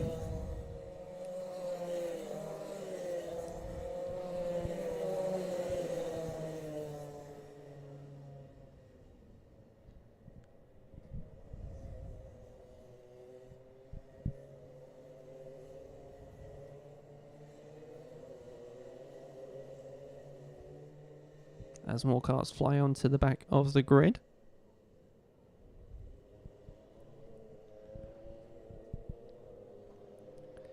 And down the inside, just emerging from the fog, is the number 11 of Rook Thompson, making a move up into, I think that might have been 5th position there, as he emerged from the hairpin towards the horseshoe. Also emerging is Ava Morris, the number 32, who's absolutely flying out ahead. 2.5 seconds is the gap between her and Elliot Potter behind. As this race still continues on, with 4 minutes left to go, halfway through this race so far, and still not too many changes. Fast lap goes to Ava Morris with a 45.15, and will she go any faster in these conditions?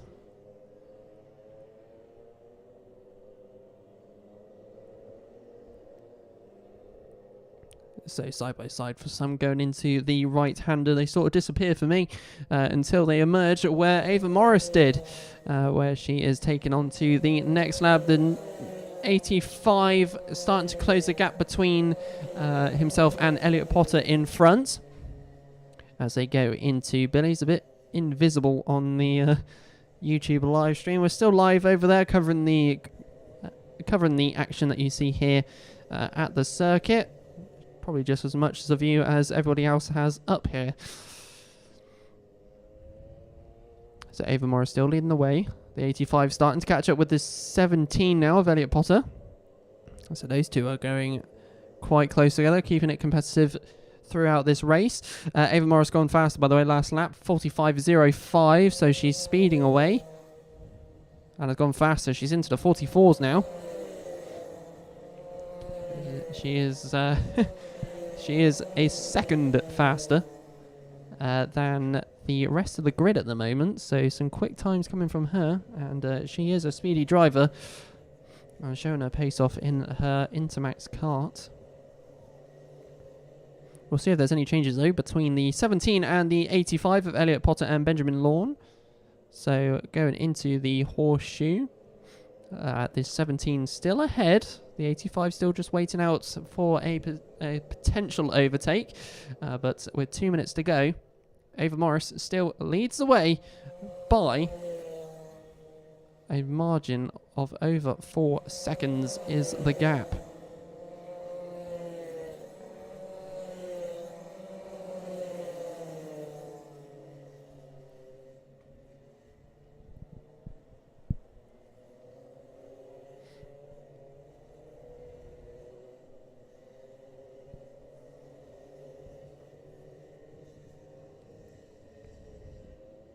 So coming into the horseshoe now is our second and third place drivers. 17 still ahead of the 85.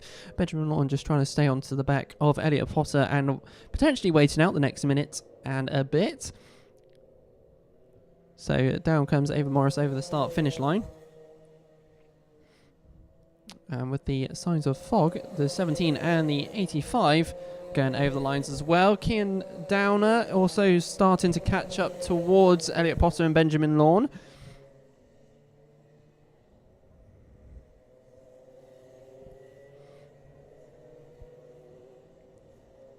And the pack of three, we can't forget, the ones near the back, the 67, 14 and 52, they are sticking with one another as well, so there could be a potential changes down at the back of the grid. But nevertheless, we'll still keep going down. 35 seconds left on the race clock.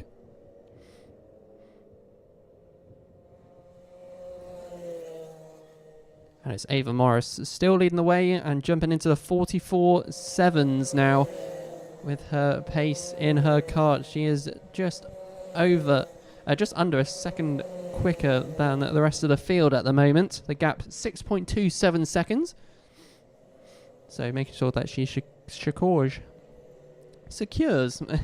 that top spot as I use the driver track on the right hand side of the Alpha timing screen to have a look where roughly the drivers are. So we're going on to the last lap then. So next time we see Ava Morris, which is right now, we'll be seeing also the last lap board. Well, people won't be on the YouTube live stream, but we will be here at the circuit. So around Billy's we go. And through the S's goes Ava Morris. Absolutely stormed and sped away in this race. Leading from the first couple of laps and has just shown her pace outright in this damp track that we have here. So she's going into the right-hander and then will soon be visible at the top bend for those who are around that area anyway. And then coming down the main straight soon will be, there we go, will be the winner for heat number 3 after a long wait. It's the Intermax Heat 3 winner, Ava Morris, who will take first position. In second will be Elliot Potter, followed by Benjamin Lawn. Kian Downer will be in fourth, so managed to catch up with the second and third place drivers. Rook Thompson will end up in fifth, with Jacob Davis in sixth, Devon Taylor in seventh, and Riley Morgan in eighth. And Ava Morris with the fastest lap time of a 44.77. And like I said, she was at times a second quicker than the rest of the field.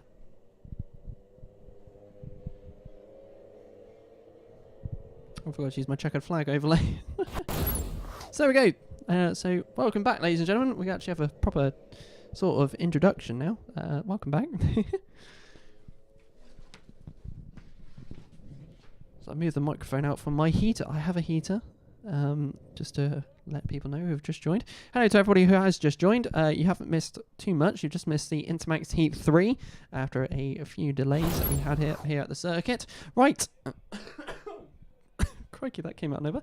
Let's go for the Junior Max Heat 3. The grid is on your screens right now for those who are viewing at home. Danny Newman and Will Swales on the front row. Charlie Cox and Joshua Withcombe on the second row. Frank Ward and Maxim Smith on the third. So that is your first 6 drivers on the grid for the Junior Rotax, and we'll be getting away quite quickly.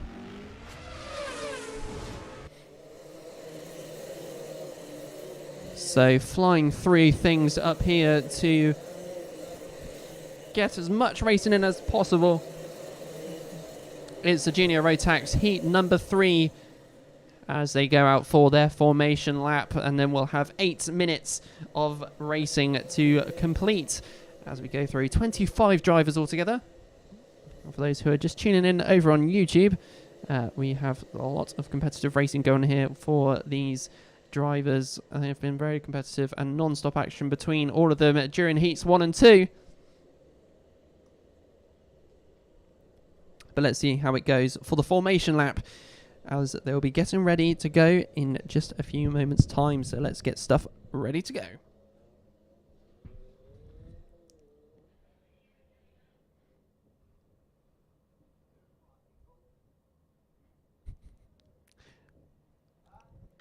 So coming down the main straight then. And then we will be going for the Junior Rotax Heat number 3 as they all fly down into Billy's. So around Billy's they go, through the S's and down the back straight, and it's the 33 that's currently leading the way as they go into the hairpin. Now towards the horseshoe. 33 still ahead. We've got the 22 behind. Or have I just made a number up? I don't know. We'll find out. It might be 42. So going from the top bend then, and then we'll go down the main straight. Here we go. So your running order is as follows. It's Will Swales in the number 33, followed by Danny Newman, then Joshua Withcombe, then it's Charlie Cox in 4th, Maxim Smith 5th, Jarek Metters in 6th, Rufus Flan 7th, Benjamin Bartlett 8th, 9th will be Jack West, and Daniel Tribe will be rounding out your top 10. But that all could have changed in the times that we've had so far. So going into the hairpin now goes the full 25 drivers. We've had a contact warning given to the number 33, which is Will Swales, who is our current leader. So as the swarm of Junior Rotax go through the horseshoe, through the right-hander and towards the top bend, and it is the 33 still leading the way with a little bit of a gap to himself and the number 42, Danny Newman, 1.24 second gap. Most drivers sticking one behind one another. We'll see if there's any changes. So it's still the now the 42 still in second. Going around the hairpin. Horseshoe. And darting down the inside, or making a gap in the inside nevertheless. Has it stuck yet? And I think it has not, just for now.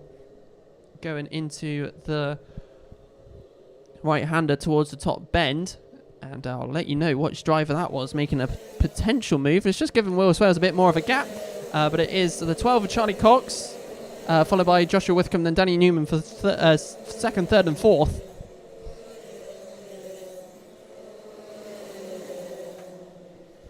And it was, I believe it was the number 12 that did try and make that move as well down at the horseshoe for the moment that we got to see. About the moment, Will Swales, because of that battle that we had for that second position, has made that gap a bit bigger. Down the inside went the 53 of Jarek Metters. Just seeing that in the background while speaking about our leader's gap. But still, let's carry on going. Will Swales still leading the way. Kart 12 followed by the 29, and there's a few more karts coming on through. Your top 10 is unchanged. Billy Edgecombe goes up into 11th position for the 11th and 12th positions with Billy Edgecombe and Lucas Howe. So Lucas Howe losing a position there. Danny May Reid in up into 22nd. Try and mention everybody on the grid. as much as I can. We've had 2 different contact warnings out there on the circuit. Nevertheless, looking at the back of the grid, the number 14 pulling off a move that he did in the last couple of ones. That's car number 14, Arthur Thacker, really utilising the outside of the track. So Will Swales still leading the way, 42.27, fastest lap time from him, so some really decent pace from him. Lucas Howell given a contact warning. So we're getting contact warnings and out of left, right and centre at the moment. Going down the back straight though goes the 23, Billy Edgecombe, who's in 11th, right on the rear end of 10th of Jack West out there. So still potentially more changes out there to come. Charlie Cox still in second, really heavily at threat. A lot of drivers taking the outer side line. 45 looked like he bogged down a little bit there. Of Matthew Turner. Trying to find him on the other timing screens. So 2.66 is the gap between second and first. So has Will Swales managed to get away early enough in this race? 3 minutes 25 left on the clock.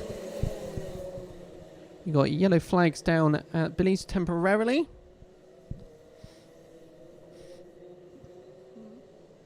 So the drivers in second, third and fourth looking like they're just going to wait out for the minute and try and catch up with the 33 of Will Swales, who is still leading the way by quite a margin at the moment, with over 3 minutes to go. So as they all come flying over the line, it's Will Swales, Charlie Cox, Joshua Withcombe, Danny Newman, Maxim Smith. That's your top 5. Daniel Tribe has made it up into 8th position now, as he's made another move on the previous lap. A lot of these drivers also improving their personal best lap times, as if you're looking at the alpha timing screens, all in blue.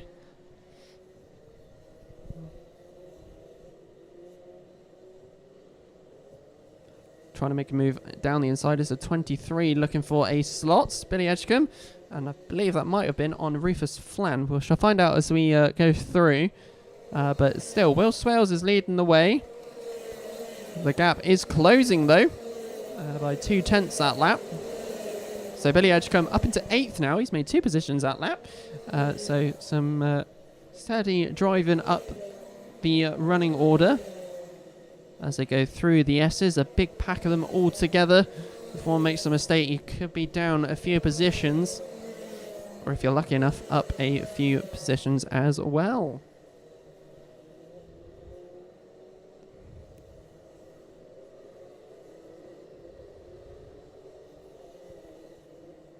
So going for another lap, 1 minute 37 left on the clock, and Will Swales still leading the way, but charging behind is Charlie Cox and Joshua Withcombe. The gap has increased, and that could be down to Joshua Withcombe making Charlie Cox do some more defensive lines, which has slowed them both down. The 22s or 42, sorry, Danny Newman starting to catch up. I'm going to say keep saying 22 because I think it is legitimately 22 on the side of his car.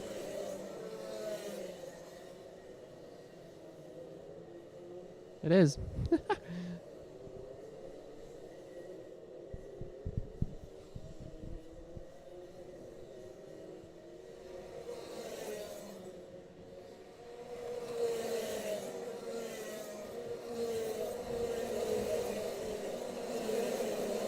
So 43 seconds left on the race clock. And Billy's is still a wet spot. Let's see if we get any further changes. Charlie Cox has gone fastest with the fastest lap, only knocking off 100th of a second, 42.26. So just claiming that fastest lap time in this race. As we still fly through this race, we've got yellow flag down at the horseshoe, as I think that is the 88 of Frank Ward, who has looks like retired from this race, unfortunately. But with no seconds left on the clock and we enter the closing stages, it's still Will Swales leading the way from the pretty much the start of the race. So still furthermore drivers coming down.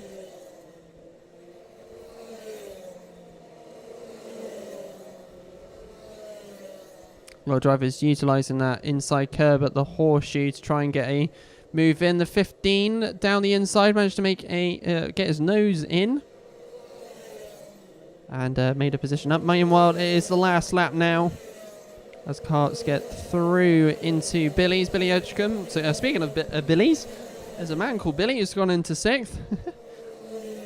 Billy Edgecombe up into 6th position there. So keep an eye on where our leader is. It's number 33 and has led it from the start of this race down at Billy's. And, we've had a spin by the number 12, who was currently in second at the time, has dropped right down the order. That's going to change stuff up. But meanwhile, it's the 33 of Will Swales, who will be coming down the main straight now. And to take the checker flag, it is Will Swales who will win the Heat 3 for the Junior Rotax, followed by Joshua Withcombe. Danny Newman goes up into 3rd. 4th is Billy Edgecombe, Maxim Smith in 5th. Jack Metters 6th, Benjamin Bartlett is 7th, Daniel Tribe in 8th, Jack West in 9th, Arthur Thacker in 10th.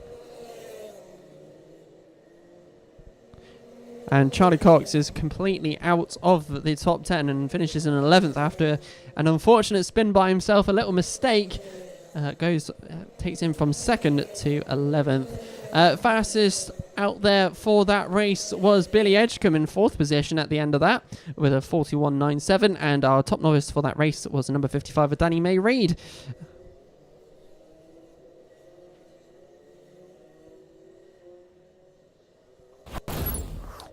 So there we go, ladies and gentlemen, that is the Junior Rotax heat completed. So a lot of racing has occurred and a lot of action has happened. We've still got furthermore to go, including the Senior Rotax for their Heat 3 coming up very, very shortly. And once again, hello to everybody on the YouTube live stream. We've been live for 5 hours, 57 minutes and a few seconds. And we'll still be here until all the racing has completed at Clay Pigeon.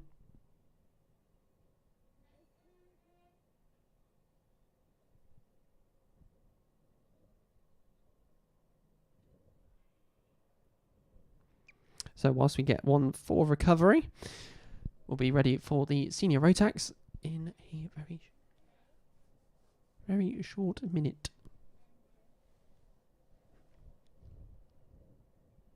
Also, if you haven't subscribed yet on the Clay Pigeon Kart Club YouTube channel, please hit that subscribe button if you haven't done so already, because there's still so much more to come on this channel in the next month or so. We've got some replays of this round, which we'll have a few more. We'll definitely have the Junior Rotax and Senior Rotax replays going out through.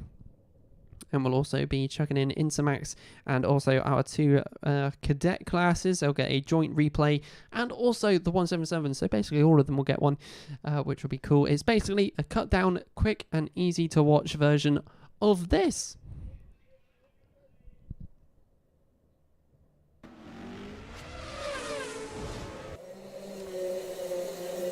So as all the officials try and get through this race day as quickly as possible, we go for the Senior Rotax heat number 3 as we have 16 drivers head out onto circuit.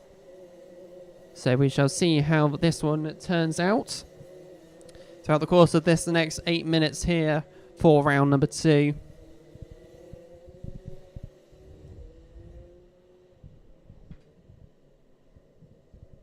So going around the horseshoe, gridding everybody up together, and then we should be able to get underway.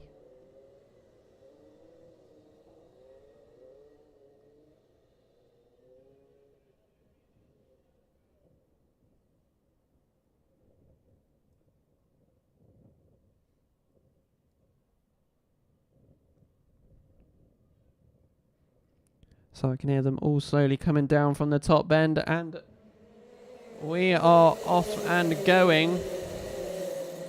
So straight off with this one once again, and it's rather Seawood who came over the line first.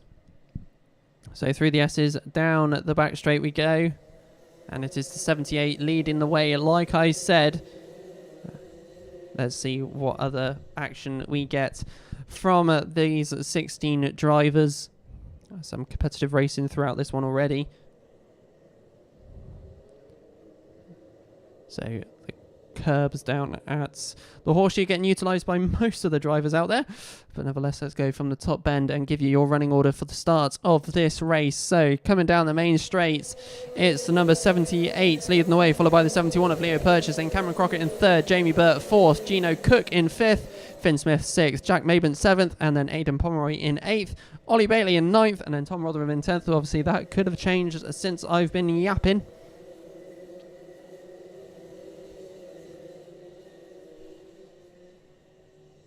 So let's see if this continues on as the 71 of Leo Purchase starting to catch up with the 78 in front. I can just about make out the two drivers' helmets going up into the top bend.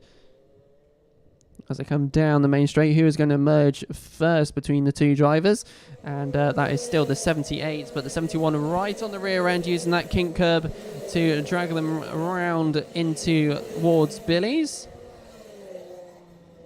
So through the S's goes those two drivers, third and fourth. Not too far away from one another. It's Cameron Crockett and Jamie Burt.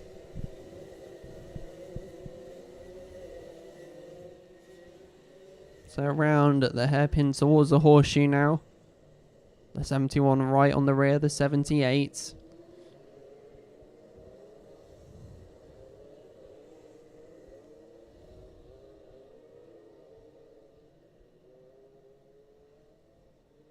So down the main straight they come once again.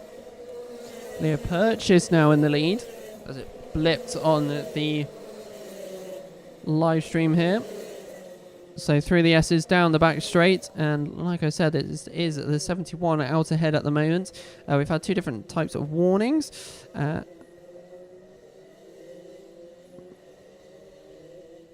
We've had a contact warning for Alfie Davis and Finn Smith.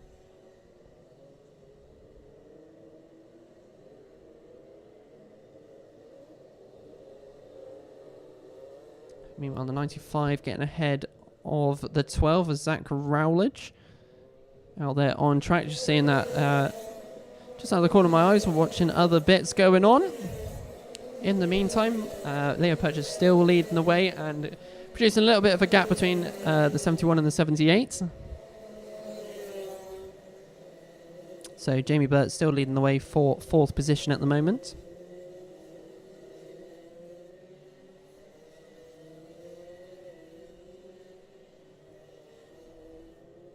A lot of them using that curb to get them around the horseshoe.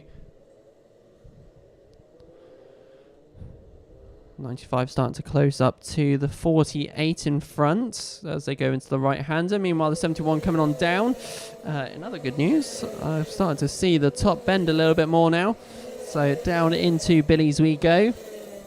See if there's any changes from these drivers as we fly on through still for this race.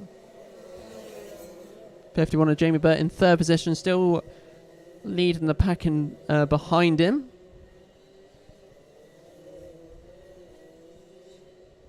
And darting down the inside it goes, the 88 of Cameron Crockett on the 4. So I think those two have swapped positions and it looks like it might happen again, but Cameron Crockett with a bit more speed, using the outer side of the right-hander.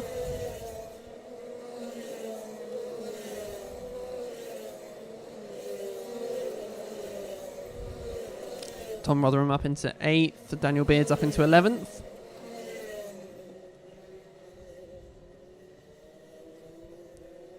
Like number 4 and 88 have swapped positions once again. We'll keep an eye on that as we go through the course of this lap.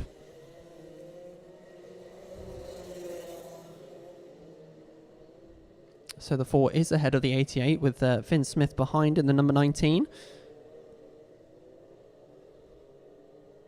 And down the main straight we go. Leo Purchase still leading the way. Just over half a second the gap is now.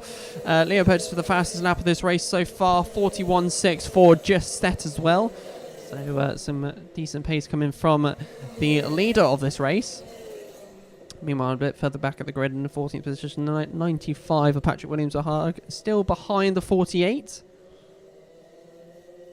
And the 68 of Daniel Beard still defending off the pack behind him of Jack Maben and Ollie Bailey.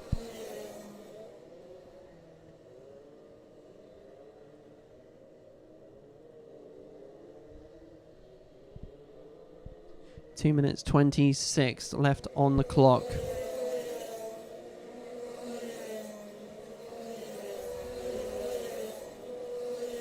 Using that kink curb there as much as they can.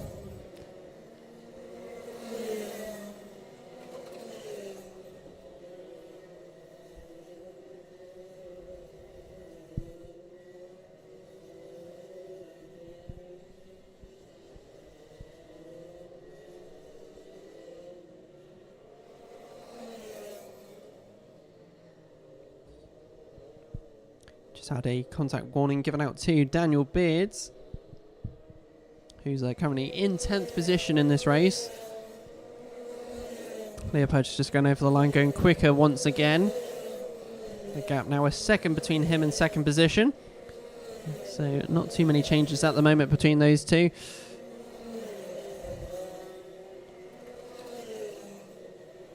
As they are all going through the back straight towards the horseshoe for our leader's mind.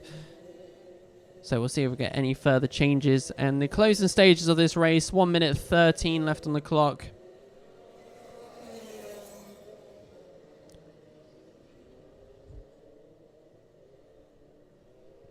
So down the main straight comes our leaders. Second position, a little bit of a gap towards that one. 41.47, by the way, is the fastest lap time set by Leo Purchase.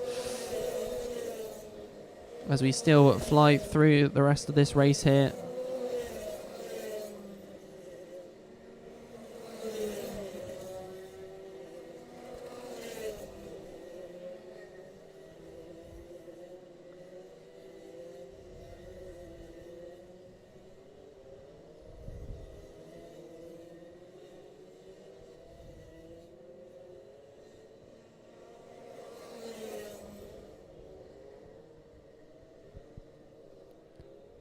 So 20 seconds left, and we still have our leaders going around, and it's still the number 71 followed by the 78. Then it's Jamie Burt, the 51, Gino Cook, Cart 4 in 4th. Then we've got Cameron Crockett in 5th. Tom Rotherham's promoted himself up into 6th position with overtaking Finn Smith. So going through the S's, and it goes the 88, 42 and 19. The 42 seeming to have a little bit more pace in the last stage of this race. As now we go from here to our leader.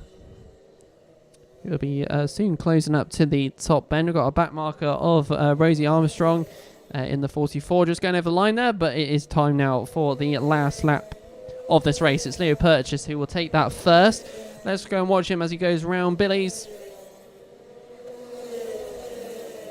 through the S's, and down the back straight now for himself. Meanwhile, we've got a lot of the rest of the grid still flying on the through the S's goes the drivers from Cameron Crockett and below, as that's a 42, 19 and 74 alongside. But meanwhile, ladies and gentlemen, we'll be coming to the closing stages of this race, and we're going to be going to the top bend now for where our leader, the number 71 Leo Purchase, coming down and taking the checker flag and winning the senior Rotax heat. Number 3, Reza Seaworthen would finish in second in car number 78 with a gap 1.86. Gino Cook comes in 4th, Cameron Crockett in 5th, Tom Rotherham 6th, Alfie Davies in 7th, Finn Smith in 8th, Aidan Pomeroy in 9th, and then Daniel Beards will finish out the top 10. Fastest lap goes to Alfie Davies at the end of that one with a 41.41, and top novice for that race was Aidan Pomeroy, the novice, in cart number 47.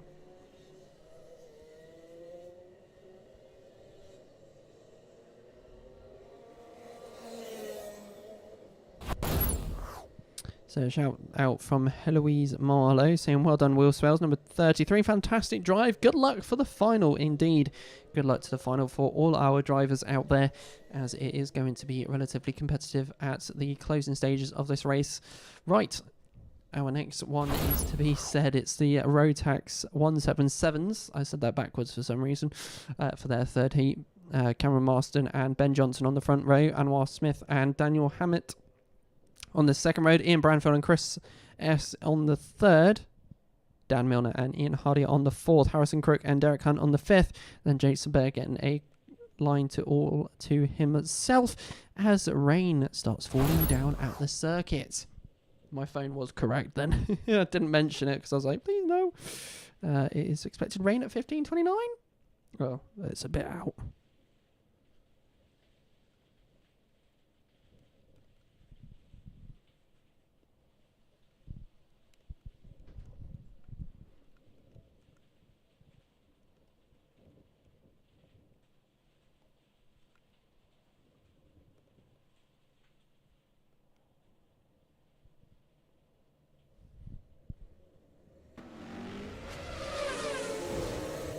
So as rain starts falling down here at Clay Pigeon Raceway, we now get going for the 177 and 177 Rotax Masters for heat number 3. Their third heat, 8 minutes once more. And we shall see what occurs from this one. And it's a little bit embarrassing as one of the 177's wheels decided to come off.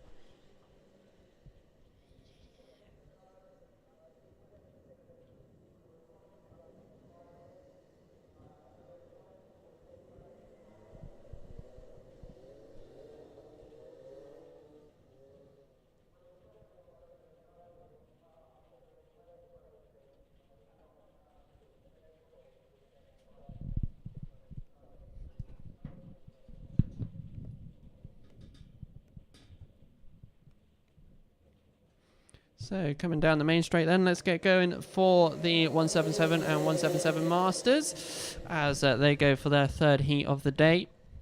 So 8 minutes on this race. So around Billies they go, through the S's and down the back straight they go. Only had 9 drivers starting this one altogether.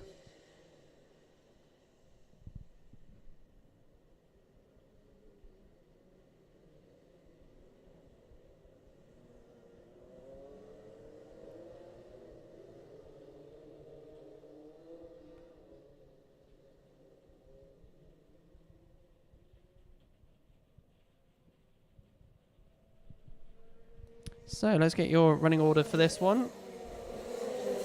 So it's Cameron Marston followed by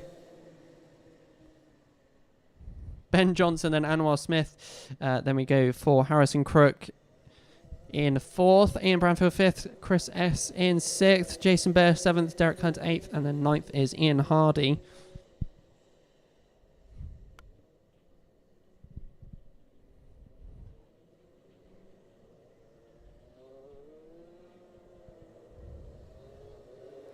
So going around the horseshoe for the main field, and it's our leader who stormed out well ahead of the pack. And that is the number 64 of Cameron Marston. Followed by Ian Branfield now, Ben Johnson in 3rd, as everything's starting to update. Harrison Crook in 4th, Anwar Smith in 5th.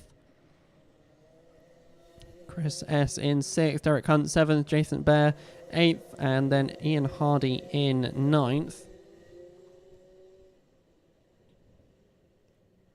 So we're still going through this race at the moment with the 64 leading the way. Catching up though is a relatively fast Ian Branfield.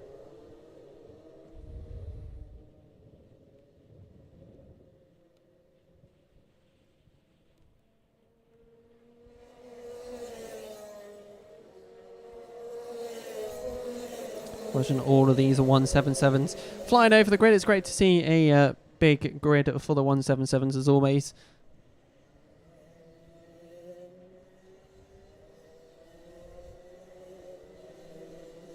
So going around the hairpin towards the horseshoe.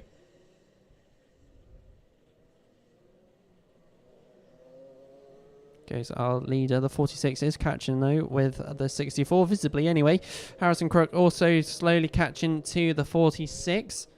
So we'll see if they manage to catch up with one another coming down the main straight and over the next course of the next 5 or so minutes. So Cameron Marston, Ian Branfield, Harrison Crook, Anwar Smith. That's your top 4.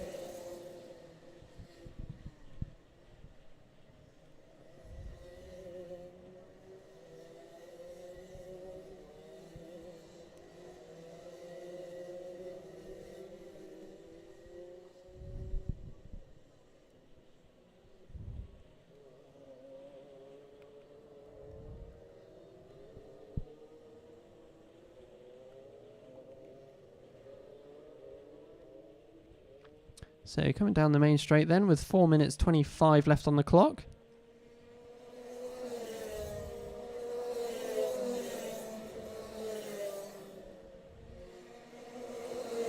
Still unchanged by the majority of the grid here as they battle the conditions that have been presented with us here. Cameron Marston still leading the way, followed by Ian Branfield and Harrison Crook. Your top three for this one.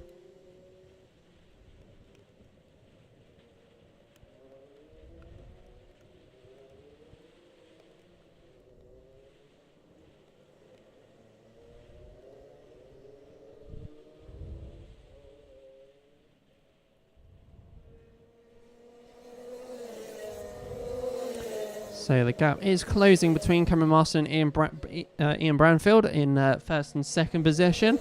Harrison Crook has really tightened up that gap between second and third. So he is really on the rear of the 46. The 43 of Anwar Smith has just got this in his peripheral vision out ahead of him. Meanwhile, I think that is the 61 of Ben Johnson, who is leading the pack from 5th, 6th, 7th and 8th. And Ian Hardy is currently running on his own at the back. But we still got 3 minutes and counting to go for the 177 and 177 Masters. Nearly side by side for a moment there. Don't know why I changed my accent. As Ian Branfield and Harrison Crook have a tussle between the two, so through the S's they go, treading that one carefully. Times have slightly decreased a little bit. So going into the hairpin, around the hairpin we go, and then towards the horseshoe we go, and it looks like Harrison Crook's going to try for another move. No, he holds out for just a second. Got a spin just out of the S's there. I think that was Jason Baird, the number 50. So that battle for the 5th position has now dropped to 3 drivers in total.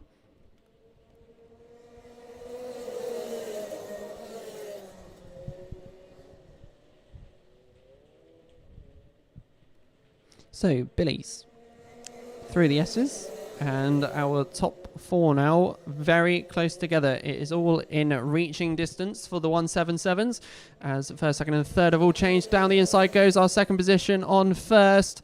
It tries to do a switchback move, but it has been changed. The 64 still going to try and claim back that top spot, but it's the 46 now in the lead. So going towards the top bend and down the main straight we go, and we'll get an update to this running order with only 1 minute 30 left on the clock, and it's side by side, and even Harrison Crook gets ahead of the 64 now. So Ian Branfield leads, Harrison Crook second, Cameron Marston third, and Anwar Smith still managing to stay in that 4th position slot. And the 61 of Ben Johnson has had a spin just on the kink there. Just managing to get away on the S's. Just managing to get out of the tyre wall on the kink. What am I saying? So very lucky there not to get himself buried in the tyre wall and managing to get going. But that is his race over for the spot on 5th, which has now changed the running order ever so slightly. Meanwhile, Harrison Crook showing his pace once more, as right on the rear end of the 46 of Ian Branfield. 40 seconds to go. There's hardly any race time left. So let's see how this goes as we go through the S's, down the back straight. And then we got the 64 and the 43. They'll be close together. Derek Hunt goes up into 5th. Chris S in 6th, Ben Johnson 7th, and Jason Bear in 8th. We've lost Ian Hardy out of this race, who pitted a couple of laps ago.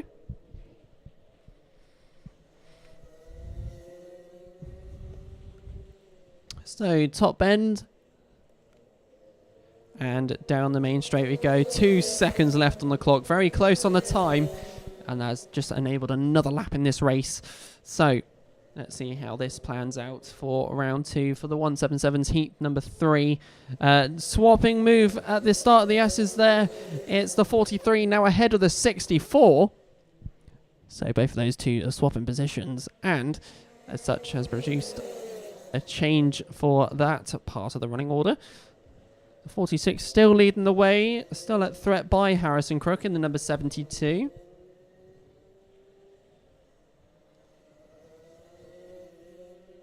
as they come down the main straight. Let's get the last lap board out for the 46 and 72 of Ian Branfield and Harrison Crook. Anwar Smith up into third, with Cameron Marston backing down to fourth. So after the first overtake, he has just plummeted down the order. He should be fine with fourth, though, as our fifth position driver of the 53... There we go. It's just slowly updating. Chris S. and Derek Hunt swapping positions. So around the horseshoe we go, through to the right-hander, and then towards the top bend as we finish off the 177 and 177 Masters for their third and final heat of the day. So down the main straight and taking the checker flag for this one, it's going to be the number 46 of Ian Branfield, followed by Harrison Crook. Anwar B. Smith in third. Cameron Marston will take fourth. There's the four that have gone already over the line, and Harrison Crook takes the fastest lap of a 42.51. Coming down into fifth position is the 53 of Chris S. Then we've got Derek Hunt in sixth. Ben Johnson seventh, Jason Bear in eighth, and then Ian Hardy popped into the pits 5 laps ago. But that is the end of the 177 and 177 Masters heat number 3.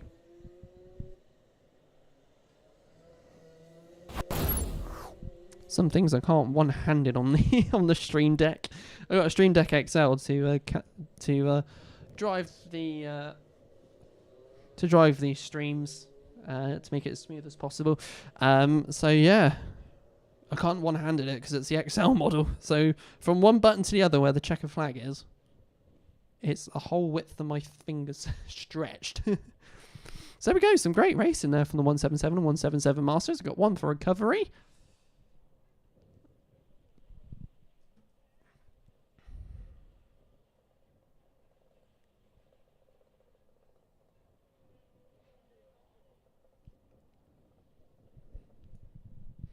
So we shall just wait a few moments, and hopefully we've got some more racing to go through. The weather conditions are not very nice, though. I'll give you these pictures for now, with the signs of billies.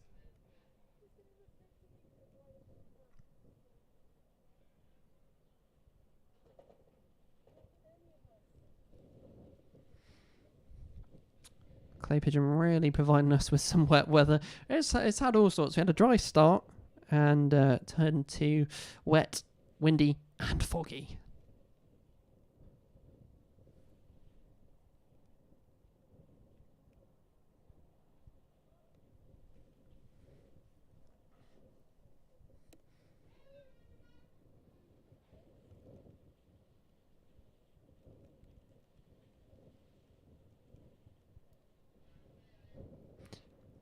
So hopefully you've been enjoying what round 2 has been. Obviously it's a lot drier for us than it is for the drivers out there today. So yeah, it's been one of those rounds. So a couple of recoveries going on.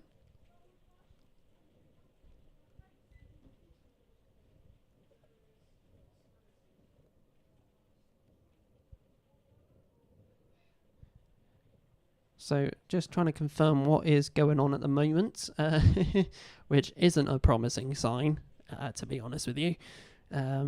So once it does get confirmed, we will round off the stream or continue on the racing, which will be a shame if it ends. It's been an absolutely wonderful round, despite the weather conditions anyway.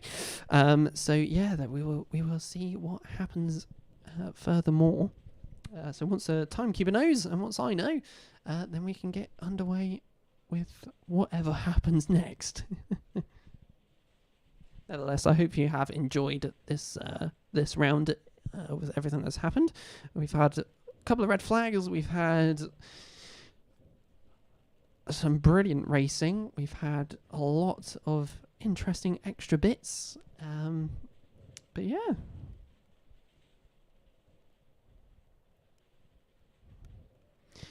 The thing is, I don't want to end the stream and then find out that we're continuing on.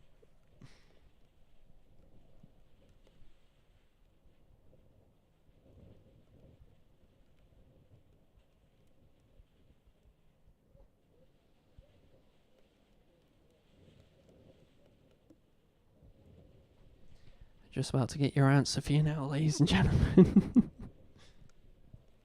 I hate ending the stream like this.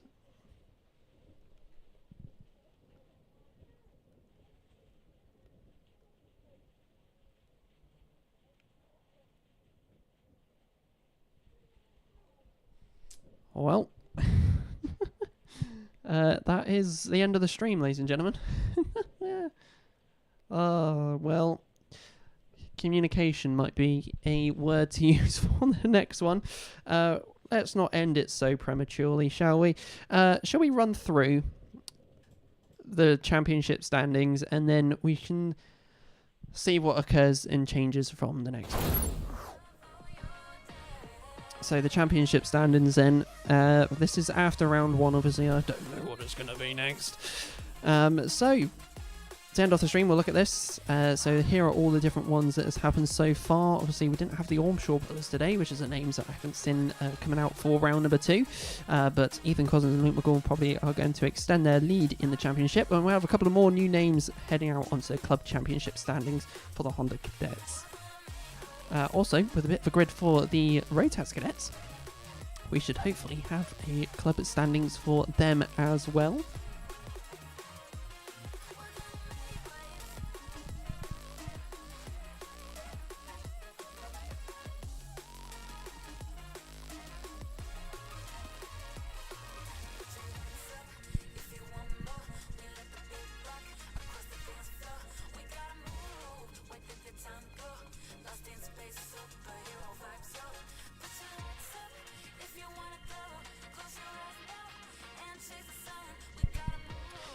The Intermax one there, Jack Price leading the way on that one, 176 points.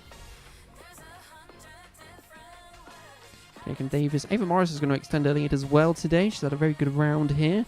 Kian Downer possibly going to extend up a few bits as well. So we'll see what changes with that one. It will take a little while before we get the full results and all of that. So keep an eye on the Clay Pigeon Kart Club Facebook page and also on the Instagram for the official graphics that will come along with that one. Charles Green on the Junior Rotax, leading the way on that.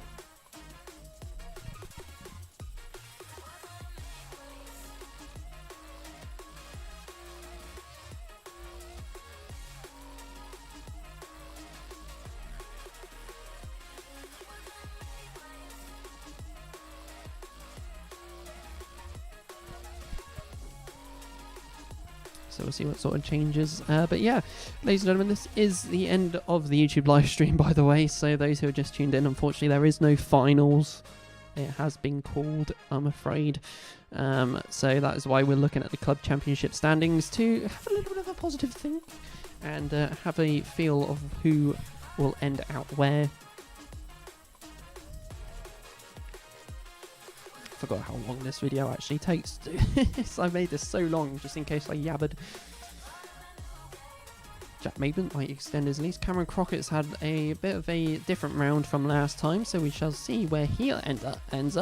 And Brandon Haig, I don't think he's been here today, unless I am talking absolute rubbish from my backside. Yeah, he hasn't been here. Wow. So we're going to have a real big mix-up in the running order for the next round. As the digiboard is just about to be taken down now. And there's a 177 and 177 Rotax standing. So we'll leave you with the music of the rest for this one. But my name's been Alex. Hopefully you enjoyed this YouTube live stream. Hopefully you enjoyed round 2. Shame it finished early. But nevertheless, we shall see you all next time for round number 3.